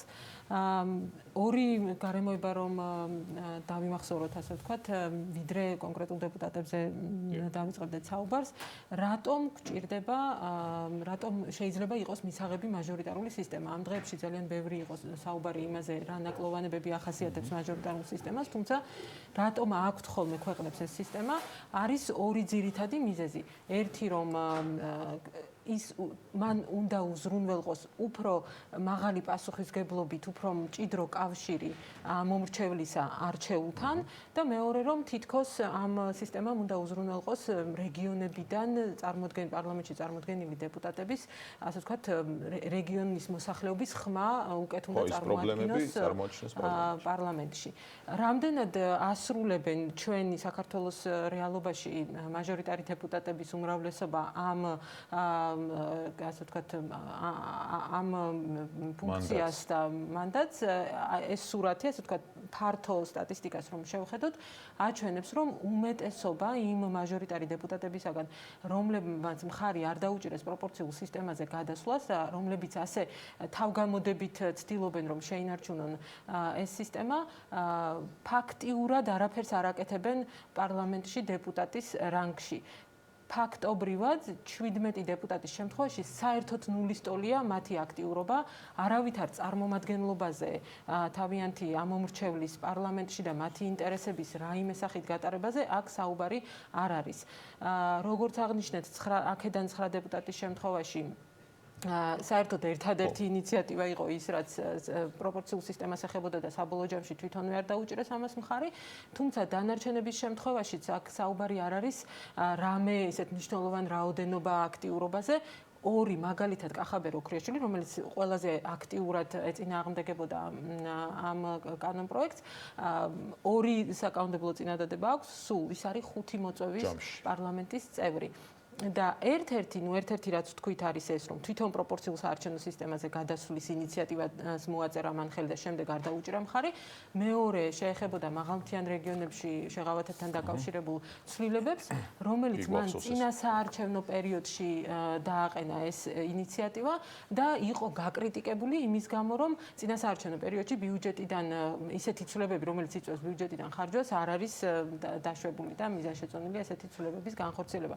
ანუ ეს ყველაფერი მიუთითებს იმაზე, რომ ეს ადამიანები არ ხელმძღვანელობენ საკუთარი ამომრჩევლის პარლამენტარის, ასე ვთქვათ, მათ შორის თუნდაც პროპორციული ან მით უმეტეს მაჟორიტარული სიდგასული პარლამენტარის საქმიანობა ფასდება მისი აქტიურობით, ინიციატივებით, საკანონმდებლო, ასე ვთქვათ, წინადადებებით, რომელსაც ისაყენებს. ანუ ჩვენ ხშირად გქონია, რომ წლის ბოლოს ჯამდება ხოლმე რამდენი გამოსვლა ქონდათ მიკროფონთან, ზოგი მიკროფონს არ თავს. შეიძლება არ ჩართონ მიკროფონი, მაგრამ ქონდეთ ინიციატივები, რომლებიც წაადგება, ასე ვთქვათ, იმ რეგიონს, რომელსაც წარმოადგენენ. ანუ ამაზეა საუბარი, რომ ისინი რეალურად პრაქტიკაში არ აკეთებენ, ასე ვთქვათ, საქმეს, რომელიც მათ დავალებული აქვთ ამომრჩევლიდან პრინციპში ისინი არჩეულები არიან. ორი ძირითადი ფუნქცია აქვს დეპუტატს. ეს არის კანონშემოქმედებითი და ეს არის მთავრობაზე კონტროლის განხორციელება. რომელიმე ამ ფუნქციის განხორციელებაში უნდა აისახოს მათი აქტიურობა. მთავრობაზე კონტროლის ნაწილში რა რიცხვია? მთავრობაზე კონტროლის ნაწილში კიდევ უფრო მძიმე სურათია. ჩვენ ჯერჯერობით ფოკუსს ვაკეთებთ აი ამ 40 დეპუტატზე, ვინც მხარი არ დაუჭირა პროპორციულ სისტემაზე გადასვლას და აქედან 32-ის შემთხვევაში საერთოდ არასოდეს არ მიუმართავთ რაიმე კითხვით მთავრობისთვის ან მთავრობის წევრისთვის ან ნებისმიერი სხვა ანგარიშვალდებული ორგანოსთვის, რომელიც პარლამენტის წინაშე არის ანგარიშვალდებული. ეს არ არის, ასე ვთქვათ, სრული სურათი, 32 არის, რომელსაც 0 აქტიურობა აქვს, მაგრამ დანარჩენებს აქვთ 2-3 წერილი ასეთი გაგზავნილი და მხოლოდ ძალიან მცირე რაოდენობაა, რომლებიც ცოტა უფრო მეტ რაოდენობაზე. ეს არ ეხება ერთ მოწვევას, ხო მარტო ამ ჯამში? ეს კონკრეტული მონაცემი ეხება მიმდინარე მოწვევას.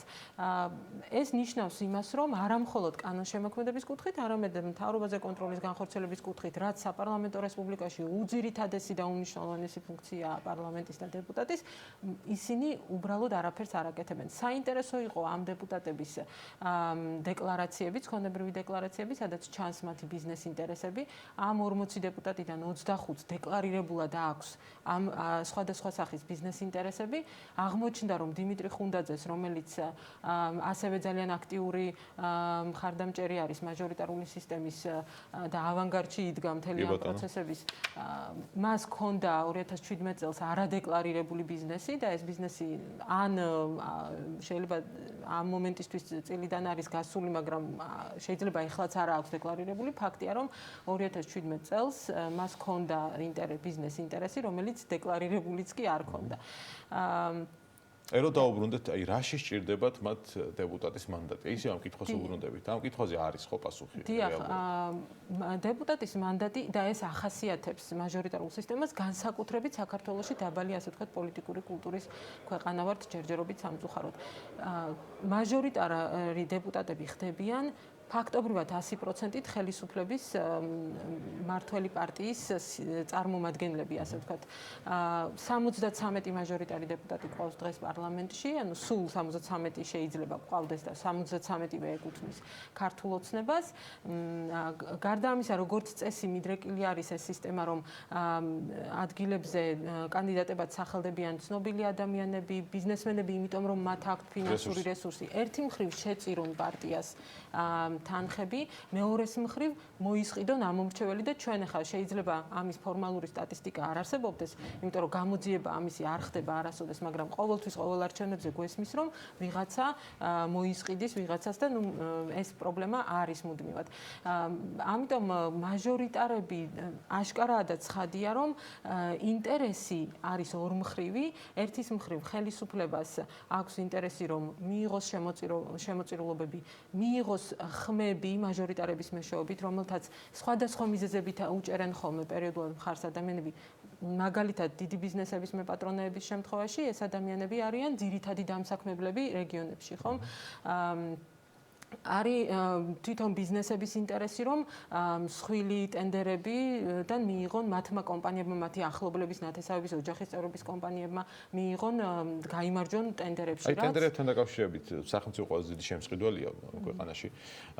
არის თუ არა კონკრეტული, ასე ვთქვათ, დეპუტატებთან მიმართებით მათი ბიზნეს ინტერესებიდან გამომდინარე კონკრეტული რიცხვები, რომელიც თქვენ აი მაგალითად იოსებ მაკრახიძის შემთხვევაში არის ეს საკითხი შესწავლილი და არის ეს ინფორმაცია, რომ ძალიან ზუსტად მას შემდეგ, რაც ის დასახელდა გორის მაჟორიტარ დეპუტატობის კანდიდატად და შემდეგ იყო არჩეული პარლამენტში, ამ პერიოდს ემთხვევა, როდესაც მისი ოჯახის წევრების ძმის, მეუღლის რამდენიმე კომპანიამ ძალიან დიდი ოდენობით ტენდერები მოიგო და დიდი ოდენობით შემოსავალი მიიღო. არის სხვა დეპუტატების შემთხვევაშიც არის ესეთი სურათი, მაგრამ პრობლემა იცით რაშია, ეს მხოლოდ არის ნაწილი ინფორმაციის, იმიტომ რომ როგორც ჩვენ ვუყურებთ დეკლარაციებს, როგორც თქვი, ნაწილი ინფორმაციისა საერთოდ დეკლარირებული არ არის და ამ 40 დეპუტატის გარდა სხვა დეპუტატებსაც ჰქონიათ პრობლემები, როდესაც არ ჰქონდათ ბიზნეს ინტერესები დეკლარირებული, ან შეუთავსებელ საქმიანობას ეწეოდნენ და ეს არ ჰქონდათ დეკლარირებული თავიანთ დეკლარაციებში. გარდა ამისა, არ არის ასევე ხელმისაწვდომი ბევრი ინფორმაცია, რომელიც აი ესე სხვადასხვა წყაროებიდან, საჯარო წყაროებიდან კი, უნდა იყოს ასახული დეკლარაციაში, ან სხვადასხვა წყაროების მეშვეობით შეიძლება იყოს ხელმისაწვდომი, მაგრამ იმიტომ იმიტომ რომ სახელმწიფო არ ახდენს რეაგირებას, მაგალითად არ იწყება გამოძიება კონკრეტულ შემთხვევებთან დაკავშირებით, ეს შემთხვევები უბრალოდ დაუდასტურებელი რჩება. თორემ ადგილობრივ დონეზეც და მედიაში გავრცელებული ინფორმაციის საფუძველზეც ბევრი არის შემთხვევები, როდესაც ეს იმის თქვა მინდა, რომ ეს არ არის სრული სურათი, ეს ჯერ კიდევ ყველაფერი არ არის, რაც აჩვენებს, რომ ამ დეპუტატებს რომლებიც დღეს გვეუბნებიან, რომ მაჟორიტარული სისტემა არის კარგი, ის უნდა შევინარჩუნოთ, იმიტომ რომ ისინი არიან საზოგადოების ხმა პარლამენტში, პირდაპირ ადასტურებს, რომ ისინი ხმას არ იღებენ ამ საზოგადოების სასიკეთო. ხო, იყო განცხადებები მათ შორის, რომ როდესაც მაჟორიტარულ სისტემას გავაუქმებთ, ჩვენ ამ დეცენტრალიზაციის ნაწილში ჩამორჩებით, იმიტომ რომ რეგიონების ხმა აღარ იქნება, არ გავა, ასე ვთქვათ, მათი პრობლემები, ინიციატივებს აღარ დააყენებენ, ანუ რეალურად ეს განცხადებები არის საფუძვლის მოკლებული თუ რიცხობ ზავი. რამდენიმე მიზეზის გამო. ერთი რომ დეპუტატი არ არის პირდაპირ რეგიონის წარმომადგენელი პარლამენტში, სახელმწიფოს წარმომადგენელია, მაგრამ გარდა ამისა ასეც რომ თქვათ, რომ სუსტია ადგილობრივი თვითმმართველობა და ამიტომ გჭირდება ჩვენ მძლავრი რეპუტაციის მქონე დეპუტატი პარლამენტში კონკრეტული რეგიონიდან. ესეც არასწორია, იმიტომ რომ ძალიან ბევრი წლის განმავლობაში ჩვენ სახელმწიფო მმართველმა ხელისუფლებებმა იცოდნენ, რომ ადგილობრივი თვითმმართველობის რეფორმა გასატარებელი იყო და საზოგადოებას ვერ დავაკისრებთ იმ პასუხისგებლობას, რომ რადგან 10 წლეულების განმავლობაში ადგილობრივი თვითმმართველობის რეფორმის განხორციელება ვერ მოხერხდა, ამის გამო ეხლა ჩვენ უსასრულოდ შევინარჩუნოთ მაჟორიტარული სისტემა, რომელიც ხედავთ, რომ არის ძალიან მახინჯი და უბრალოდ უსამართლო და არაეფექტური, როდესაც საქმე ეხება კონკრეტული ადამიანების ბედს. ბიზნეს ინტერესებიდან გამომდინარე 25 დეპუტატი, რომელიც მათ შორის თქვენს განცხადებას იყო რამდენიმე დღით ადრე გაკეთებულში, ვინც მოხვდა ამ ბიზნეს ინტერესებში, შესაძლებელია თუ არა სხვა ამ 40 დეპუტატიდანაც, მათ შორის მაჟორიტარულ სისტემაში გასული დეპუტატებიდანაც ქონდეთ მათ რამდენად რეალისტურია ის, რომ მათ ქონდეთ ბიზნესი, უბრალოდ არ ქონდეთ ასახული დეკლარაციებში და ამ ინფორმაციის მოძიება თუ არ შესაძლებელი, ამაზე თუ მუშაობს თქვენი ორგანიზაცია. სიმართლე გითხრათ, მაგალითად ამ სიაშივე არის ნინო წილოსანი, რომელიც ასევე აქტიურად გამოდიოდა ამ სისტემის წინააღმდეგ. დაჩიბერაიაც. ნინო წილოსანს აქვს ძალიან ბევრი ბიზნეს ინტერესი დეკლარირებული, მაგრამ მხოლოდ ერთი საწარმოდან აქვს მითითებული შემოსავალი, უფიქსირდება, ასე ვთქვათ, ანუ ბევრი შეპესეების წილის მფლობელია ისიც მისი მეუღლეც, მაგრამ მხოლოდ ერთიდან აფიქსირებენ შემოსავალს. თუმცა მე რომ გადავიდეთ სხვა გვერდზე, დეკლარაციის იქ არის საჩუქრების ნაწილი, მაგალითად, ყოველ წელს და ეს იყო აღშფოთების საგანი შარშანწინაც, ის იღებს საჩუქარს მშობლებისგან, მაგალითად, დიდი ოდენობით 100,000 ლარი, 50,000 ლარი, რაც აჩენს ეჭვს, რომ ალბათ მისი ოჯახის წევრზე არის გაფორმებული ბიზნესი, საიდანაც ის სინამდვილეში იღებს შემოსავალს, მაგრამ ეს არ არის დეკლარირებული შესაბამისი ფორმით დეკლარაციაში და ასე ვთქვათ, შეფარულად რაღაცა ფორმით ეს საჩუქრის ფორმა აქვს შერჩეული, რომ მიიღოს ეს თანხა. რაც ერთ-ერთი მაგალითია კიდევ როგორ შეიძლება რომ დაიფაროს დეპუტატების ბიზნეს ინტერესები და შემოსავლები. ესეთი ხარვეზები ბევრია, ასე ვთქვათ, საჯარო დეკლარაციებში, მაგალითად იმის გამო, რომ ოჯახის წევრად შეიძლება მიჩნეულ იქნეს მხოლოდ ის ადამიანი, ვინც ცხოვრობს უშუალოდ და საერთო მეურნეობას ეწევა თანამდებობის პირთან ერთად, ამის გამო ძალიან მარტივია და ასეც ხდება უმეტესობა ამ დეპუტატებს არ ყავთ დეკლარაციებში ასახული მშობლები, ძმები, დები, რომლებსაც თავის მხრივ აქვთ ბიზნეს ინტერესები და ისინი ცალკე შესწავლის საგანი ხდებიან ხოლმე, უბრალოდ ან მეუღლე, ან არასრულწლოვანი შვილები ყავთ ხოლმე ასახული დეკლარაციაში. ამიტომ სურათი არ არის სრული, მაგრამ რაც არის ისიც ძალიან საკმაოა. პრობლემური. მადლობა მეკაცი მაკურიძეს, დემოკრატიის ინდექსის საქართველოს ხელმძღვანელს, რომელიც საქმე ინდინის სტუდიაში იყო. პრინციპში კითხვაზე რა შეჭირდებათ მათ დეპუტატის მანდატი, არსებობს პასუხები, რომელიც არც პასუხებია ლოგიკას და სიმართლეს მოკლებული. რეკლამის შემდეგ კი მაია სიდამონიძე თბილისის საერთაშორისო აეროპორტიდან გვერდება თია ზაქრაძესთან ერთად, როგორ მიმგზავროთ აეროპორტიდან იაფად, კომფორტულად და უსაფრთხოდ. ყველა დეტალში გავუართოვთ ჩვენ საქმიან მაყურებელს იმ სიახლეებთან დაკავშირებით, რომლის მიხედვითაც თბილისის საერთაშორისო აეროპორტში მგზავრებს კომპანია Ben ექსკლუზივის ტაქსები მოემსახურებიან. გიბრუნდებით რეკლამის შემდეგ.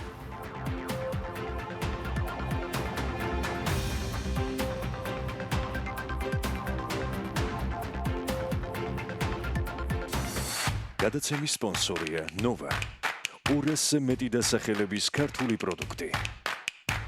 მადლობა, რომ ირჩევთ ქართულს. გადაცემის სპონსორია დეველოპერული კომპანია კინორი. ფრანგული სამშენებლო გამოცდილება საქართველოში.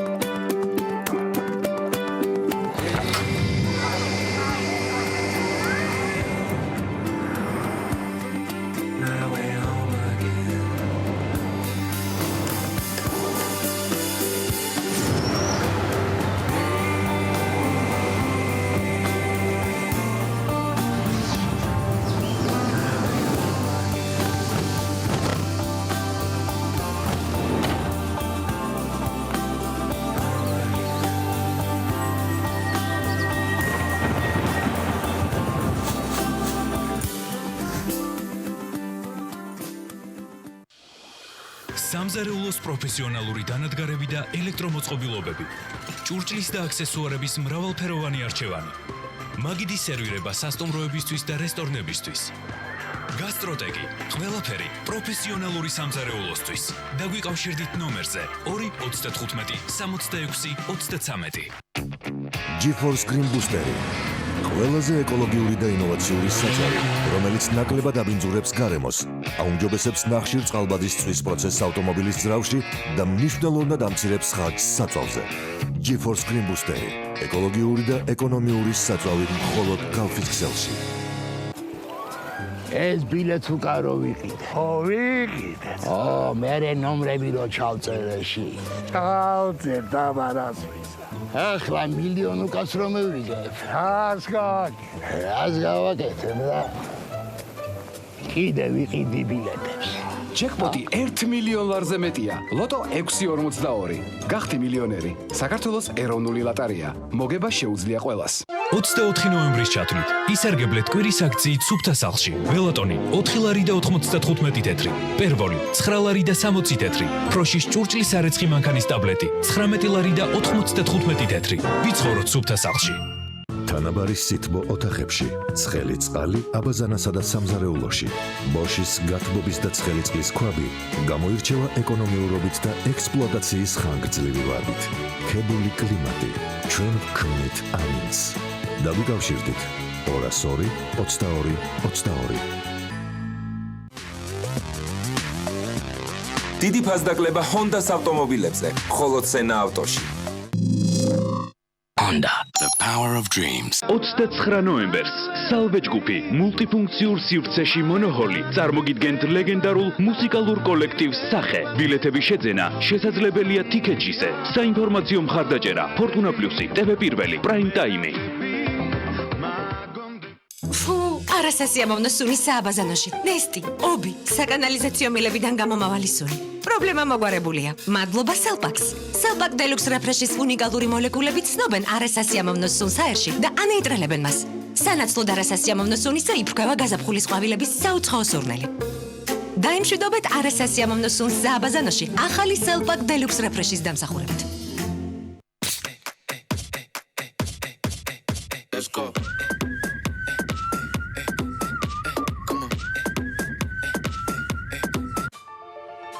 ყავა კარტნულარი 100% არაბიკის მარცვლებით შექმნილი გაჯერებული გემო და დახვეწილი არომატი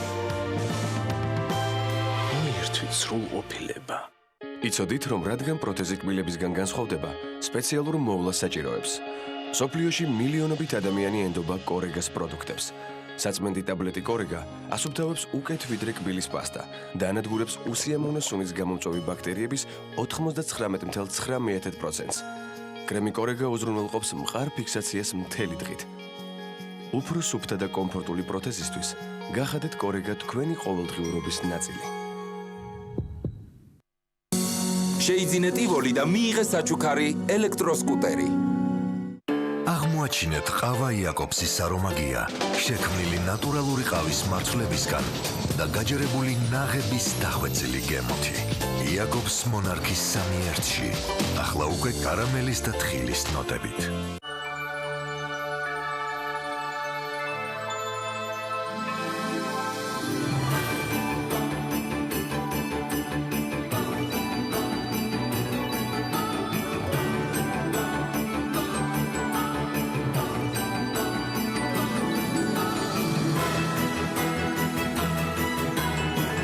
როდესაც ერთად ვართ, ახალ წელს განსაკუთრებული გემო აქვს.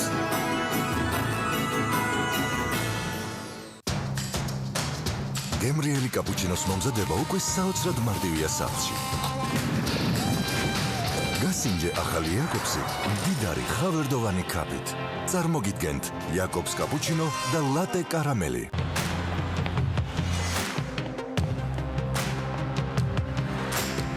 სწორად შერჩეული წყალი სწრაფად აღადგენს წყლის ბალანსს თქვენს ორგანიზმში ფიზიკური აქტივობის დროს. ბაკურიანი სპორტი, ვარჯიშის მთავარი წესი. წაგართმევთ წამებს და გაგიტაცებთ ნოვას საწარმოში, სადაც 200-ზე მეტი ქართული პროდუქტი იქნება.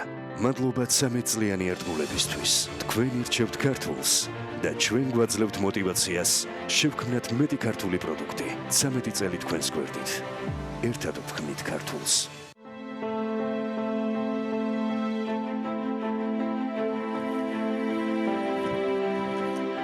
დაფიქრდი სადგრი. ეს ქვეყანა შენია. დაიცავი გარემო შენ გარშემო. სადაც არ უნდა იყო, ლეის ყოველთვის აქვს შესაფერისი შემოთავაზება. მაგალითად ლეის სტიქსი, რათა გააზიარო უფრო მეტ ხანს. ან ტალღოვანი ლეისი იმისთვის, რომ ყველანი იყოთ ერთ ტალღაზე. რომელია შენი ლეისი?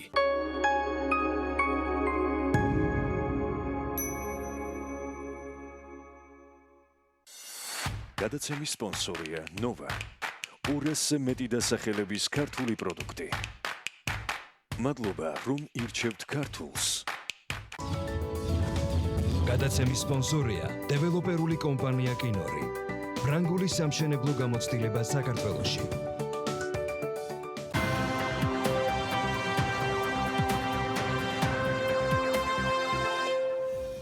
თბილისის საერთაშორისო აეროპორტი ოქტომბერში 284,442 მგზავრს მოემსახურა, რაც 15%-ით ნაკლებია წინა წლის ანალოგიურ პერიოდთან შედარებით. რაც შეეხება ბათუმის საერთაშორისო აეროპორტს, 2019 წლის ოქტომბერში აეროპორტით 47,536 მგზავრმა ისარგებლა, რაც 13%-ით მეტია შარშამდენ ანალოგიურ პერიოდთან შედარებით. ამდენად აისახა რუსული ტურისტული ემბარგო მგზავრთა სტატისტიკაზე, რა სიახლეებია დაგეგმილი აეროპორტში ინფრასტრუქტურული თვალსაზრისით და ველოდებით თუ არა ახალი ავიაკომპანიის შემოსვლას ბაზარზე. მაიასი და მოიძე ProTravel Georgia's მართველი პარტნიორი უნდა შემოგვიერთდეს ახლა პირდაპირ ეთერში აეროპორტის განახლებული ტაქსიდან და მოგვიყვება ასევე თუ რა დაჯდება ტაქსით გადაადგილება აეროპორტამდე. მაია, დილამშვიდობის. დილამშვიდობისა, მე პირდაპირ გიერთდებით ახლა BN ექსკლუზივის ტაქსიდან, რომელსაც სულ ცოტა ხნის წინ ექსკლუზიური უპირატესობა მიანიჭა აეროპორტში ტაქსის მომსახურებაზე. BN ჯგუფის ტაქსები მგზავრისთვის უზრუნველყოფს ძალიან კომფორტულ უსაფრთხო გადაადგილებას სხვადასხვა ფაქტორებიდან გამომდინარე.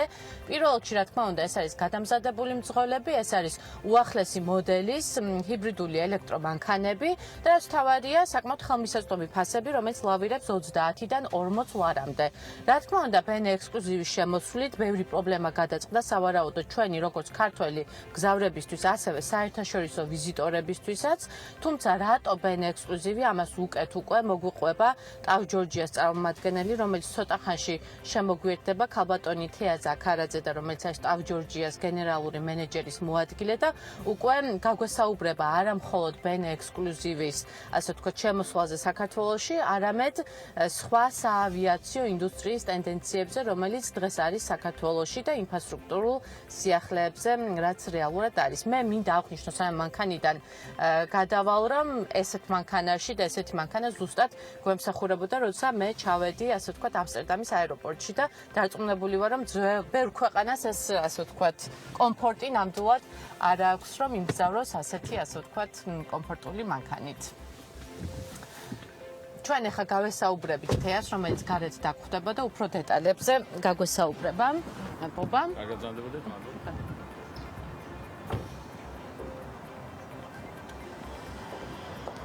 თეა, გამარჯობა, დილამშვიდობისა, დიდი მადლობა პირველ რიგში, რომ მიგვიღეთ და ლაივში ჩაგვერთეთ საინტერესო თემებზე. სუსხიანი დილა გვაქვს. სუსხიანი დილა გვაქვს, აქედან გამომდინარე. პირველი კითხვა პრინციპში ვინაიდან ამ შვენიერი და კომფორტული ტაქსით ვიმგზავრე, მინდა დაგისვა, რატომ BN ექსკლუზივი.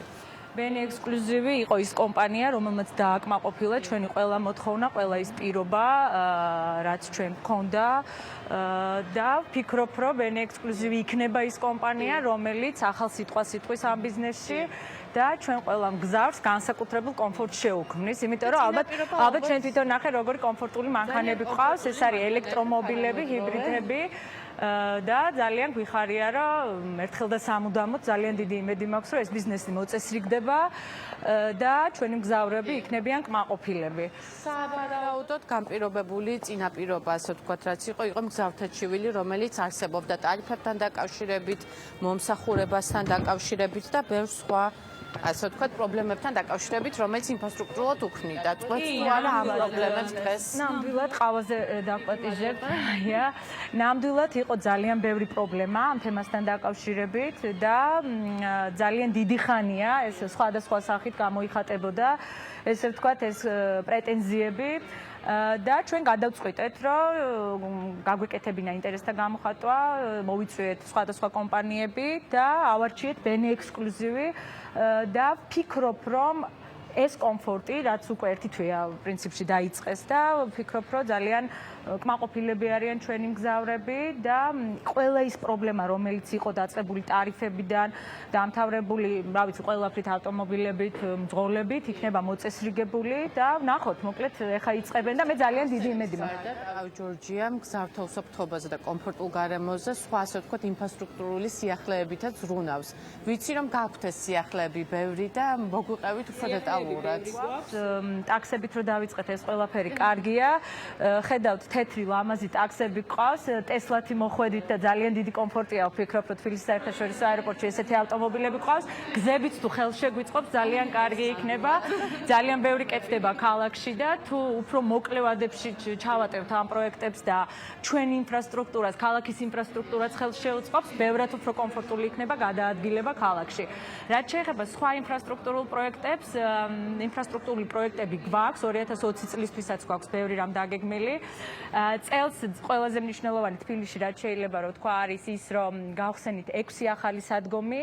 ეს ძალიან მნიშვნელოვანი პროექტია, იმიტომ რომ ფაქტიურად 25000 კვადრატზე მოეწყო 6 ახალი სადგომი ბოინგის ტიპის ესე მარტივი რო იყოს უფრო მაყურებლისთვის და Airbus-ის და ბოინგის ტიპის თვითმფრინავებისთვის, საჰაერო ხომალდებისთვის, განახორციელეთ 8 მილიონი ლარის ინვესტიცია, ასევე მიმდინარე პროექტები, რაც ჰქონდა ამ წელში დაგეგმილი შიდა ინფრასტრუქტურული პროექტები ტერმინალის შიგნით, აქ ძალიან საინტერესო თემაა ეს ყოველთვის და აქტუალური სველი წერტილების, ესე ვთქვათ, ტუალეტების რემონტები მიმდინარეობს ასევე სადგომების, არსებული სადგომების რეაბილიტაცია და ეს არის ყოველწლიურად, რასაც ჩვენ ვაკეთებთ. ანუ აქ ახალი მხოლოდ ის იყო, რომ 6 ახალი სადგომი გავხსენით. რაც შეეხება ასევე ინფრასტრუქტურულ პროექტებზე გავაგრძელებ, ბათუმის საერთაშორისო აეროპორტში ძალიან დიდი ხანია ვაანონსებთ ამას და მოკლედ ძალიან მინდა რომ დავიწყოთ ეს პროექტი, იმიტომ რომ ჩვენ ფინანსური მობილიზაცია აბსოლუტურად გაკეთებული გვაქვს. პროექტი უკვე გაკეთებულია, ველოდებით პროექტი ელოდება აი სახელმწიფოს მხრიდან არის რაღაც პატარა დეტალები დარჩენილი და ძალიან დიდი იმედი მაქვს რომ 1-2 კვირის ფარგლებში ეს ბიუროკრატიული დეტალები ბიუროკრატიული შეიძლება ბიუროკრატიული დავარქვათ, იმიტომ რომ აი ეხა რეალობა არის რომ 2018 წლის აპრილის მერე ჩვენ გეგმავთ ბათუმის გაფართოებას. პროექტი წარდგენილი იყო 2018 წლის ნოემბერში ეკონომიკის სამინისტროში და ჰქონდა ანუ კონფირმაცია ამ პროექტზე 2019 წლის ნოემბერია. და ძალიან სამწუხაროა, რომ რაღაცნაირად ჩვენ მზად ვართ ინვესტიციისთვის. სხვათა შორის ძალიან საინტერესო პროექტი ხორციელდება ბათუმის საერთაშორისო აეროპორტში. ეს იქნება არსებული ტერმინალის გაფართოება, როგორც მოფრენის, ასევე გაფრენის სივრცის. 3300 კვადრატი, 3300 კვადრატული დაემატება არსებულ ტერმინალს და ბევრად უფრო კომფორტული იქნება მგზავრებისთვის, იმიტომ რომ ბათუმში მიუხედავად იმისა, ახლა გადავალ პირდაპირ ინფრასტრუქტურიდან, მიუხედავად იმისა, რომ იცით თქვენ რუსულმა ემბარგომ როგორ გაგვარტყა და იცით რომ ქონდა მგზავრთა ნაკადის საკმაო კლება. ბათუმის რომ პირდაპირ ფრენების დაახლოებით რუსეთის მიმართულებით 140 რეისი კვირაში გაუქმდა, რომ მაყურებელმა თბილისიდან და 57 რეისი თუ არ ვცდები შეიძლება 52 ბათუმიდან.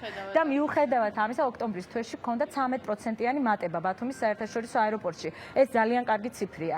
იმ ფონზე, როცა იკლებს აეროპორტში სამწუხაროდ გვაქვს კლება, ოქტომბრის თვეში ეს იყო 1%. ძირითადად რუსულმა ემბარგომ იმოქმედა აჭარის რეგიონზე. რატომ არის რომ იქ არის ამიტომაც ძალიან საინტერესოა, რომ ოქტომბრის თვეში, როცა ფაქტიურად უკვე იკლებს ისედაც საავიაციო ბიზნესში, ჩვენს ბიზნესში მგზავრთა ნაკადი, ბათუმში გვაქვს 13%-იანი მატება. ეს მიუთითებს იმაზე, რომ ჯერ კიდევ ჩვენ რუსული ავიაკომპანიების გარდა გვყავს ბაზარზე არსებული კომპანიები, ორჯერ გაიზარდა ისრაელის მიმართულებით ფრენები, თითქმის ორჯერ გაზარდა არსებული ფრენები ბელავია მინსკის მიმართულებით, 97%-ით ისრაელის მგზავრია, ესე ვიტყვი და კონკრეტები, გაიზარდა ბათუმის საერთაშორისო აეროპორტიდან. ეს არის ძალიან კარგი ციფრი. ჩვენ შეგვიძლია, რომ რუსული ავიაკომპანიების გარეშეც კი მივიღოთ ტურისტები, მოვიდნენ ჩვენთან, მოფრინდნენ, ესე ვთქვათ, სხვადასხვა ქვეყნებიდან და ამიტომ გჭირდება, რომ სასწრაფოდ დავიწყოთ ბათუმის საერთაშორისო აეროპორტი. ეს არ არის ჩვენი რაღაც კაპრიზი და ის რომ რაღაც ეს მგზავრების კომფორტისთვის კეთდება. ინიციატივები, რაც გააგაჩნიათ, არის განპირობებული მგზავრთა ნაკადის ზრდით, რომელიც პირდაპირ არის დაკავშირებული ახალი ავიაკომპანიების ოპერირებასთან საქართველოში. აუცილებელია, იმიტომ რომ ის ტერმინალი თუნდაც ახლა ამას წინათ იცით ალბათ ნახა ყველამ მინისტრის ვიზიტი თბილისის საერთაშორისო აეროპორტში, იქ იყო რაღაც შენიშვნები სოწერტილებთან და აბსოლუტურად ბუნებრივია, კი, იმიტომ რომ როცა ვიზიტორი ჩამოდის და ტურისტი ჩამოდის და არა მარტო ჩამოდის, არამედ მიემგზავრება, რა თქმა უნდა, ტუალეტი არის სივრცე, რაც აუცილებელია, რომ იყოს მოწესრიგებული, მაგრამ აქვე მინდა აღვნიშნო, რომ 2007 წელში გავხსენით ჩვენ ეს ტერმინალი, ეს იყო 2007 წლის თებერვალი, უკვე 13 წელი გადის და რა თქმა უნდა, უკვე საჭიროებს სერიოზულ, ესე ვთქვათ, სარემონტო სამუშაოებს და ჩვენ ამას ვახორციელებთ და ვაკეთებთ, იმიტომ რომ იმატებს მგზავრთა ნაკადი, იმატებს ახალი ავიაკომპანიების შემოდის, მართალია წელს ივლისის მერე რუსეთის ავიარეისები 140 რეისი კვირაში მერწყმუნეთ საკმაოდ დიდი ციფრია. მაგრამ ჩვენ არ დაგვიკარგავს, ანუ ეს პირდაპირ პროპორციულად მგზავრთა რაოდენობაზე არასახულა, იმდენად რამდენადაც არსებული მგზავრი, აი რაც რუსულ ავიაკომპანიებს შემოყავდა, გადანაწილდა სხვადასხვა ავიაკომპანიებზე. ავიაკომპანიებიც, როგორც არის ინდიგო, უპრეცედენტო შემთხვევა არის რაინერის შემოსვლა, იქიდან გამომდინარე, რომ ალბათ საერთაშორისო ბრენდებში ერთ-ერთი გამორჩეული დაბალბიუჯეტური ავიაკომპანია, როგორ ფიქრობთ, თუნდაც რაინერის შემოსვლით როგორ შეიცვლება, ასე ვთქვათ, საავიაციო ბაზარზე? ძალიან მნიშვნელოვანია. მართალია, თბილისის საერთაშორისო აეროპორტში ამ ეტაპზე 8 ლოუკოსტერი, ესე ვთქვათ, დაბალტარიფიანი კომპანია ოპერირებს, მაგრამ ცოტათი განსხვავებულია, როგორც ბრენდი რაინეარი, იმიტომ რომ არის ბევრად უფრო დიდი და ისეთი ცნობილი დაბალტარიფიანი კომპანია. დაიწყო მილანის მიმართულებით და კოლნს ამატებს უკვე ზაფხულიდან. და იმედი მაქვს, რომ გაიზრდება ეს მიმართულებები. ძალიან მნიშვნელოვანია რაინეარ ჩვენი მოსახლეობისთვის, ყველას ძალიან უხარია. ჩვენ მზად ვართ, რომ მივიღოთ და ეს მოვემსახუროთ კიდევ სხვა ავიაკომპანიებსაც და ასევე, რა თქმა უნდა, რაინეარის დამატებითი რეისები თუ იქნება, მოხარულები ვიქნებით. რაც შეეხება ინდიგოს, ინდიგო არის აბსოლუტურად ახალი ბაზარი, აი აბსოლუტურად სხვა მიმართულება, რაც აქამდე არ ყოფილა თბილისის საერთაშორისო აეროპორტიდან. აქვე ინდიგომდე ვიტყვი, რომ დეკემბერში იწყებს ტაილანდის ავიახაზები ბანგკოკის მიმართულებით პირდაპირ რეისებს, მართალია ეს იქნება ჩარტერული რეისები, მაგრამ ესეც ძალიან მნიშვნელოვანია. ის რომ ჩვენ გვაქვს სეულის მიმართულებით რეისები, ის რომ ჩვენ გვაქვს ბანგკოკის იწყება ბანგკოკის მიმართულებით პირდაპირ რეისები, ესეც ძალიან მნიშვნელოვანია. ახალი ავიაკომპანია. ადრე ვთქვათ ტაილანდში ტურისტებს ზამთარში უწევდათ ვთქვათ რაღაც სხვადასხვა ქალაქების, აი კატარის ავიახაზებს იყენებდნენ და სხვა ავიაკომპანიებს იყენებდნენ. ეხლა შეეძლებათ ჯერ უკვე ჩარტერული რეისების სახით იწყება, მაგრამ მე ძალიან დიდი იმედი მაქვს, რომ ისინი საქართველოშიც დაიწყებენ გაყიდვებს და ჩვეულებრივად ჩვენ შეგვეძლება რომ ვისარგებლოთ ამით. რაც შეეხება ინდიგოს, ინდიგო მარტის თვიდან შემოდის და იწყებს ყოველდღიურ ფრენებს დელის მიმართულებით. იყო საუბარი რომ ეს დაბალ საბიუჯეტური ერთ-ერთი უმსხვილესი ინდური ავიაკომპანიაა. კიდე ძალიან საინტერესო ავიაკომპანიაა და ვფიქრობ, რომ ისიც ახალ თავის მგზავრს ჩამოიყვანს თავის, იმიტომ რომ ინდოეთიდან საკმაოდ დიდი ტრაფიკია და საკმაოდ ბევრი ტურისტი შემოდის. ეს არის რაც შეეხება ახალ ავიაკომპანიებს და შემიძლია არ კითხო, ჩემი ბოლო კითხვა იქიდან გამომდინარე დროში ვიწურებით, თუმცა ამას წინათ გავიგე საერთაშორისო მედია და სხვათა შორის რომ დავი ასე ვთქვათ რეგიონში ფართოვდება და ეს კონკრეტული გაფართოება ეხება ყაზახეთს. რას გვეტყვით ამ სიახლეს შესახებ? ავი ფართოვდება, კი, ზოგს უხარია, ზოგს არ უხარია. ჩვენ ნამდვილად გვიხარია ტავი ამ ეტაპზე, ტავი Airports Holding-ი არის წარმოდგენილი 28 ქვეყანაში, მსოფლიოში და 90 აეროპორტში თავისი სერვისებით, როგორც მთლიანი მართვით, ასევე თავისი სერვისებით. ბოლო პერიოდში საკმაოდ აქტუალური გახდა პოსტსაბჭოურ სივრცეში, პოსტსაბჭოური სივრცის ქვეყნებზე მუშაობს, ესე ვთქვათ, ჰოლდინგი. ყაზახეთის თემა ნამდვილად არსებობს. ჩვენ ვაპირებთ, რომ ვიყიდოთ ალმა-ატის აეროპორტი. მე ვერ ვიტყვი, რომ დასრულებულია მოლაპარაკებები, მაგრამ ამ ეტაპზე მოლაპარაკებები თითქმის ფინალშია გასული და ვფიქრობ, 2-3 თვის განმავლობაში ეს მოლაპარაკებები დასრულდება. მე ეხლა ვერ დავაანონსებ, მაგრამ ასევე კიდევ პოსტსაბჭოურ ქვეყანაში, 2 ქვეყანაში გვაქვს მოლაპარაკებები, ასევე 2 ახალ აეროპორტზე. რა თქმა უნდა, გამომდინარე სპეციფიკიდან, იმიტომ რომ ალმა-ატა რაღაცნაირად უფრო ყაზახეთი საქართველოსთან სხვანაირად ახლოსაა, თუნდაც იმიტომ რომ ჩვენ საერთო ესე ვთქვათ წარსული და ისტორია გვაკავშირებს.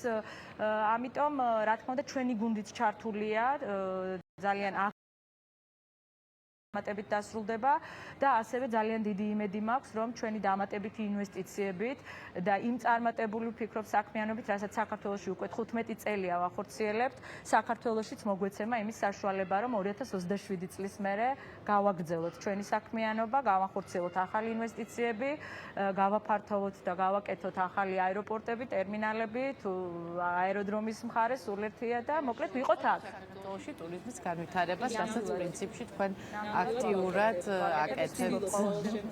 მე მინდა პირველ რიგში დიდი მადლობა გითხრა საინტერესო საუბრისთვის. წარმატებებს გისურვებთ საქართველოშიც და ამ რეგიონშიც და ჩემ მაყურებელს უკვე შემდეგ სამშაბათამდე ტურიზმის რუბრიკით ვშვიდობები. მადლობა მაია სიდამოინძეს, მის სტუმარს თია ზაქარაძეს.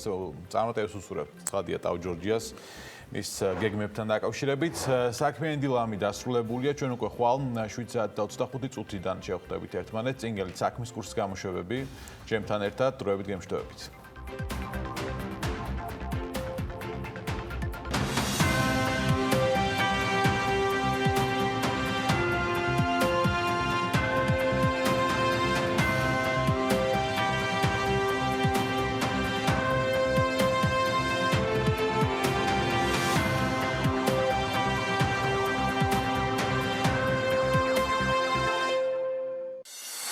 გადაცემის სპონსორია ნოვა. 200-ზე მეტი დასახელების ქართული პროდუქტი.